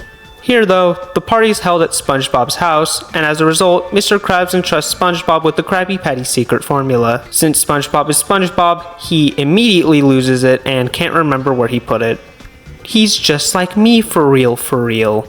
Plankton finds out about this, and as you'd expect, offers to help SpongeBob find the formula, where he'll ultimately backstab him and get it for himself when he finds out its location. He hooks up SpongeBob to a machine in the chum bucket, puts him to sleep, and enters SpongeBob's mind along with his nanobots. We start the game in SpongeBob's house, which acts as our main hub world. We can slowly upgrade the house more and more by collecting happiness tokens and objects. Happiness tokens are these coins with SpongeBob's face on them that we collect in levels by defeating enemies and destroying objects, or in the hub world by interacting with NPCs, while happiness objects are usually found at the end of a stage. There's also additional challenges and a shop where you could purchase costumes and upgrades for SpongeBob and other characters. As for the main game, it has SpongeBob and his friends think of all the good times they've had together in order to get SpongeBob as happy as possible, since then he'll be able to remember the location of the formula. The game consists of 7 levels and 3 boss fights, which, excluding the final boss, are all based on previous SpongeBob episodes. The episodes in question are Jellyfishing, Tea at the Tree Dome, No Weenies Allowed, Help Wanted, Christmas Who, Mermaid Man and Barnacle Boy, Just One Bite, Graveyard Shift, and Karate Island. I find this to be really cool. The TV special also had flashbacks, but they were all random cutaway gags rather than actual flashbacks to previous SpongeBob episodes. Now, since these levels don't exactly lend themselves greatly to video game levels, the devs had to take some massive creative liberties. One example is the level based on Help Wanted. Instead of taking place at the Krusty Krab, this level takes place at a random Bikini Bottom beach and consists of SpongeBob activating these patty making machines in order to feed multiple groups of starving anchovies. Enough explaining the levels though, what do they actually like to play? Compared to Battle for Bikini Bottom and the SpongeBob movie game, which were mainly focused on platforming, Truth or Square has a far larger focus on combat, making it a hybrid between a beat-em-up and a 3D platformer. There will be multiple points within levels where the player will have to beat up a certain amount of enemies to progress, and that can be seen as annoying filler to some, but for me, I wasn't too bothered by them. They were enjoyable and didn't overstay their welcome. SpongeBob has 3 attacks that he can use to defeat enemies, all of which involve him contorting his body into different shapes. He can transform into a spatula and smash anything in front of him, a wheel that acts as a spin attack and glide, and a cannon that shoots out water balloons. The cannon is only really necessary to hit buttons in required sections and stops you dead in your tracks, making you open to enemy attacks and as a result, completely useless in combat. The spatula is a very useful move, but it also stops you dead in your tracks and your inputs are locked until the attack's animation is over, making you an easy target for enemies, and while a minor inconvenience at first, it becomes more and more annoying as the game goes on. I found myself using the spin most often, since it lacked the issues those two had. There's also a handful of power-ups that SpongeBob can use to his advantage. There's your standard invincibility power-up, but there's also these power-ups that summon SpongeBob's friends to help out, which are kinda useful when you're tired of beating up enemies and just want the game to play itself for 15 seconds. The most useful power-up is this one that makes SpongeBob buff and gives his attacks more power, with the trade-off being that you lose it after getting hit. Basically, think of the super mushroom from the Mario series, but instead of making Mario taller, it makes him jacked. As for the platforming, it's simpler compared to the previous games. There were a handful of sections that challenged me, and it does get slightly more difficult as it goes on, but for the most part, this game is a walk in the park. Although it'll probably be somewhat challenging to this game's target demographic, which is really young kids that like SpongeBob. I'm strangely attracted to that repulsive dinosaur! Moving away from the gameplay, let's talk about the game's superficial elements, the graphics and soundtrack. Because if you played Truth or Square, you'll know that it's kinda lacking in both areas. The graphics aren't terrible. I consider them to be an improvement over Battle for Bikini Bottom in the movie game. In fact, I really like video game graphics from that era and consider them to be really charming. But those games were released on the PS2 and GameCube, and this was released on the 360. It's not like this was released early on into the 7th generation either. Like I said, this came out in 2009, and developers had a pretty good understanding of these systems' hardware at this point. To be fair, this was a licensed kids game that probably had a budget of my left shoe and some spare change. And this also came out on Wii, so that also could have been a reason towards the graphics looking like an upscaled PS2 game. The graphics aren't bad, I want to repeat that. I like the way this game looks, but it's just not up to the standards of video game graphics at the time in which it was released. The soundtrack is also equally disappointing, not because it's bad, but because there's no new music in this game. All of the tracks are either taken from Heavy Iron's previous SpongeBob games, or the show itself. It's not like Sonic Generations, where pretty much the entire soundtrack is just old music that has been either remixed or rearranged. They just dragged and dropped the audio files with no changes at all. I 100% know that this wasn't Heavy Iron's fault, and that they probably just didn't have the budget to make new music, but it still doesn't stop it from feeling cheap and lazy. On a more positive note, since I guess we have nothing else to talk about, we should move on to the game's ending. SpongeBob finally remembers the location of the secret formula, which is the Krusty Krab's safe. He breaks out of Plankton's machine, ready to go get it, but Plankton was one step ahead, and has transformed the Chum Bucket into a mech in order to get the formula and destroy the Krusty Krab. But I guess since the writers thought the game needed to have bigger stakes, he accidentally pushes a button on the mech that makes it instructed to instead destroy the entire city. The final boss has SpongeBob jumping across Bikini Bottom rooftops while avoiding hazards, whether they be falling buildings, missiles, or waves of enemies before entering the mech itself, where he then has to destroy a few generators to destroy this barrier guarding the heart of the mech. Then you're supposed to wail on the thing before the mech spits you out. Repeat the process a couple more times and you're golden. It's not a particularly challenging final boss, but it feels very climatic and is a great way to end the game. It's way more interesting than the previous boss fights, which were just avoiding the same few attacks before hitting the enemy in their very obvious weak spot. With Plankton defeated, SpongeBob and Mr. Krabs go to the Krusty Krab safe to get the formula, only for it to turn out that the formula isn't in the safe and that it was actually in SpongeBob's back pocket the entire time. But then they find out that it was actually Mr. Krabs' lottery ticket and that the actual formula was in Mr. Krabs' back pocket the entire time, meaning he accidentally gave SpongeBob the lottery ticket and that SpongeBob never had the formula to begin with. Did I lose you there? Plankton has his typical villain speech where he whines that he got so close to the formula this time, and Mr. Krabs and SpongeBob just smile at each other. And that's SpongeBob's Truth or Square. It's solid, although it's not nearly as good as Heavy Iron's previous SpongeBob games. The game is exactly what you'd picture when the phrase licensed kids game is brought up.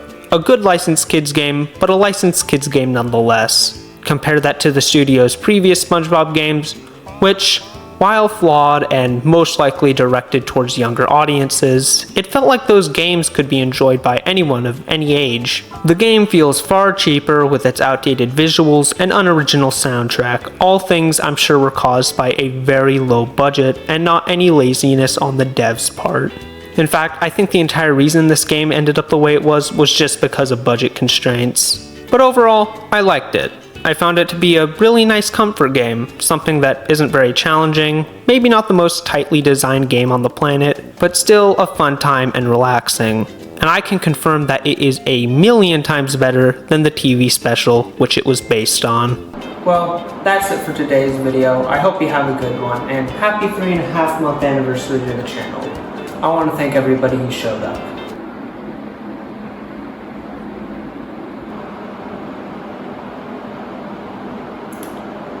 I should probably start putting everything away.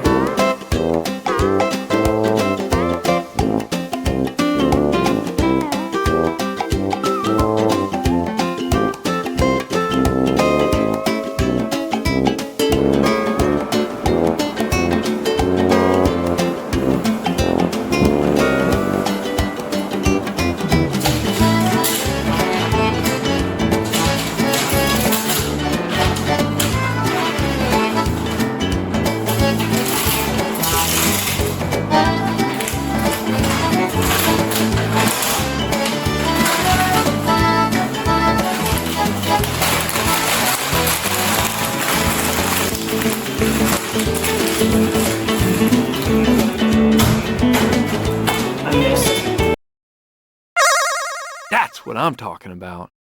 I love it when he does that. So, about 3 months back, I made a video on Cars. More specifically, the video game made to tie in with the release of the first film, and came to the conclusion that, while still having some issues, it was really great. Especially for a licensed kids game, which are known to be pretty mediocre in terms of quality. For that video, I played the PC version of the game. But did you know that it's only one of 10 systems the game was released on? This was pretty common back in the day for licensed games, releasing them on every system known to man to get the broadest audience and most sales. However, since these consoles all differed heavily in terms of specs, it was very common, almost standard, to have certain versions of the game be completely different than others. Like, you thought you were getting Battle for Bikini Bottom on your GBA? No, you're getting a 2D platformer, chump. Now, the version of Cars on PC and all of the console versions are identical. The Xbox 360 and Wii versions, due to them releasing a little later and on more powerful hardware, have better graphics, some additional content, and in the Wii version, motion controls. Because of course it does. But it's still the same game at the end of the day. However, the versions released for the Game Boy Advance, Nintendo DS, and PlayStation Portable are all completely unique, both from the console version and from each other. So I figured, before putting on my buck teeth and jumping into this game's sequel, Cars Mater National Championship, why don't I talk about these versions of the first game? Because nobody talks about them nearly as much as the console release, and I felt like giving them a chance. So, I guess we'll start with the oldest console here. Le Purple Brick.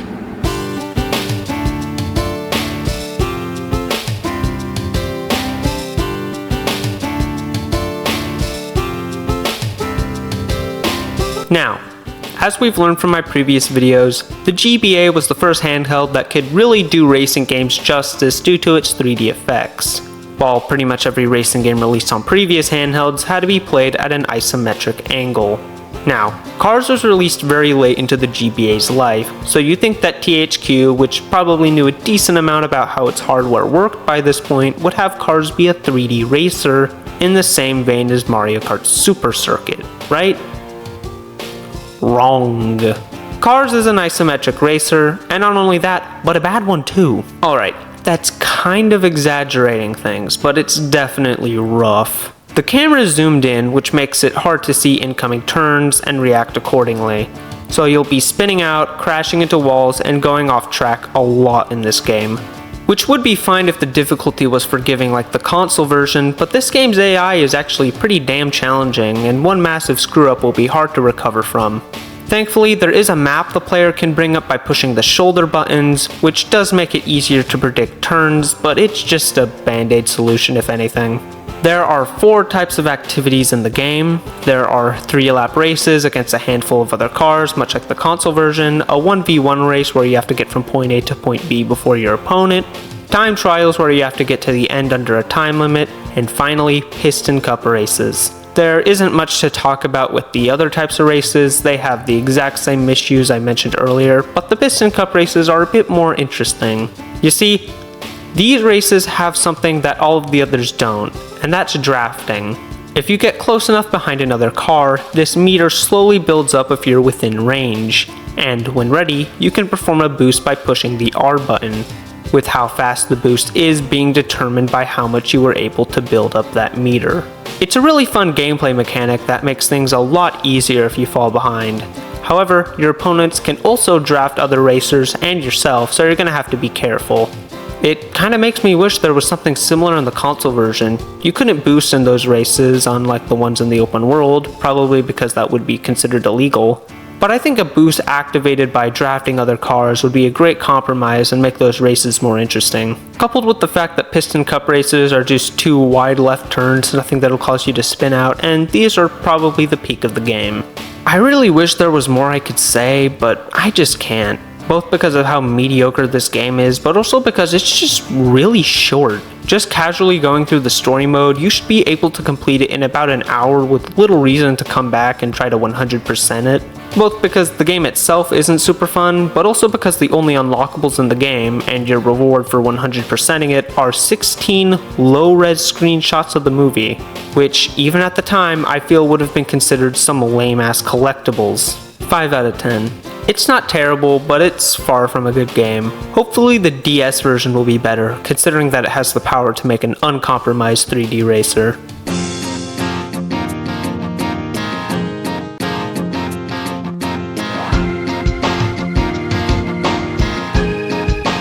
What do you know, I was wrong again. You see, pretty much every single Cars game is a racing game. It makes sense, the main character is a race car after all. However, Cars on the DS decided to be a little quirky and is instead a minigame collection. Yay!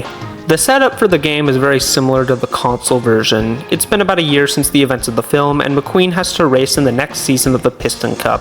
However, unlike the console version, which consists of lightning training and Radiator Springs, this game has McQueen reminisce with the townsfolk about all the fun times they've had together. Which is what these minigames are, flashbacks to those fun times. You complete a handful of them, and then you unlock a Piston Cup race in the present against Chick Hicks. Repeat that process a few more times, and the game's over. Because this is a DS game, most of the minigames use the system's touchscreen, although some use traditional buttons or both at the same time. Since these are all very different in play styles, it's going to be hard to talk about this game in the same way as the other versions. So instead, I'm going to talk about each minigame individually as quickly as possible, and rank them all in a tier list. Gesundheit is the first minigame and has you driving along the interstate while avoiding other cars as Snot Rod, as well as the other members of the delinquent road hazards, who will occasionally drive in from behind you. It's basically like an endless runner game, but you also have to avoid things from behind. The characters coming up from behind is kind of annoying since you're spending most of your time focusing on what's in front of you rather than what's behind you, but for the most part, it's a pretty solid start to the game. Going into the A tier. Flo's V8 Cafe. This minigame has you use the touchscreen to rub the customers of Flo's Cafe and make them as happy as possible, with it getting faster as each round goes on. Now, if you don't take care of one car in time, it's an instant game over, which I would normally see as unfair, but this minigame, even in its later rounds, is super easy. I finished it in a flash. Going into the B tier. That Blinking Light. Very basic memory game. I don't really like memory games, I think they're boring. This goes in D tier. World's Best Backwards Driver. This minigame has you rapidly tap the left and right sides of the touchscreen to build up this meter while Mater's driving backwards so that he can launch himself high into the air and collect a certain number of stars in the sky.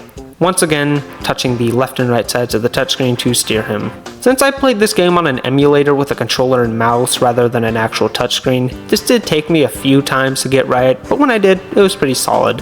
This also goes in the A tier. Fishin' Mater. This minigame, once again starring Mater, has the player use the touchscreen to aim his tow hook at some trash in a lake and reel it back in. The goal of the minigame is to collect a certain number of trash under a time limit, with the amount of trash growing and your time shrinking every single round. Due to this minigame requiring you to rapidly turn this crank, my hand cramped multiple times during this and I had to keep taking breaks. C tier. Highway Hassle. Max starts accidentally dropping McQueen's trophies out of his trailer, and we have to save them with the power of the touchscreen. I didn't really like this one. D tier. Ramon Style. This is a mix between a rhythm game and memory game. DJ plays a quick beat with certain sections playing on different speakers, and you use the touchscreen in order to replicate it. This minigame sucks. It's very easy to forget which speakers to push at which time due to how many notes there are, and even if you get it right, you'll still get it wrong if you're just a little too early or a little too late. Thankfully, the devs must have been aware of how bad this minigame was, since you get to retry it as many times as you need without any penalties. Still doesn't stop it from being the worst one we've looked at so far. D tier.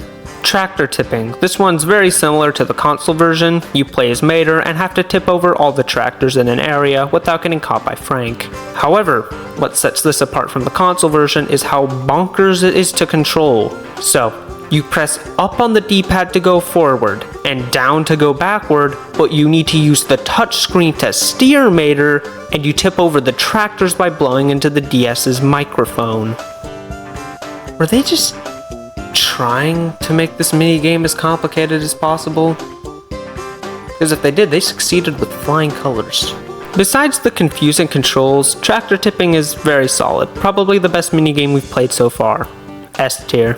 Casa de la Tires. This has you play as Guido, where you have to fling tires into the air with the touchscreen in order to stack them under a time limit. This was absolutely terrible. I could never figure out how to fling these up properly and had to retry so many times. I'd either fling it up too much or not at all, and you have to be ridiculously precise in order to get a single tire onto that stack. I'm not joking. I ended up spending 30 minutes trying and retrying this minigame alone. It sucks. But it's slightly better than the Ramon one, so it's going above it. Hydraulic Jump Jam, another minigame starring Ramon. This one has us tap the touchscreen at specific times in order to get Ramon to jump higher and higher and get a certain amount of feet in the air under a time limit. It's really simple, yet really fun. S tier. The Drive-In. This is a puzzle minigame. You play as Lightning and use the touchscreen in order to move these cars and make an exit for yourself. Now, since I'm kinda stupid, this took me a bit too long at certain points, but it's otherwise pretty solid. A tier. Willie's Butte. This has us race Mater backwards while avoiding certain hazards. The AI for Mater is a little unfair, but it's otherwise pretty good.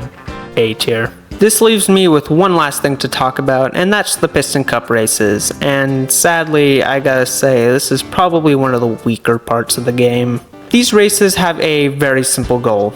Cross the finish line before Chick on the final lap. But what makes them so unbearable is that you have health in the form of your tire pressure, and if you blow all 4 of your tires out, you're donezo. McQueen's tires are way too sensitive, and as a result, it's very easy to get your tires into the red. Meanwhile, the AI for Chick is a million times better at the game than you for no reason at all. Thankfully, you take a pit stop every few laps where you change out your damaged tires from new ones. Still doesn't fix the problem though. Also, McQueen can only accelerate as long as this bar on the bottom screen is full, and he'll fall back behind if it's empty. So for most of the race, you're just fighting Chick's terrible AI, then you pass him and win within the last 10 seconds of the race. D tier. I kinda ranted towards the end there, but Cars on the DS is an overall decent game despite some bad mini games. It's at least better than the GBA version. If you are curious and want to play the game though, please, I beg of you, play it on an actual DS or 3DS, because it's almost unplayable on an emulator. I played this game with a keyboard, a mouse, and a controller and had to switch between all 3 at multiple points while playing, and it just wasn't fun. Plus, a mouse can't quite replicate a touchscreen, and it makes certain sections that require quicker reaction times a pain in the ass. 6 out of 10. Let's hope the PSP version's better, but judging by these 2 versions, I'm not getting my hopes up.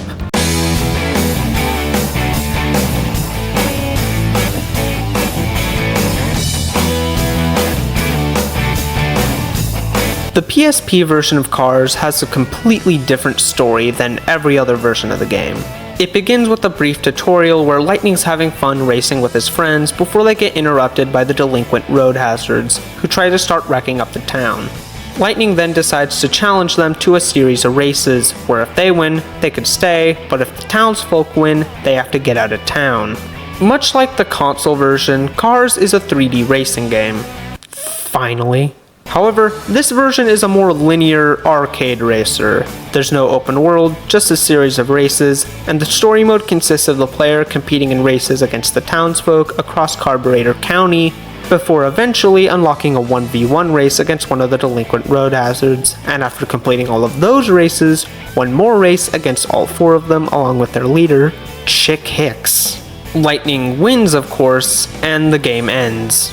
The tracks themselves, due to them not being restricted to an open world map, are a lot more cartoony than the console version, having boost pads as well as stage hazards such as earthquakes, tornadoes, or even Frank, who actually jump scared me the first time I saw him.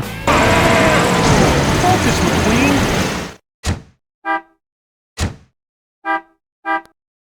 Let's start with the positives. This version of the game also has drafting, but instead of it building up into a small meter that depletes if you aren't within range, this adds to a larger boost meter that you can also fill up by doing tricks such as making big jumps. The console version also rewards you for doing this, but you're rewarded in the form of points, while your boost slowly fills up automatically over time.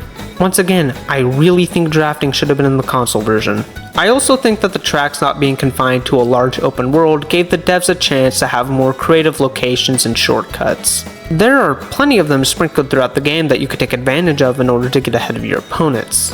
But your opponents can also use these shortcuts as well, so they're not a 100% win the race card. You're still going to have to actually try to get in front of them. The tracks themselves also take place over a larger amount of areas, including places outside of Radiator Springs, which is something that in the original was reserved only for special story events such as Piston Cup races or committing crimes. It makes Carburetor County feel a lot more alive, just like how it was depicted at the end of the movie. However, every game has its negatives, and this one is no exception. For example, the drift, much like the console version, is ass. The character models kinda dip into that uncanny valley territory, and these ramps in the highway track are super annoying. But my biggest gripe with this game is the difficulty. On default, the AI is challenging, but the fun type of challenging. However, as the game goes on, the AI gets more and more difficult to deal with, to the point where making one mistake could cost you a whole race. Like seriously, how is McQueen getting cooked by a Model T? This race should be over by now. I even had to restart during the boss race against Wingo, because while I did pass him, for whatever reason the game didn't think I was in first place and still said I was in second, which made me have to retry the whole thing, which was super frustrating. Overall though, Cars on the PSP is a really good game, and is the only one we've covered today that I'd actually recommend to anybody who liked the console game. It's just as good, and in some areas, even better. 8 out of 10, which is probably what I'd give the console version as well. Okay, so let's see, I've talked about the console, GBA, DS, and PSP versions. I think I'm done. I think I've talked about every version of the game. Do you see this? This is the face of a liar. Cars on Java flip phones.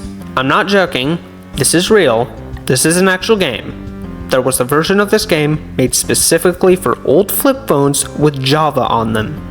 Was THQ just that desperate for money? I tried my best to get this game working, but sadly I just couldn't. My emulator booted it up just fine, but for whatever reason, probably the ROM being screwed up, whenever I moved, the screen would turn into this jumbled mess. Still better than the GBA version.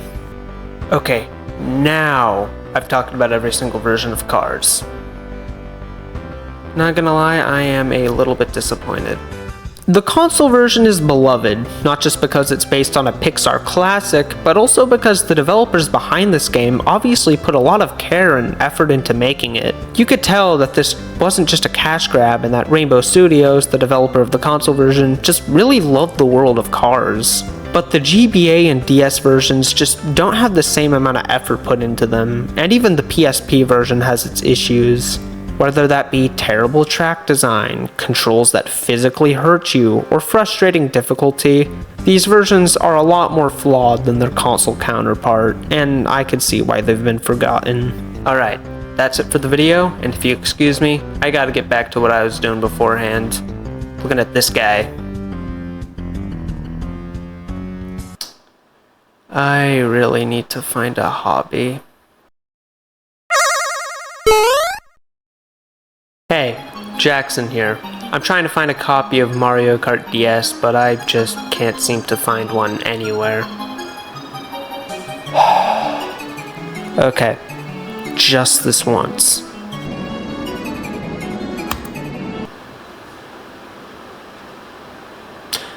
I don't know why, but I feel like I'm in danger for some reason now.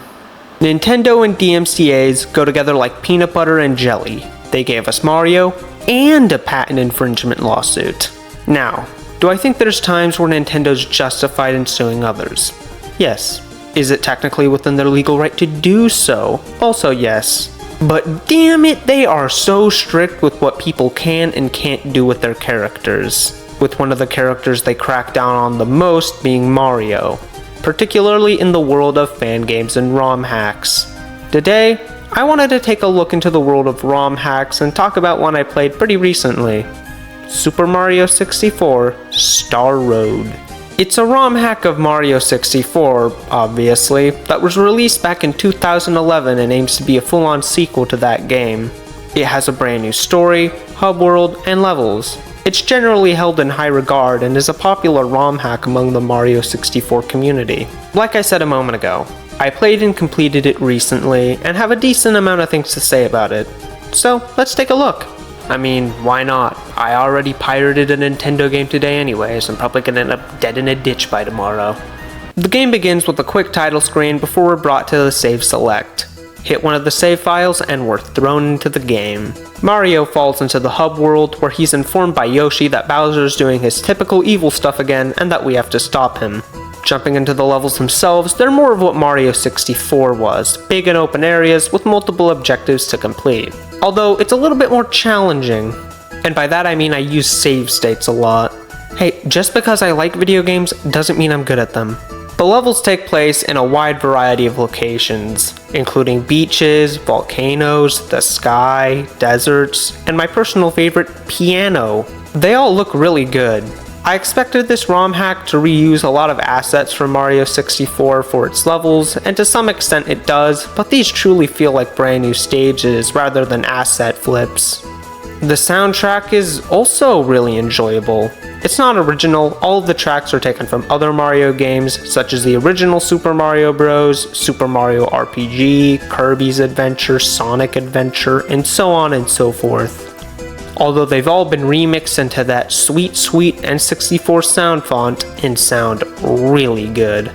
I'd recommend giving it a listen if you're a fan of N64 music. Moving into my criticisms, some of the stages I found to be a bit too frustrating because they fall into this issue I had with the base game, which is that there will be entire levels that take place over bottomless pits that are pretty easy to fall into, mostly due to how Mario feels to control. Not that he controls poorly or anything, he still controls great, but it's not nearly as tight as later 3D Mario games. I also didn't like the parts of the game where you had to swim, but I also didn't in the base game, so it's not really the fault of this hack. Come to think of it, swimming in every 3D Mario game before 3D Land kinda sucked. Glad they went back to how it works in the 2D games. The enemy placement can also be very annoying at times. Specifically with the flying Shy Guy and these bees. They were a constant nuisance for me during my playthrough, and I feel like they were intentionally placed in the worst possible places at the worst possible times. There would be plenty of moments where I'd be doing some tricky platforming, sometimes even over bottomless pits, and they'd come out to attack me at my most vulnerable. I hate them. I also feel like the game could be a little too cryptic and leave you in the dark as to what you're supposed to do. One example being the beginning of the game. You're immediately thrown into the hub world and Yoshi gives you no hints as to what you're supposed to do. So I walked towards the castle, saw that all the doors required either a key or a star to get in. I then tried jumping into this painting that I later found out was an entrance to a level, but it didn't work this time for some reason. I then ran around in a circle before eventually finding this green pipe and finally beginning the game. You know what? Skill issue. You can make a case that I was just being stupid. But another example that doesn't get that pass is getting the Vanish Cap. The levels that you unlock the Metal Cap and Wing Cap in work the exact same way as the original game. It has a switch that unlocks it in the main game, and has 8 red coins scattered across that you need to collect in order to get a Power Star. However, the stage where you unlock the Vanish Cap works differently. The switch is still there, but in order to get the Power Star, you need to find the 8 hidden secrets of the stage, which are basically just invisible red coins that you don't have any idea where to find. There's a bit of a pattern as to where you can find them, but I was still completely lost and had to look up a guide to figure out where all of them were, which is usually a sign that you didn't do a good job explaining how this works. With nothing else to talk about, I guess it's about time we move on to the end game here. After collecting 80 stars, the player unlocks the final stage, Bowser's Rainbow Rumble. It's a great way to end the game. The level looks really nice, the music is climatic and suspenseful, and the difficulty is just right so that it feels like the ultimate test of your skill without falling into some BS. And then the final boss ruins it! The final boss is a boss fight against Bowser. I always found the Bowser fights to suck in Mario 64. In order to defeat him, you have to grab him by the tail, then keep rotating the analog stick to spin him around, before letting go and launching him into some bombs, which is far easier said than done since he's spinning so rapidly.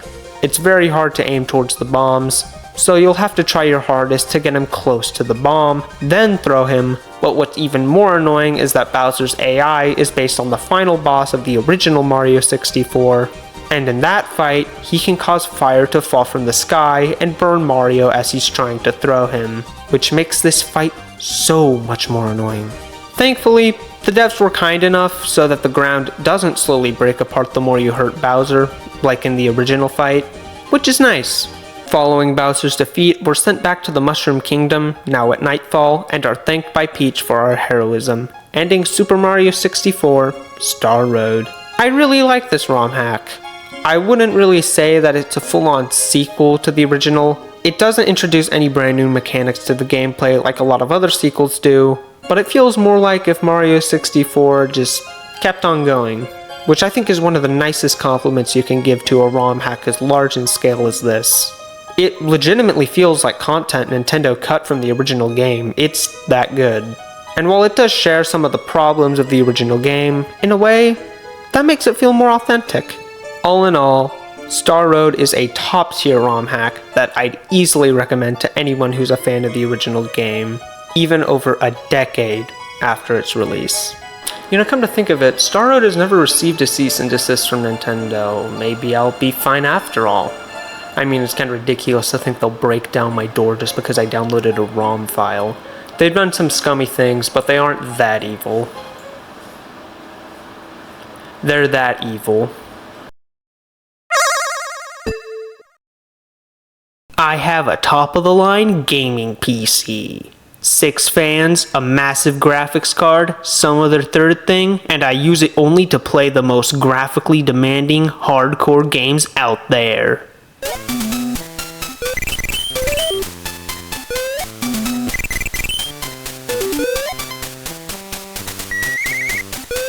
A little while back, I talked about Somari, an unlicensed NES game released in the early 1990s by a Taiwanese bootleg developer known as Hummer Team. The game was a demake of the original Sonic the Hedgehog for the console, but instead of Sonic, the game starred a character named Somari, which is literally just Mario with Tails' shoes.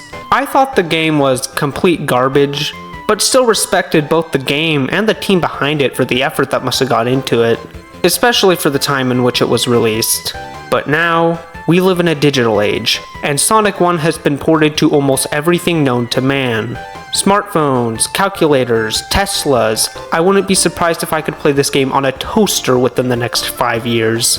And with so many ports of the game, people have taken a look back at Somari and tried to find a way to make it good. Sonic the Hedgehog NES Improvement is a ROM hack of Somari that tries to right the wrongs that the original had, while also replacing Somari with Sonic, truly making it Sonic 1 on the NES. I wanted to check it out, see what this hack changed, if it was for the better or not, and see if it's something that I'd recommend. So without further ado, let's begin.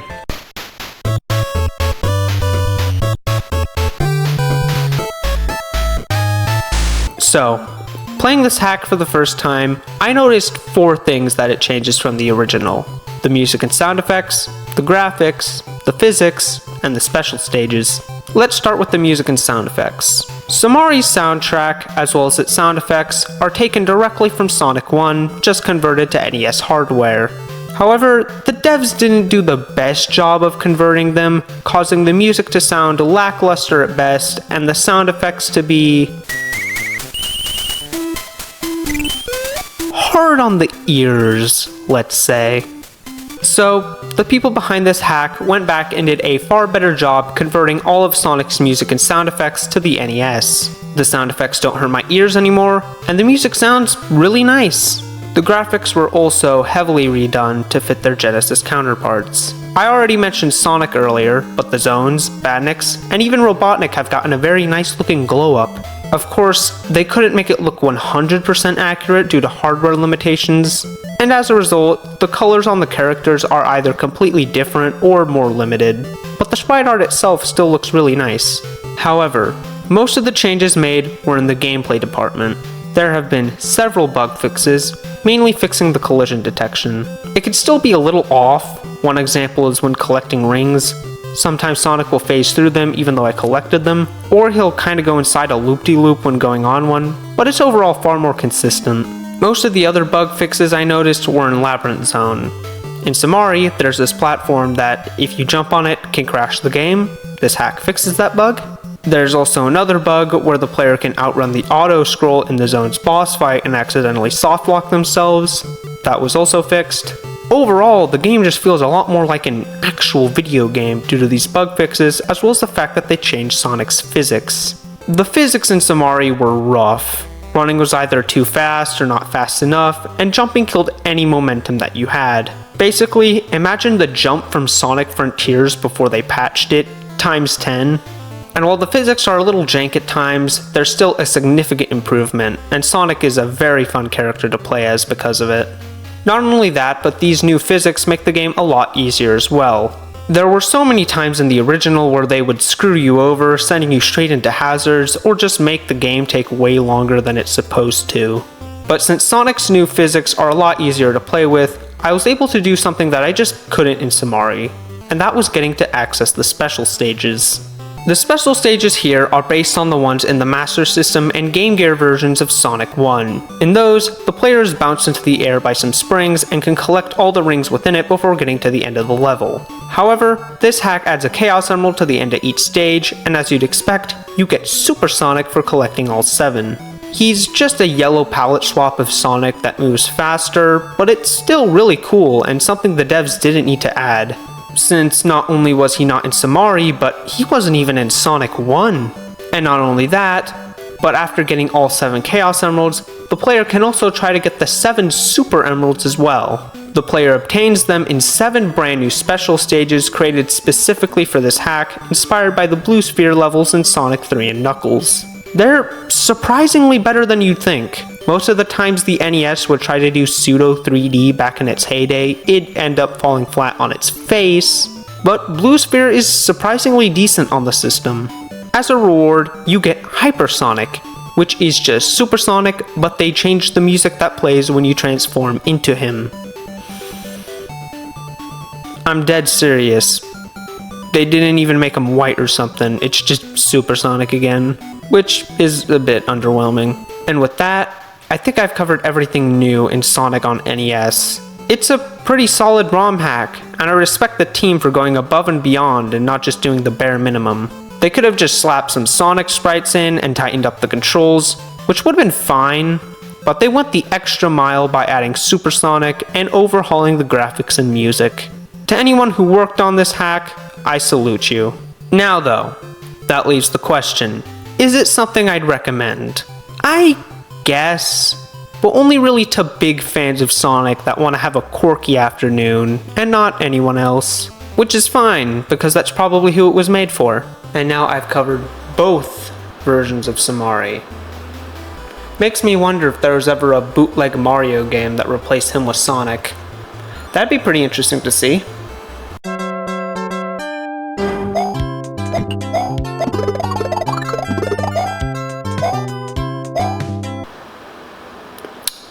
You know, on second thought, ignorance is bliss.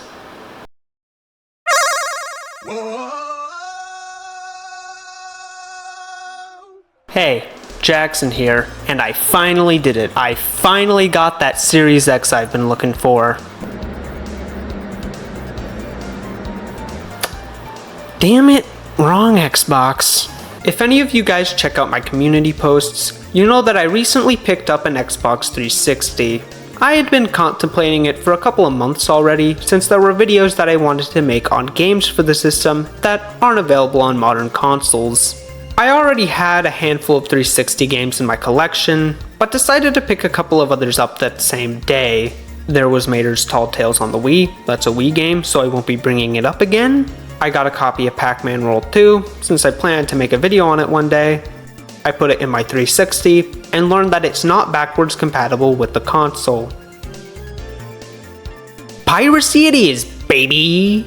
That leaves us with one more plastic shell to cover, and that's LEGO Indiana Jones and Kung Fu Panda. As you can tell by just looking at the case, this isn't your standard 360 game, but a combo pack that was included in specific bundles of the 360 targeted towards families. Makes sense. LEGO games are popular with kids, and everybody loves Jablinski, so pairing these two games together isn't the craziest thing in the world.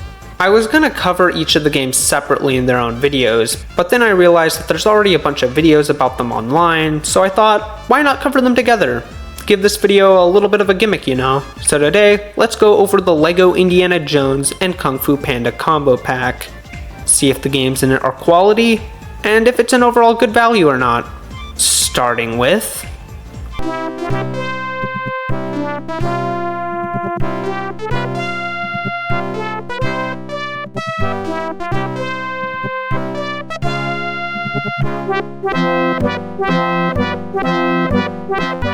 LEGO Indiana Jones is exactly what it sounds like. A LEGO game that adapts the events of the first 3 Indiana Jones films. It follows the basic gameplay you'd expect from a LEGO game.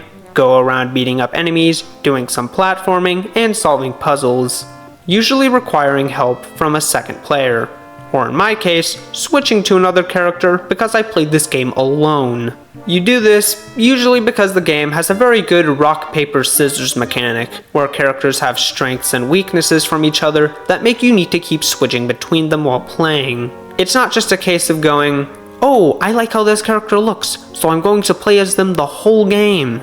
For example, Indy has his whip, which he can use to clear platforming segments, solve puzzles, and use in combat, along with just being a good all-around character.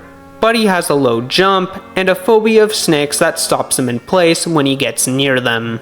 Meanwhile, the female characters, which include Marion, Willie, and the blonde woman from The Last Crusade, I forgot her name, sorry, all have a higher jump that they can use to access places the bros can't, as well as making platforming easier.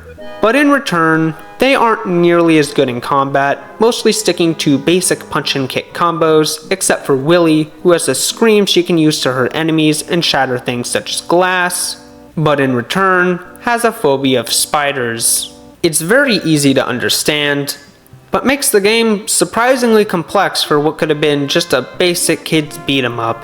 Another thing that adds depth is picking up items, which can be found in crates or from fallen foes. Some can be used in combat, such as guns and bazookas. Others can be useful for traversing the levels, such as hats from defeated enemies that you can wear in order to trick the bad guys into helping you, and some can be both, such as shovels, which you can use to dig up objects that can be helpful in completing a level, but also to give your foes the old shovel brain shuffle. Moving on to things outside of the gameplay, I also really enjoyed this game's score, although that might just be because it's taken directly from the movies. But hey, if it ain't broke, don't fix it, am I right? The cutscenes were also good, although they weren't what I was expecting them to be. You see, something I learned from this game is that older LEGO games barely had voice acting, and as a result, cutscenes in them played out like silent cartoons with that classic LEGO sense of humor. Now, was this done to save money on voice actors? Oh, absolutely. This game only has 3, and they just speak in grunts the entire time. Is the humor a little cringe? Kinda. But I overall found them to be really cute and charming.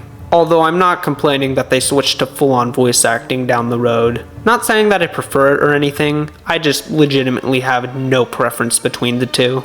Sorry to break it to you guys, but I don't really play LEGO games for the plot. While I thought that the game was overall pretty fun, there were still a couple of things that bothered me. You might consider these nitpicks, but I still feel like talking about them. Enemies with guns. Very annoying. It feels like whenever they appear, they're always away from me. And since they're shooting at me, I have to go towards them immediately, and 9 times out of 10, they end up killing me before I reach them. It's especially annoying when they have a rocket launcher or are in a tank since it's an insta-kill. I also felt that there were some times that the game wouldn't do the best job at communicating how you're supposed to solve a problem. Although I only experienced it, I want to say a handful of times. The example that immediately comes to mind is in one of the levels based on Temple of Doom. There's this machine that the player needs to fix in order to progress, but in order to do so, they must get a box full of parts and carry it over to the machine. Sounds simple, right? But in order to get to the machine, the player must get over this gap that's impossible for Indy to cross with the added weight of the parts. I tried jumping at the very edge of the platform, which didn't work. I then tried switching to Willy, since like I mentioned earlier, she can jump higher than he can, but that also didn't work. So then I decided to accept defeat and just look it up online, and the way you're supposed to do it is so stupid. So, switch to Indy, pick up the box of parts, walk to the edge, then drop it. Now, jump over to the next platform and use your whip to hit the box, and it'll automatically get into your arms. I know it sounds like a very stupid thing to complain about, but this is the only time in the entire game where you're required to do something like this in order to progress. Despite those very small complaints, like I said earlier, you can consider them just nitpicks or me having a skill issue, I really liked LEGO Indiana Jones. A lot more than I thought I would. Not saying that I thought it would be bad, just a pretty average kid's game. And while the game has an extremely similar setup to one, it has surprisingly deep mechanics that are also pretty simple to understand. I would heavily recommend it, especially if you're a fan of the movies. I mean, it's not like you got a lot of options for a good Indiana Jones game. LEGO Indy is getting a 9 out of 10. It's that good. Now, let's move on to the funny Jack Black Panda.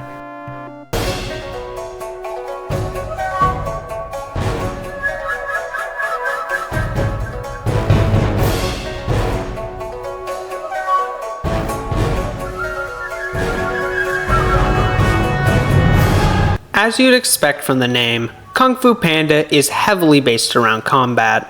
The levels consist of the player platforming, beating up enemies, and collecting coins along the way to upgrade Poe's moves. He has your standard light and heavy attacks, as well as aerial and running attacks. But he also has special moves the game calls Panda techniques that he can only use when he has enough chi, which is the blue stuff that you can see in the HUD. These moves include a belly flop, which does exactly what you'd expect it to, as well as the ability to roll into a ball, which insta-kills pretty much 90% of the game's enemies. Despite that though, I actually found combat in the game to be pretty solid. It's not a particularly challenging game. This is no Panda May Cry. You're still going to have to actually try to defeat enemies, not just button mash your way to victory, especially in the later half of the game. But most importantly, the combat is just fun. The animations and sound design make it feel oh so satisfying to skadoosh all over your foes. You don't just play as Poe though. I did not mean for that to rhyme. There's also times where the player switches to other characters, including Tigress, Crane, Monkey, and Master Shifu, who's the most fleshed out of the four, since the player will switch to him for entire levels, compared to the other three, who you play as for only very brief moments. His gameplay is pretty similar to Poe's, but he also has his own unique moves, mainly when it comes to his own panda techniques. There's one move he can do that homes in on enemies similar to Sonic's homing attack, and another move I like to call the Shifu boost, where he sprints quickly and hurts any enemies in his path, similar to Sonic's boost. The plot of the game is pretty similar to that of the film, but takes several creative liberties to fit the medium of video games better and to extend the game's runtime. Some of these are minor, such as when Poe and Shifu train at the place where Master Oogway created Kung Fu. In the movie, we get a training montage where Po slowly becomes better at Kung Fu, while in the game, a gang of gorillas starts raiding the place for treasure, and Po and Shifu team up to take them out. A more major change would be after Po completes his training.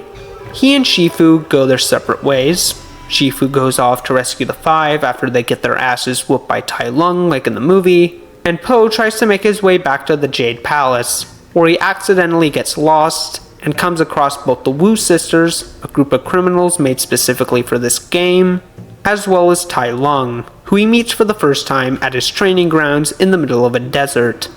I really like that the game did this, not only because it puts a unique spin on the plot of the movie that's so well known at this point, but also because the characters and locations we're introduced to are really cool. I especially like the swamp Po goes to when he fights the Croc Gang, as well as Tai Lung's training grounds. As much as I liked Kung Fu Panda, there were definitely some flaws I noticed with the game as I played it. Much like LEGO Indy, it's a very small list of issues, but they were a lot bigger than the ones in the former. For one, the graphics. You might think that that's kinda weird to say, because judging by all the gameplay footage you've seen so far, you'd say this is a pretty solid game in terms of visuals. And while overall I do agree, I think that the cutscenes are when the graphics for the game are at their worst. This is because during cutscenes we get a closer look at the character models, and they don't look the best.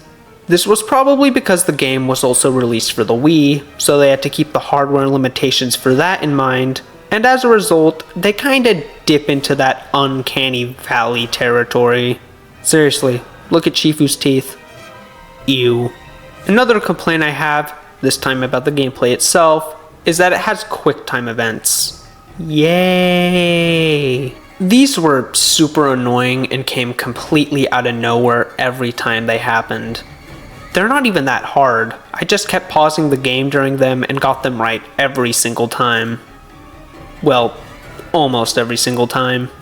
I'm so happy that QuickTime events have slowly been dying out ever since the 7th generation. The only time they were somewhat enjoyable for me was in Sonic Frontiers, and that's because the only button you push during them is the X button, and even then, they could still easily be cheesed. Now that I think of it, I think I've mentioned Sonic a little bit too much in this video, haven't I? While I do consider it the weaker game of the two, Kung Fu Panda is still a very fun game, and much like Indy, is something I'd recommend to anyone who's a fan of the films. It's up there with Cars as one of the best movie tie-in games I've ever played, and it gets the same score as well, 8 out of 10. And with that, I've now covered both games in this double pack, and if the video hasn't made it obvious yet, I think it's a pretty sweet deal. It contains two games that I think are great, not only for kids, but all ages, and especially fans of their source material. And I think that it's a great introduction for kids to the 360 as a console. I mean, it was mine as well. These were the first games I ever played on mine alongside Sonic 06. So in conclusion, I have an Xbox 360 now, and I'm really enjoying it so far. The videos I plan to make with the system might not come out for a little while, considering that I have the rest of the year planned out for this channel, but I promise you I will make a return on this investment. I mean, I kinda have to. I bought the damn thing thinking that it was a Series X. Ah, f*** my hand. Hey, Jackson here. I like Shadow the Hedgehog. Okay, that is strange. Somebody should be calling me cool by now. So, after 9 months of waiting, Sonic X Shadow Generations is finally here.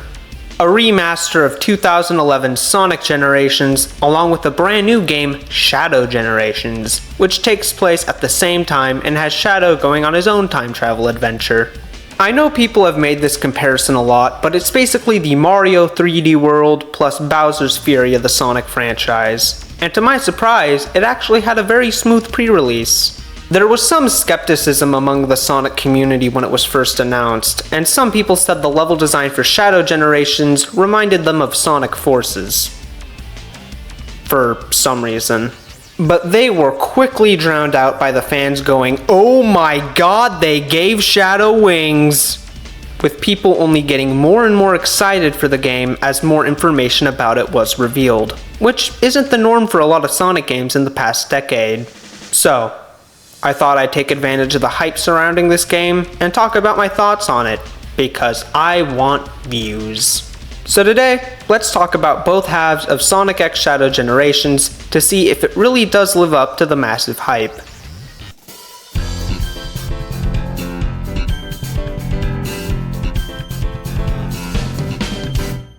Now, I'm not going to be reviewing Sonic Generations in this part of the video.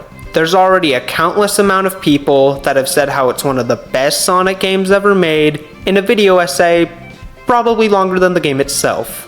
What I want to cover is if the version in Sonic X Shadow Generations is a good remaster, because remasters of Sonic games are known for their inconsistent quality. Some can be really good and even superior to the originals, like the retro engine versions of the classic games, and some can be Sonic 1 on GBA.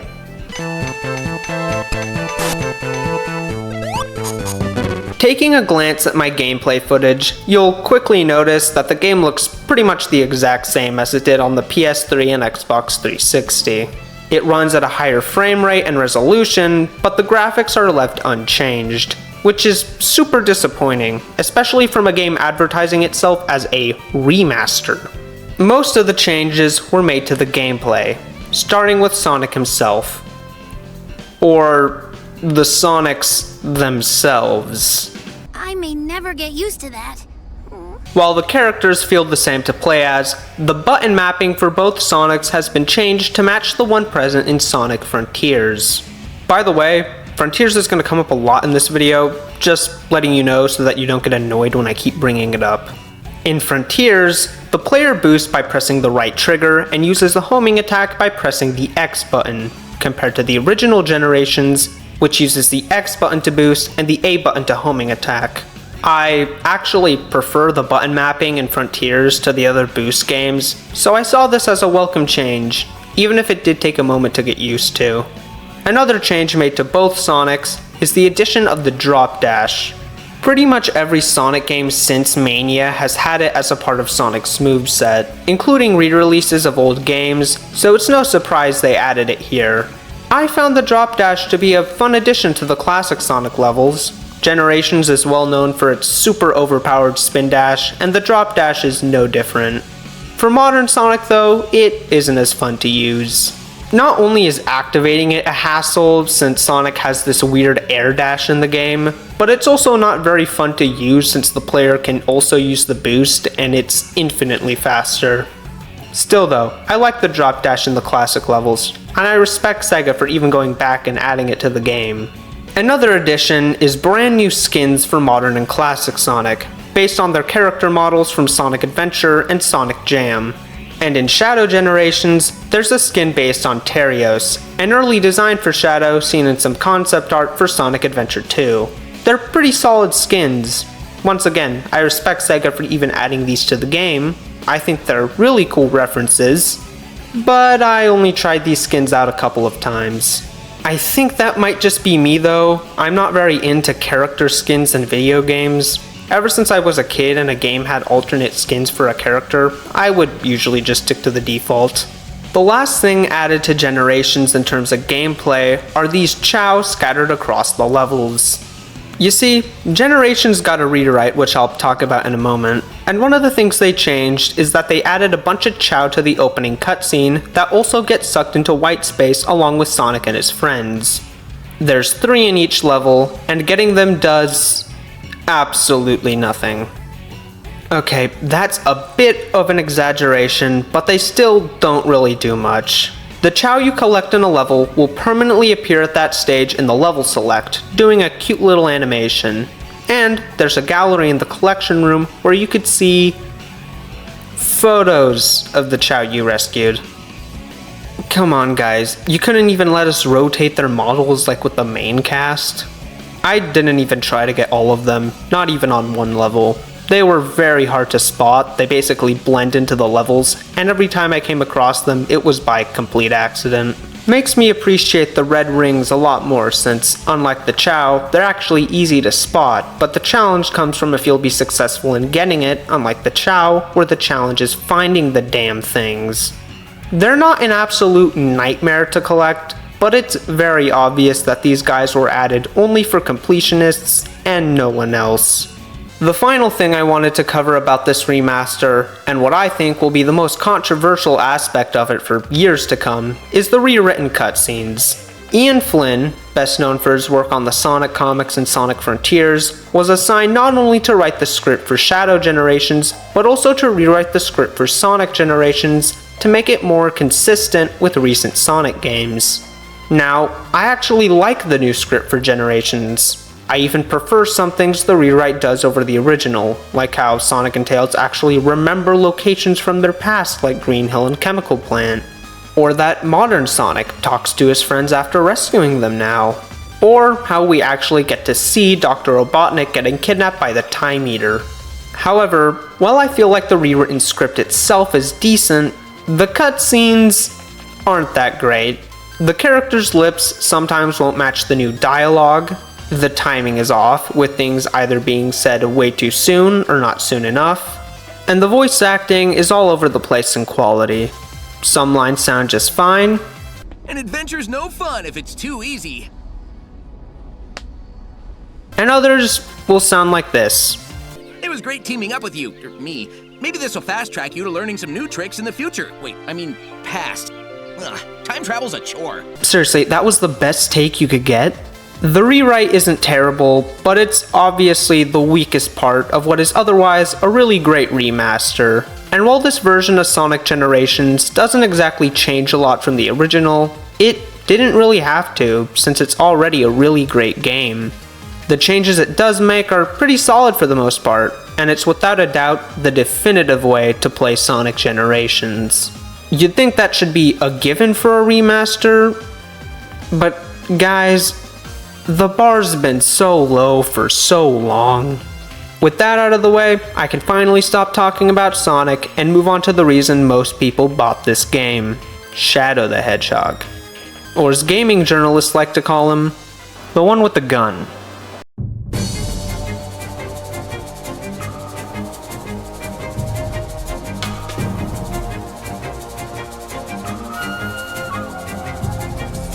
Shadow Generations begins with Shadow investigating a biosignal on the Ark before the Time Eater shows up and traps Shadow inside his own white space, along with reviving some of Shadow's old foes, including Black Doom, one of Shadow's creators and antagonist of the Shadow spin-off game. Black Doom decides to use his revival to his advantage and plots to harness both the powers of Shadow and the Time Eater in order to finally take over the world. The Time Eater hasn't just brought back Shadow's enemies though, he also gets to meet some friendly faces that he hasn't seen in quite a while. That's all I'm going to go into for the story.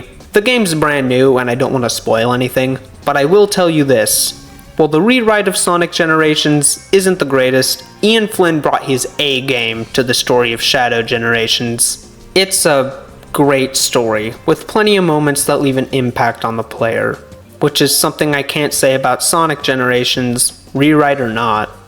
One more thing I would like to talk about before the gameplay though, is the cutscenes, because oh my god, these look amazing. A growing criticism of Sonic games recently is how they haven't really improved visually since the original Generations. Hell, if you ask some people, they'd say it's gotten worse. The animation in most Sonic cutscenes before and since Generations has been super stiff and even kinda lifeless, especially in the case of Frontiers, where half the cutscenes are just characters cycling through the same 3 stock animations. But with Shadow Generations, those criticisms don't exist. Not only do the graphics look incredible, but the animation in the cutscenes is amazing. The characters move with so much emotion and life. Every cutscene is just eye candy. You can definitely tell Sonic Team was given a higher budget thanks to the success of Frontiers. As for the gameplay itself, the best way to describe it is that it's a fusion between the original Generations and Sonic Frontiers. It has the same gameplay loop as Sonic Generations. Complete Acts 1 and 2 of a level. After that, complete the challenge acts for those levels to get keys and unlock a gate that leads to a boss fight. However, Shadow's white space is very different from Sonic's. Instead of being a simple 2D hub world, it's instead an open zone similar to Sonic Frontiers, where the player can complete various challenges to get things such as concept art and music to use in levels, and see in Shadow's collection room. I really like the open zone, but similar to the Chow, it doesn't really serve much of a purpose outside of having a bunch of collectibles for completionists to get. You could pretty much run past all of the open zone and just go level to level. The only time you're required to do platforming in the open zone is to get to challenge acts and to unlock Shadow's new Doom powers. But I'll get to those later. Getting into how these levels work, they once again take a lot of inspiration from Frontiers, most likely due to it running on the same engine. Shadow controls very similarly to Sonic in that game, although way more polished, and the levels themselves feel like a mix of Frontiers' cyberspace with Generations levels. And I mean that in the best way possible. The main gimmick of Shadow Generations is Shadow's brand new Doom powers. These include his iconic Chaos Control, which slows down time and unlocks hidden paths within levels, Doom Sphere, which is a version of Chaos Sphere that can lock onto multiple objects at once, Doom Blast, which causes Shadow to launch an enemy into the air, Doom Surf, which allows Shadow to surf along water, Doom Morph, which turns Shadow into this weird venom-looking creature that can swing and swim along purple goop, and finally, Doom Wing, which makes Shadow fly and is basically his super form in the game, since it requires 50 rings to activate, and your rings slowly deplete when using it. They're really fun to use, except for the Doom Morph. Half the time it wouldn't work for me, and I don't know why. The game has 6 levels and 4 boss fights. These levels include the Space Colony Arc from Sonic Adventure 2, Rail Canyon from Sonic Heroes, Kingdom Valley from Sonic 06, Sunset Heights from Sonic Forces, Chaos Island from Sonic Frontiers, and Radical Highway from Sonic Adventure 2. While the boss fights include the Bio-Lizard from Sonic Adventure 2, Metal Overlord from Sonic Heroes, Mephiles from Sonic 06, and the final boss, which I won't spoil. I really like the selection of levels and boss fights in Shadow Generations, even if I thought that some of the levels were weird picks. Sunset Heights and Chaos Island are amazing stages, don't get me wrong, but I found it strange that they decided to take levels from Forces and Frontiers, a game Shadow wasn't even in, and not any from the game literally named Shadow the Hedgehog. One thing I absolutely loved about the boss fights, besides the fact that they're well designed and have some really cool moments, is the fact that Shadow actually has banter with the enemies he's fighting. Well, he doesn't really banter with the Bio-Lizard since it can't speak, but he has some really cool conversations with Metal Overlord, Mephiles, and Black Doom. Once again, no spoilers, but I really liked his interactions with Mephiles. That was my favorite boss fight in the whole game. There's not really much else I could say about Shadow Generations without either getting into spoilers or sounding like a shill. It's just a damn good game, and much like the original Generations, is one of the best Sonic games ever made. And that's it for both halves of Sonic X Shadow Generations. And just like everyone else, I think that it's a very good game. Not only does it contain a great remaster of one of the best Sonic games ever made, but it also contains a brand new game that is also one of the best Sonic games ever made. And if Shadow Generations is anything to go by for the future, the next mainline Sonic game is going to be absolutely incredible. 9 out of 10 would 100% recommend, not just to Sonic fans, but people who want a good game in general. You have to play it. I'm not asking. Uh-oh.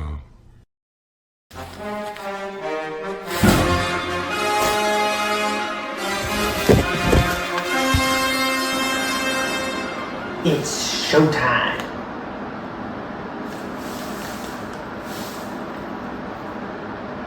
Damn it, wrong costume. The Incredibles is one of the most beloved movies to ever come out of Pixar. Many people to this day consider it their best film, even after 20 years. Holy shit, I'm getting old. My favorite Pixar movies are the Cars films. I've watched them a concerning amount of times. But The Incredibles and its sequel aren't that far behind. Much like Cars, I also watched the absolute hell out of them. And, much like Cars, I also had a very similar experience with the DVD for the first film. I was scrolling through the previews one day and came across this ad. Rated T for teen. Super strength. Super speed. Invisibility. Elasticity. These are your powers. The only way to survive being the Incredibles is to truly be incredible. Disney presents a Pixar film, The Incredibles video game, available now. Much like the Cars video game, I searched and searched for a copy of the game, but could never find one since it was on old-ass hardware I didn't own. I eventually was able to find a PS2 and a copy of the game, but unlike Cars, which I played the whole way through and came to really enjoy, I quit The Incredibles after a few levels. I don't remember why though, so I recently decided to give the game a second chance and finally beat it, along with trying out its sequel, Incredibles: Rise of the Underminer, which resolves the cliffhanger at the end of the first movie over a decade before Incredibles 2 did. Both games were developed by Heavy Iron Studios, best known for their work on SpongeBob SquarePants, Battle for Bikini Bottom, and the SpongeBob movie game. So I have reasonably high hopes to expect both to be good. But then again, I quit it only a few levels in, so it might not be. Better play the game to find out.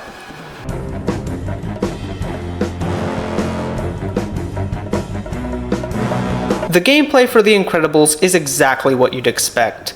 The bulk of the game is a linear 3D platformer where the player goes from point A to point B while solving puzzles and beating up enemies. The game begins 15 years in the past, where we get to play as Mr. Incredible and Elastigirl in their prime. Their basic moveset is very similar, but they still have a bunch of different moves corresponding to their superpowers that set them apart from each other. Bob's moveset consists of him lifting objects and dealing hard blows to enemies, while Helen's moves have her contorting her body shape. The two can also fill up a meter that allows them to do their Incredi-moves, which could help the player knock out a larger number of enemies. It's a pretty solid setup for an Incredibles game. The first 3 levels consist of Bob stopping a bank robbery staged by Bon Voyage, Elastigirl finishing off the rest of his henchmen, and Bob riding with Buddy through the city for a little while, before eventually landing on a city rooftop and finishing off Bon Voyage once and for all. These levels are a very solid start to the game. I had a really fun time with them, although I think the boss fight with Bon Voyage might have gone on a little too long. He has this very long attack cycle before you could hit him, and I think it could have been shortened just a little bit, because it makes the fight feel kind of boring by the end. But besides that, yeah, this game has been pretty solid so far. If it keeps up this momentum, we could have a winner on our hands. However, the game then decided to exceed all my expectations for it, and not do that. Following the boss fight with Bon Voyage, the game jumps forward 15 years later, and while I wouldn't say the game nosedives in quality, there's still definitely a bit of a drop-off. The next level has Bob and Lucius rescuing some citizens from a burning building, although unlike the movie, the fire is caused by a gang walking around with massive flamethrowers, and they are a pain in the ass to deal with. Unlike other levels, there isn't much for Bob to throw towards his enemies, so the only way to take them out is to attack directly, but since they have flamethrowers, you are most likely going to take a massive amount of damage trying to kill these guys. Otherwise, it's another solid level, but the next one, not so much. It's a level where you have to play as Dash and try to make it to school.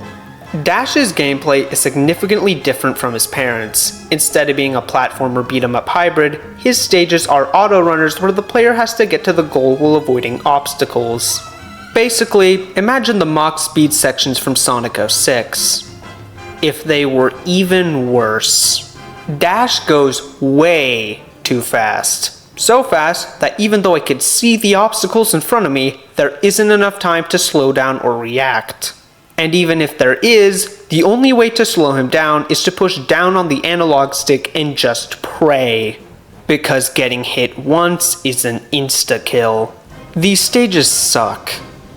But thankfully, we return to Bob after Dash's stage, and it's also bad.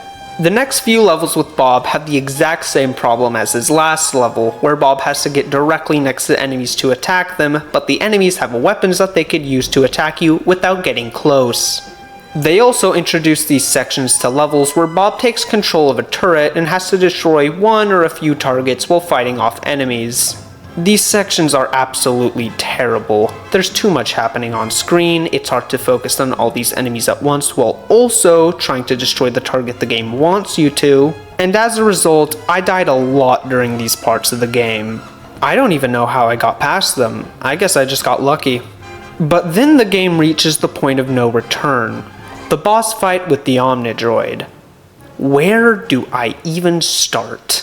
Not only do your attacks barely do any damage to it while its attacks do a ton, not only are most of its attacks super hard to avoid, but you also have to do this for 3 phases, each of which are as long as the boss fight against Bon Voyage, and I already said that fight went on a little too long. But do you want to know what the worst part is? If you die during this fight, you have to start all the way from the beginning. Well, that was complete garbage, but it can't get any worse, right? After that fight, the game isn't nearly that bad. See? But it's still not good though. Oh. The next few levels have Bob return to Syndrome's Island, where he then fights the Omnidroid again, and I have to make an exception to what I said a moment ago, this is even worse than the original. Following that, Bob heads into Syndrome's base for the next level, gets caught, and we finally get to play as Helen for the first time since the second level. I found her stages to be more enjoyable than Bob's, since she can actually attack and throw enemies from a distance. There's a couple more levels with Dash, one in the style of the last one, and another where he rides in one of Violet's force fields. The first one isn't that fun, but the one with Violet I found to be pretty enjoyable, even if it can be easy to get lost in the level. We also have our first and only level where we get to play as Violet, and it's easy to see why there's only one of these stages. Violet's gameplay is stealth-based. She needs to go invisible in order to get past guards and make it to the end of the stage. She can't attack enemies, and getting caught is an instant game over. Sounds like a solid gameplay style for Violet, but it just doesn't work. The AI for the guards is either unfair and hyper aware of everything going on around it, or stupid and not able to see jack shit.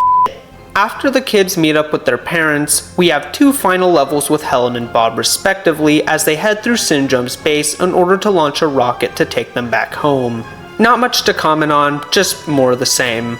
With that, it's finally time for the final fight with the Omnidroid. While I was pretty harsh on the first 2 fights, I actually found this one to be pretty solid. It doesn't pull any unfair punches like the last 2, and the phases for the fight last a reasonable amount of time. Defeat the Omnidroid and we finish the Incredibles. It's not a terrible game, but it definitely feels cheap and rushed out the door. Probably because Heavy Iron was developing 2 different games in the same year. If they had put more resources into it, I think it could have been a great game. Like I said, I think it started out very promising with those first 3 levels, but they just didn't have the dev time to polish the game and get it to its highest potential. I'd only, and I mean only, recommend this to the biggest Incredibles fan on the planet, and nobody else. I guess I should move on to Rise of the Underminer now, but this game isn't giving me much hope for it.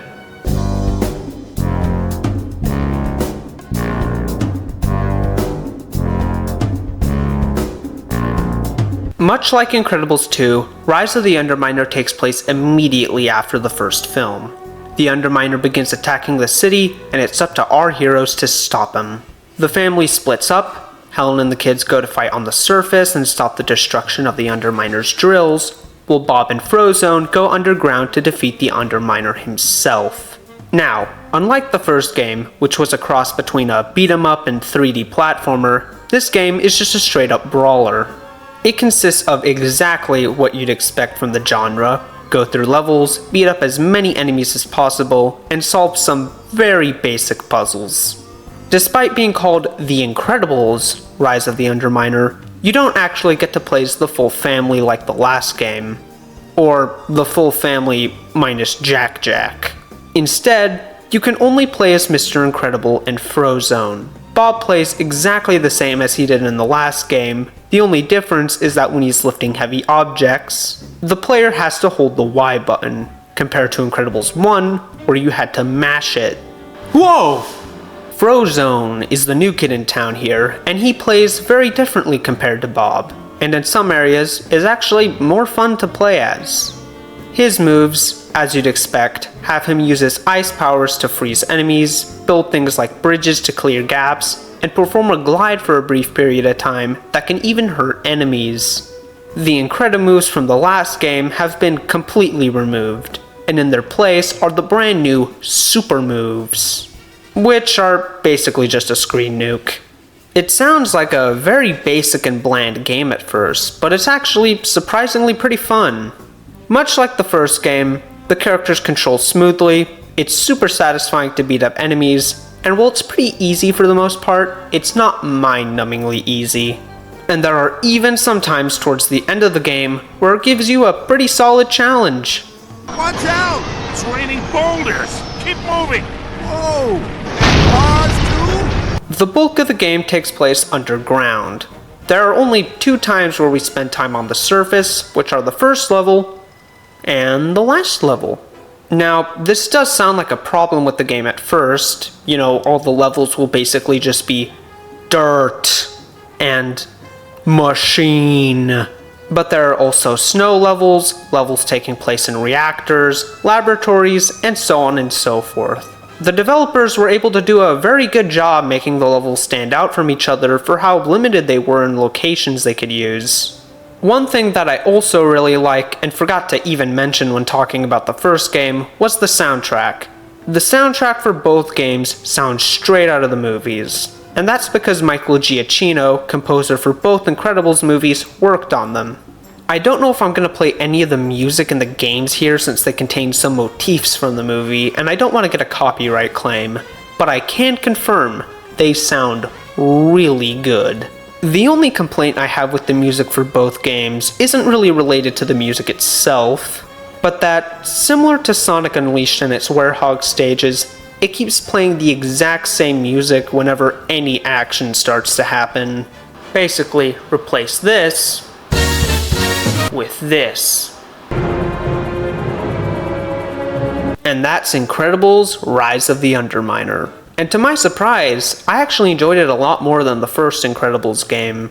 It's not some slept-on masterpiece. At most, I'd probably give it a 6 out of 10. But unlike the first game, I'd recommend it to those who want a decent Incredibles game.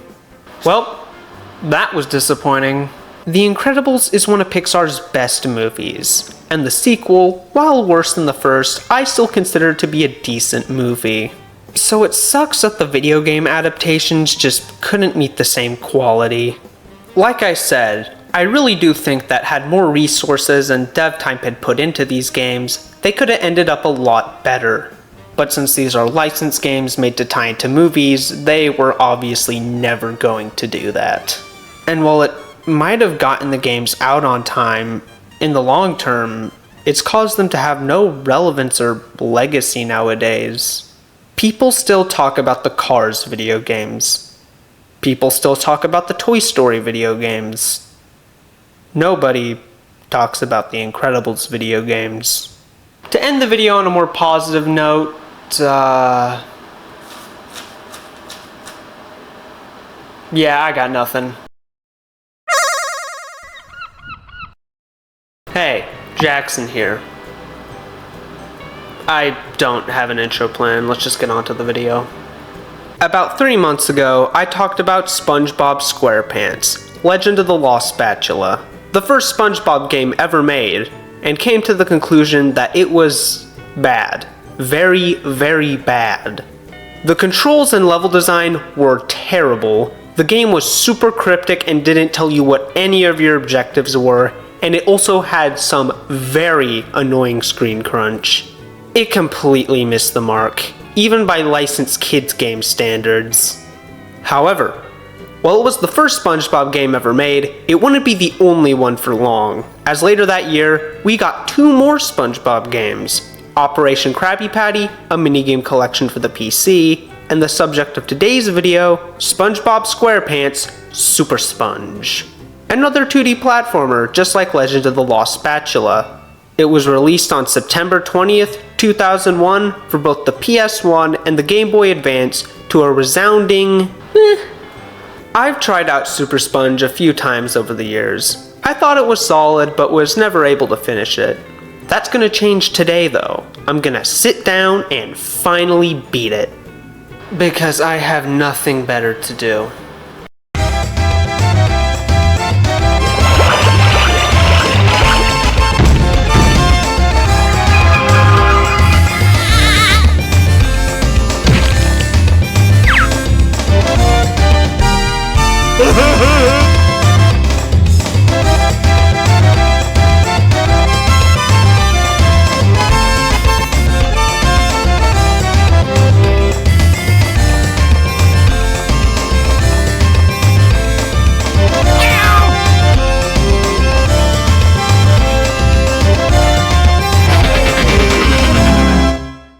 SuperSponge has a very basic premise. It's Patrick's birthday, and SpongeBob wants to get autographs of Mermaid Man and Barnacle Boy as a present for him. SpongeBob visits the two at Shady Shoals and asks for their autographs, but they want nothing to do with him, and decide to send him on a bunch of random errands to get rid of him, promising that if he does all of them, that they might give SpongeBob the autographs. The gameplay of SuperSponge is split between 5 chapters, each consisting of 4 levels.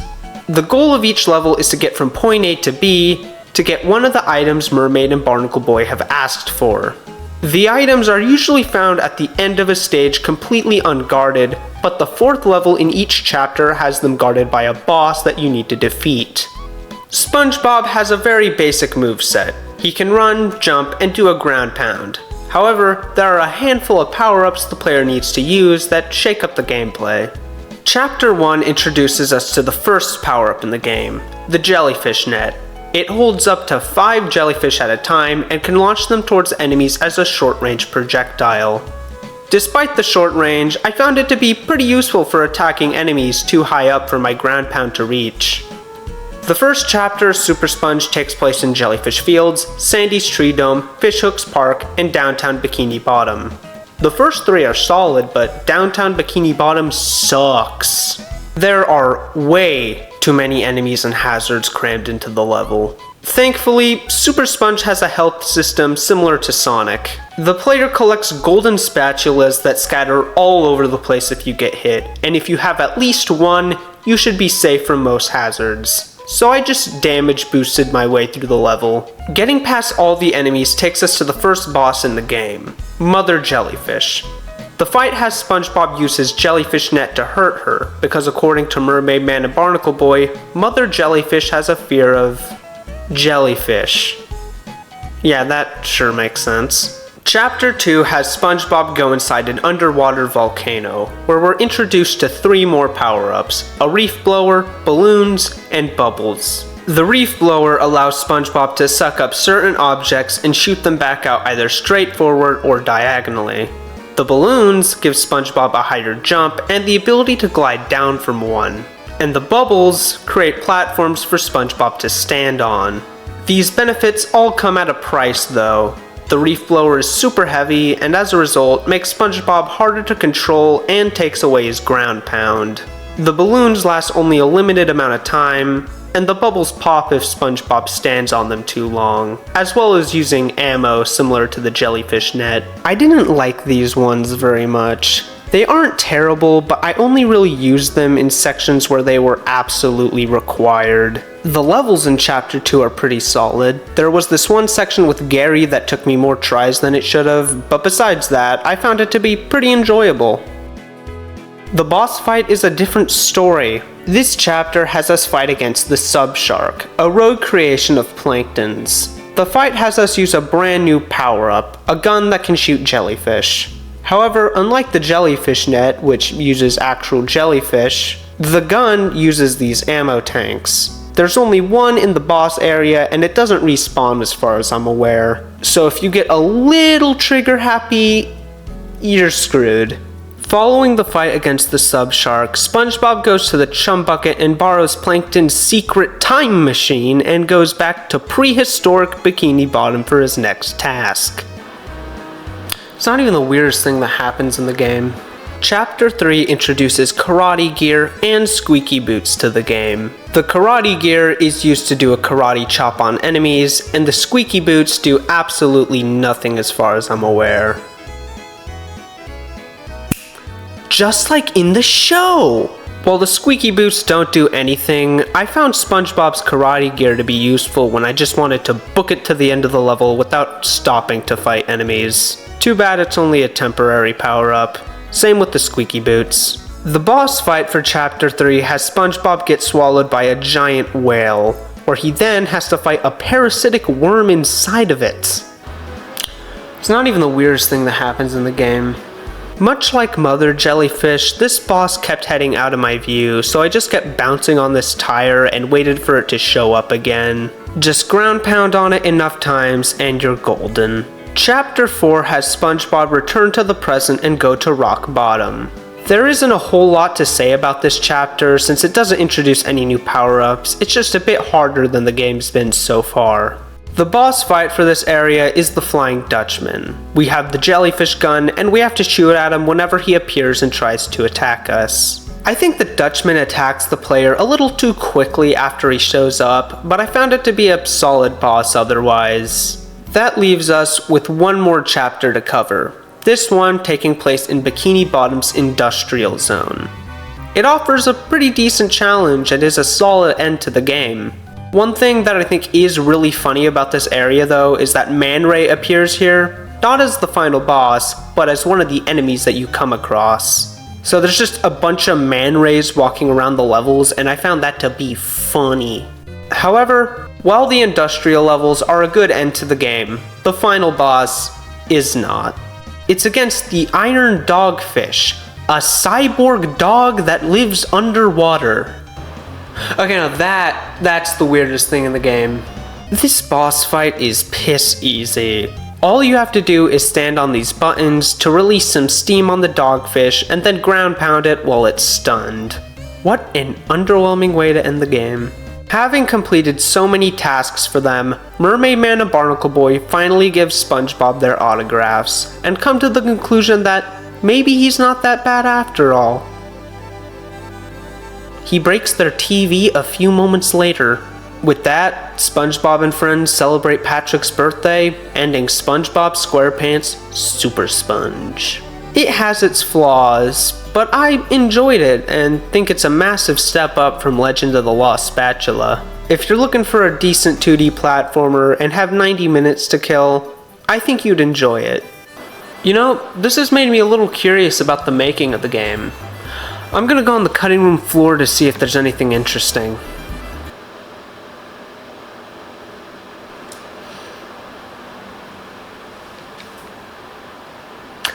I need to bleach my eyes out now. Woo! Hey, Jackson here. Today, we're gonna be taking a look at Sonic Unleashed. For the Wii. Sonic Unleashed for the Wii. Sonic Unleashed on the Wii, more commonly referred to as Unweeshed by Sonic fans, is a remake of 2008 Sonic Unleashed for, well, the Wii, as well as the PS2. Both systems, despite being way behind the PS3 and Xbox 360 in terms of specs, still had a massive and profitable install base by the time Unleashed came out in 2008. Sega wanted a piece of that pie, and as a result, commissioned a separate version of Unleashed specifically made for those consoles, since they just couldn't run the version on PS3 and Xbox 360. I mean, the version on PS3 and Xbox 360 could barely run the version on PS3 and Xbox 360. This game's been a part of my backlog for quite some time now. It's a collection of games I've either stopped or never even began playing due to the creation of this channel. So, I decided to make a video on it to give me the motivation to finally finish it and get one more game off my Sonic checklist. I also plan to do so with other games from my backlog in the future, so if I ever make a video on Kirby Star Allies, you know why. But that's enough yapping for now. Let's actually get into the game itself.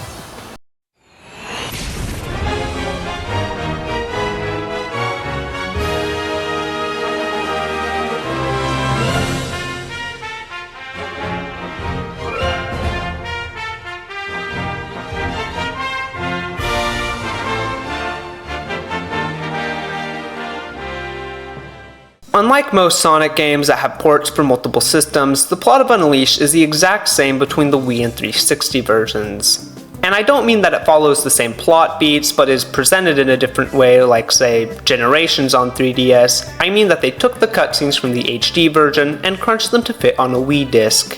Same soundtrack too. As far as I'm aware, there's no music exclusive to the Wii version. So that means that the only difference between the Wii and HD versions is the actual gameplay itself, starting with the opening. I think the HD version of Unleashed has one of the best openings to any Sonic game, and I'm not just talking about that god tier opening cutscene. I think it's also very good gameplay-wise. It starts out with a short and pretty linear daytime stage to get the player used to how the boost gameplay works. After that stage, the player is introduced to I don't know how to pronounce it. Where the player learns how the hub worlds in the game work. While exploring, they come across another level that falls way more in line with the other day stages in the game. After that stage is completed, Sonic transforms into the Werehog, where you then play a nighttime stage where you're introduced to the Werehog's mechanics. Then you're off to Spagonia. It does a good job slowly showing the player the game and its mechanics, teaching you not just about how the daytime and nighttime levels work, but also about the basic gameplay loop. But it also doesn't hold your hand and baby the player either. The opening of Unleashed on Wii does the exact opposite. Before you can even begin the first stage, you have to complete an annoying amount of tutorial levels where you're stopped in your tracks by Chip every 5 seconds to explain to you the most basic advice ever. How do you even know all of this? I thought you had amnesia. Now, Sonic's gameplay does have some things that can be a little hard for younger or first-time players to understand, so I see why they might have wanted to do this, especially since people with Wiis were mostly young kids and their families.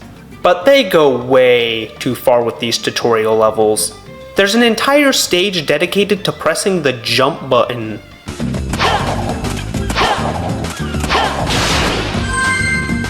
Did we seriously need a tutorial for that? Outside of the annoying tutorials, how is the gameplay? Pretty solid.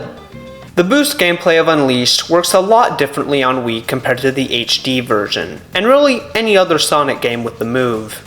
Instead of being a run button on steroids, the boost in the Wii version is more true to its name, and is a massive, but temporary boost to speed tied to this meter at the bottom. The level design for these stages have the same design philosophies as the stages in the HD version. The only difference is that the player needs to be more conservative about when they boost. It's not some cross between the adventure and boost formula like Frontiers or Shadow Generations. Although Sonic does feel a lot better to control here.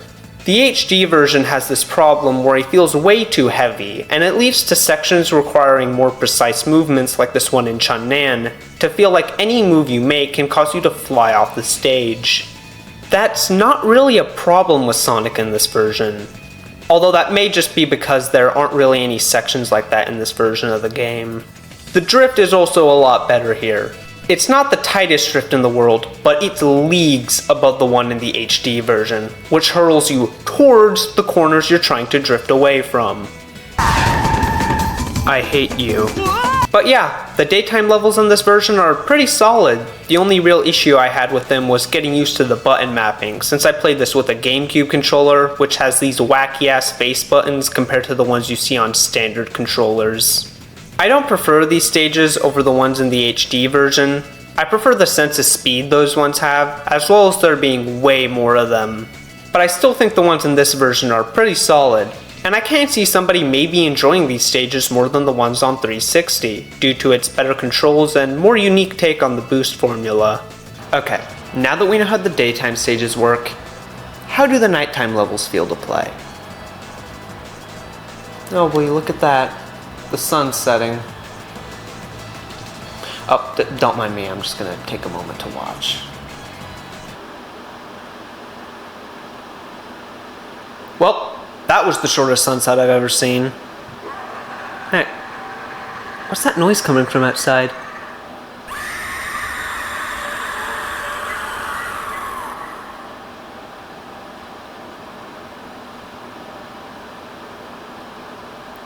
Oh Lord. Unlike the daytime stages, the gameplay for the Werehog is pretty much the exact same as the HD version. You go from point A to point B, beating up enemies and doing some light platforming along the way, usually involving the Werehog's stretchy arms. The only real difference is the button mapping, which is a little weird. You see, I said a moment ago that I had trouble getting used to the button mapping in the daytime stages, but that was only because of how funky the GameCube controller's face buttons are. Besides that, all of Sonic's moves are mapped to what you'd expect. A is jump and homing attack, B is crouch and slide, Y is boost and homing attack, and L and R are quick step. With the Werehog, L and R are left and right punch respectively, X is to grab objects and stretch the Werehog's arms, and you flip the analog stick twice to dash. Unlike the HD version, where you use X and Y to attack, B to grab objects and stretch the Werehog's arms, and press RT while walking to dash. The only reason I can think of as to why the buttons are mapped this way is because of the motion controls of the Wii Remote. You know, swing the nunchuck left for a left punch and swing the Wii Remote right for a right punch. And while that may work with motion controls, it probably doesn't. It does not with a controller, especially the GameCube. The triggers for it aren't really meant to be rapidly mashed, which made chaining combos together harder than it should have been. Outside of the weird button mapping, I still think the Werehog just doesn't control very well. It's like the complete opposite of what I said with the daytime levels. The Werehog feels so much worse to play as here. Grabbing objects with the Werehog sucks. It's fine when you want to pick up static objects such as boxes, but whenever you're trying to pick up enemies, the game freaks out. In order to pick up an enemy, they have to be stunned, which is pretty easy to do. However, 9 times out of 10, whenever I would stun an enemy and try to pick them up, the game would instead try to grab the closest enemy that wasn't stunned, and then the enemy would start beating me up. Another annoying thing to deal with when playing as the Werehog is grabbing onto ledges and poles. It's delayed by a couple of seconds for whatever reason, so whenever I was trying to grab onto a ledge or pole and the game didn't respond, I think that I hadn't pushed the button, and so I'd let go of it then, just as the arm started to stretch out and I missed the ledge. It was so annoying. Especially since the sections where this happens are usually over bottomless pits. Even without the wonky controls, I just don't feel like the nighttime stages themselves are too great. They start off decent, but as you get farther into the game, it just keeps copy and pasting the same enemies over and over again. They go completely overboard. I actually found the smaller enemies to be the most annoying to deal with, such as these bees or pig-looking things. Their hitboxes were always so small, making it pretty hard to successfully land attacks on them. There are also these green and red variants of the wizard enemy that are terrible. The green one can stun you in place for a moment, just what I need when fighting a bunch of monsters at once, and the red one has a bunch of annoying fire attacks. While the green one is easy to take out, the red one requires you to find a water barrel nearby and successfully throw it at the enemy to stun it. And sometimes that doesn't even work. There were plenty of times where I thought I hit it with the barrel, but the game just said, no you didn't. Okay, so the Werehog stages aren't as good as the daytime ones. But as long as there's a decent balance between the two, they should be tolerable, right? Could you keep it down out there? I'm trying to make a video.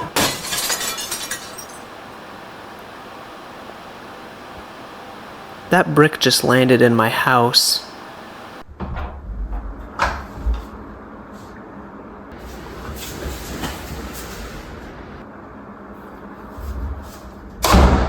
Nope, nope, nope, nope, nope, nope, nope, nope, nope,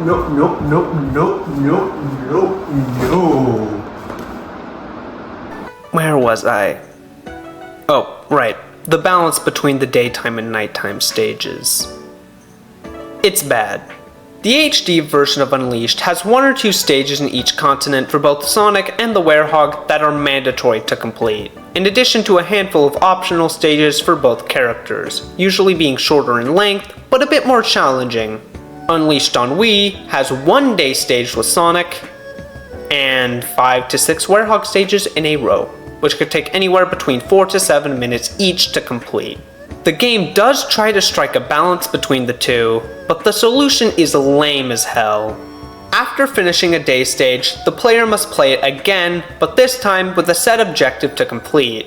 Sounds like a neat idea at first, but they mostly consist of the same couple of objectives, which are collecting X amount of rings or getting to the goal without breaking any pots. They get so lazy after a while that they just have you play the level again, but it ends earlier or has to be completed under a time limit. The balance between the daytime and nighttime levels has been a major complaint thrown against the HD version for years, with people thinking that the Werehog takes up too much of the game. And while I do agree that the Werehog stages on average take longer to complete, I still think that in terms of how many levels each of them have, the game has a pretty decent balance between the two. But the same can't be said with the Wii version. Whenever you head to a new continent, you're going to be playing as the Werehog for 20 to 30 minutes straight compared to the daytime stages, which you're going to be playing for 10 minutes max. The best example of this is Eggman Land. In the HD version, it was this long gauntlet where you kept switching between Sonic and his Werehog form, facing off against some of the toughest challenges in the series' history. Here it begins with a daytime stage, which is pretty solid and took me about 5 minutes to complete. After that, I played 2 missions, one where I had to collect 280 rings, and another one where I had to play the stage again, but under a time limit. After those 2 missions, we finally get to the nighttime section of the level, where we have to complete 5 Werehog stages in a row, each one of them getting more annoying than the last. Eggman Land Day is a pretty solid challenge. There's lots of obstacles and bottomless pits that Sonic needs to avoid. Keeps the player on edge at all times. Here, the game just keeps locking you into a room with a ton of enemies to fight. This isn't challenging. This is annoying.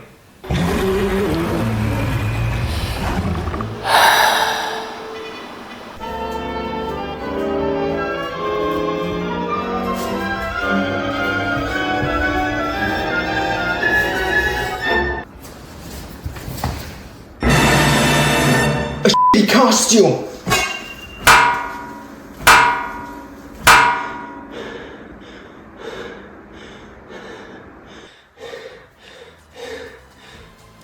Oh crap, it's dead. Okay, so Eggman Land sucks, the Werehog levels aren't that great, and the daytime stages, while solid, aren't as good as the ones on 360. Is there anything that I think this version of the game does better? Yes, but to get to that, we need to talk about this game's boss fights. The boss fights for Unleashed on Wii are pretty much the exact same as they are on the 360. The Egg Dragoon fight doesn't have the quick time events from the original, but that's about all I could notice. However, there is one exception, one boss fight that is significantly different from its HD counterpart, and that's the final boss against Dark Gaia, which I think is for the best, because if you've ever played the Dark Gaia fight on 360, you know that it's dog shit. It was long and tedious, too frustrating, had way too many QuickTime events, and was just not fun. They somehow made a supersonic final boss lame.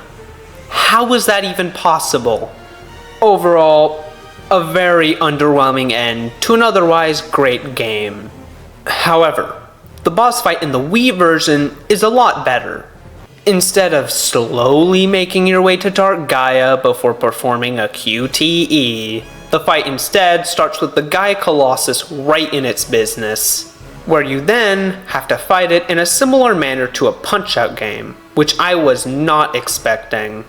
It does take a moment to get used to since there are no other parts of the game like this, and Chip's moves are a bit delayed, but once you get used to both of these things, it's pretty fun.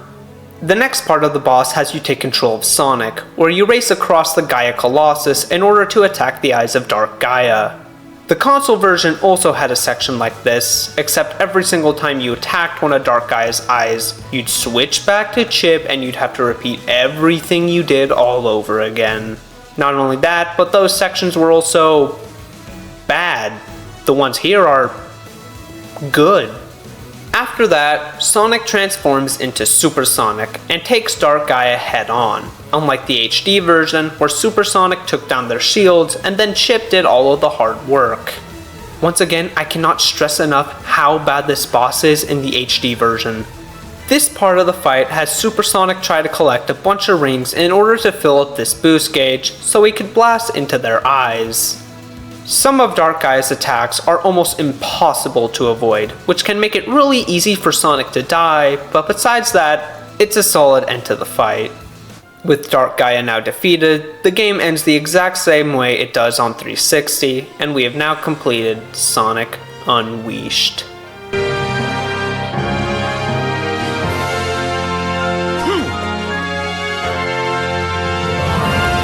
So the boss fight in a video game is good. Whoop-de-doo. My night has been a complete bust. Would I get to see the sun again?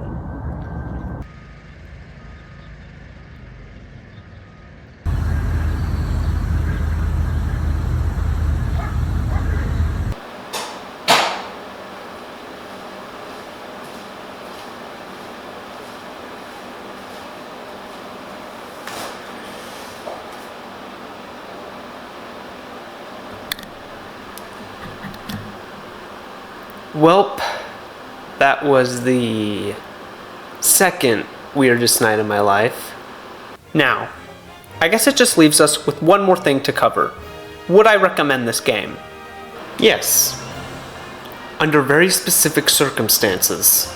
If you've beaten the HD version and are looking for more of what it had to offer, or a more unique take on it, I'd recommend Unleashed.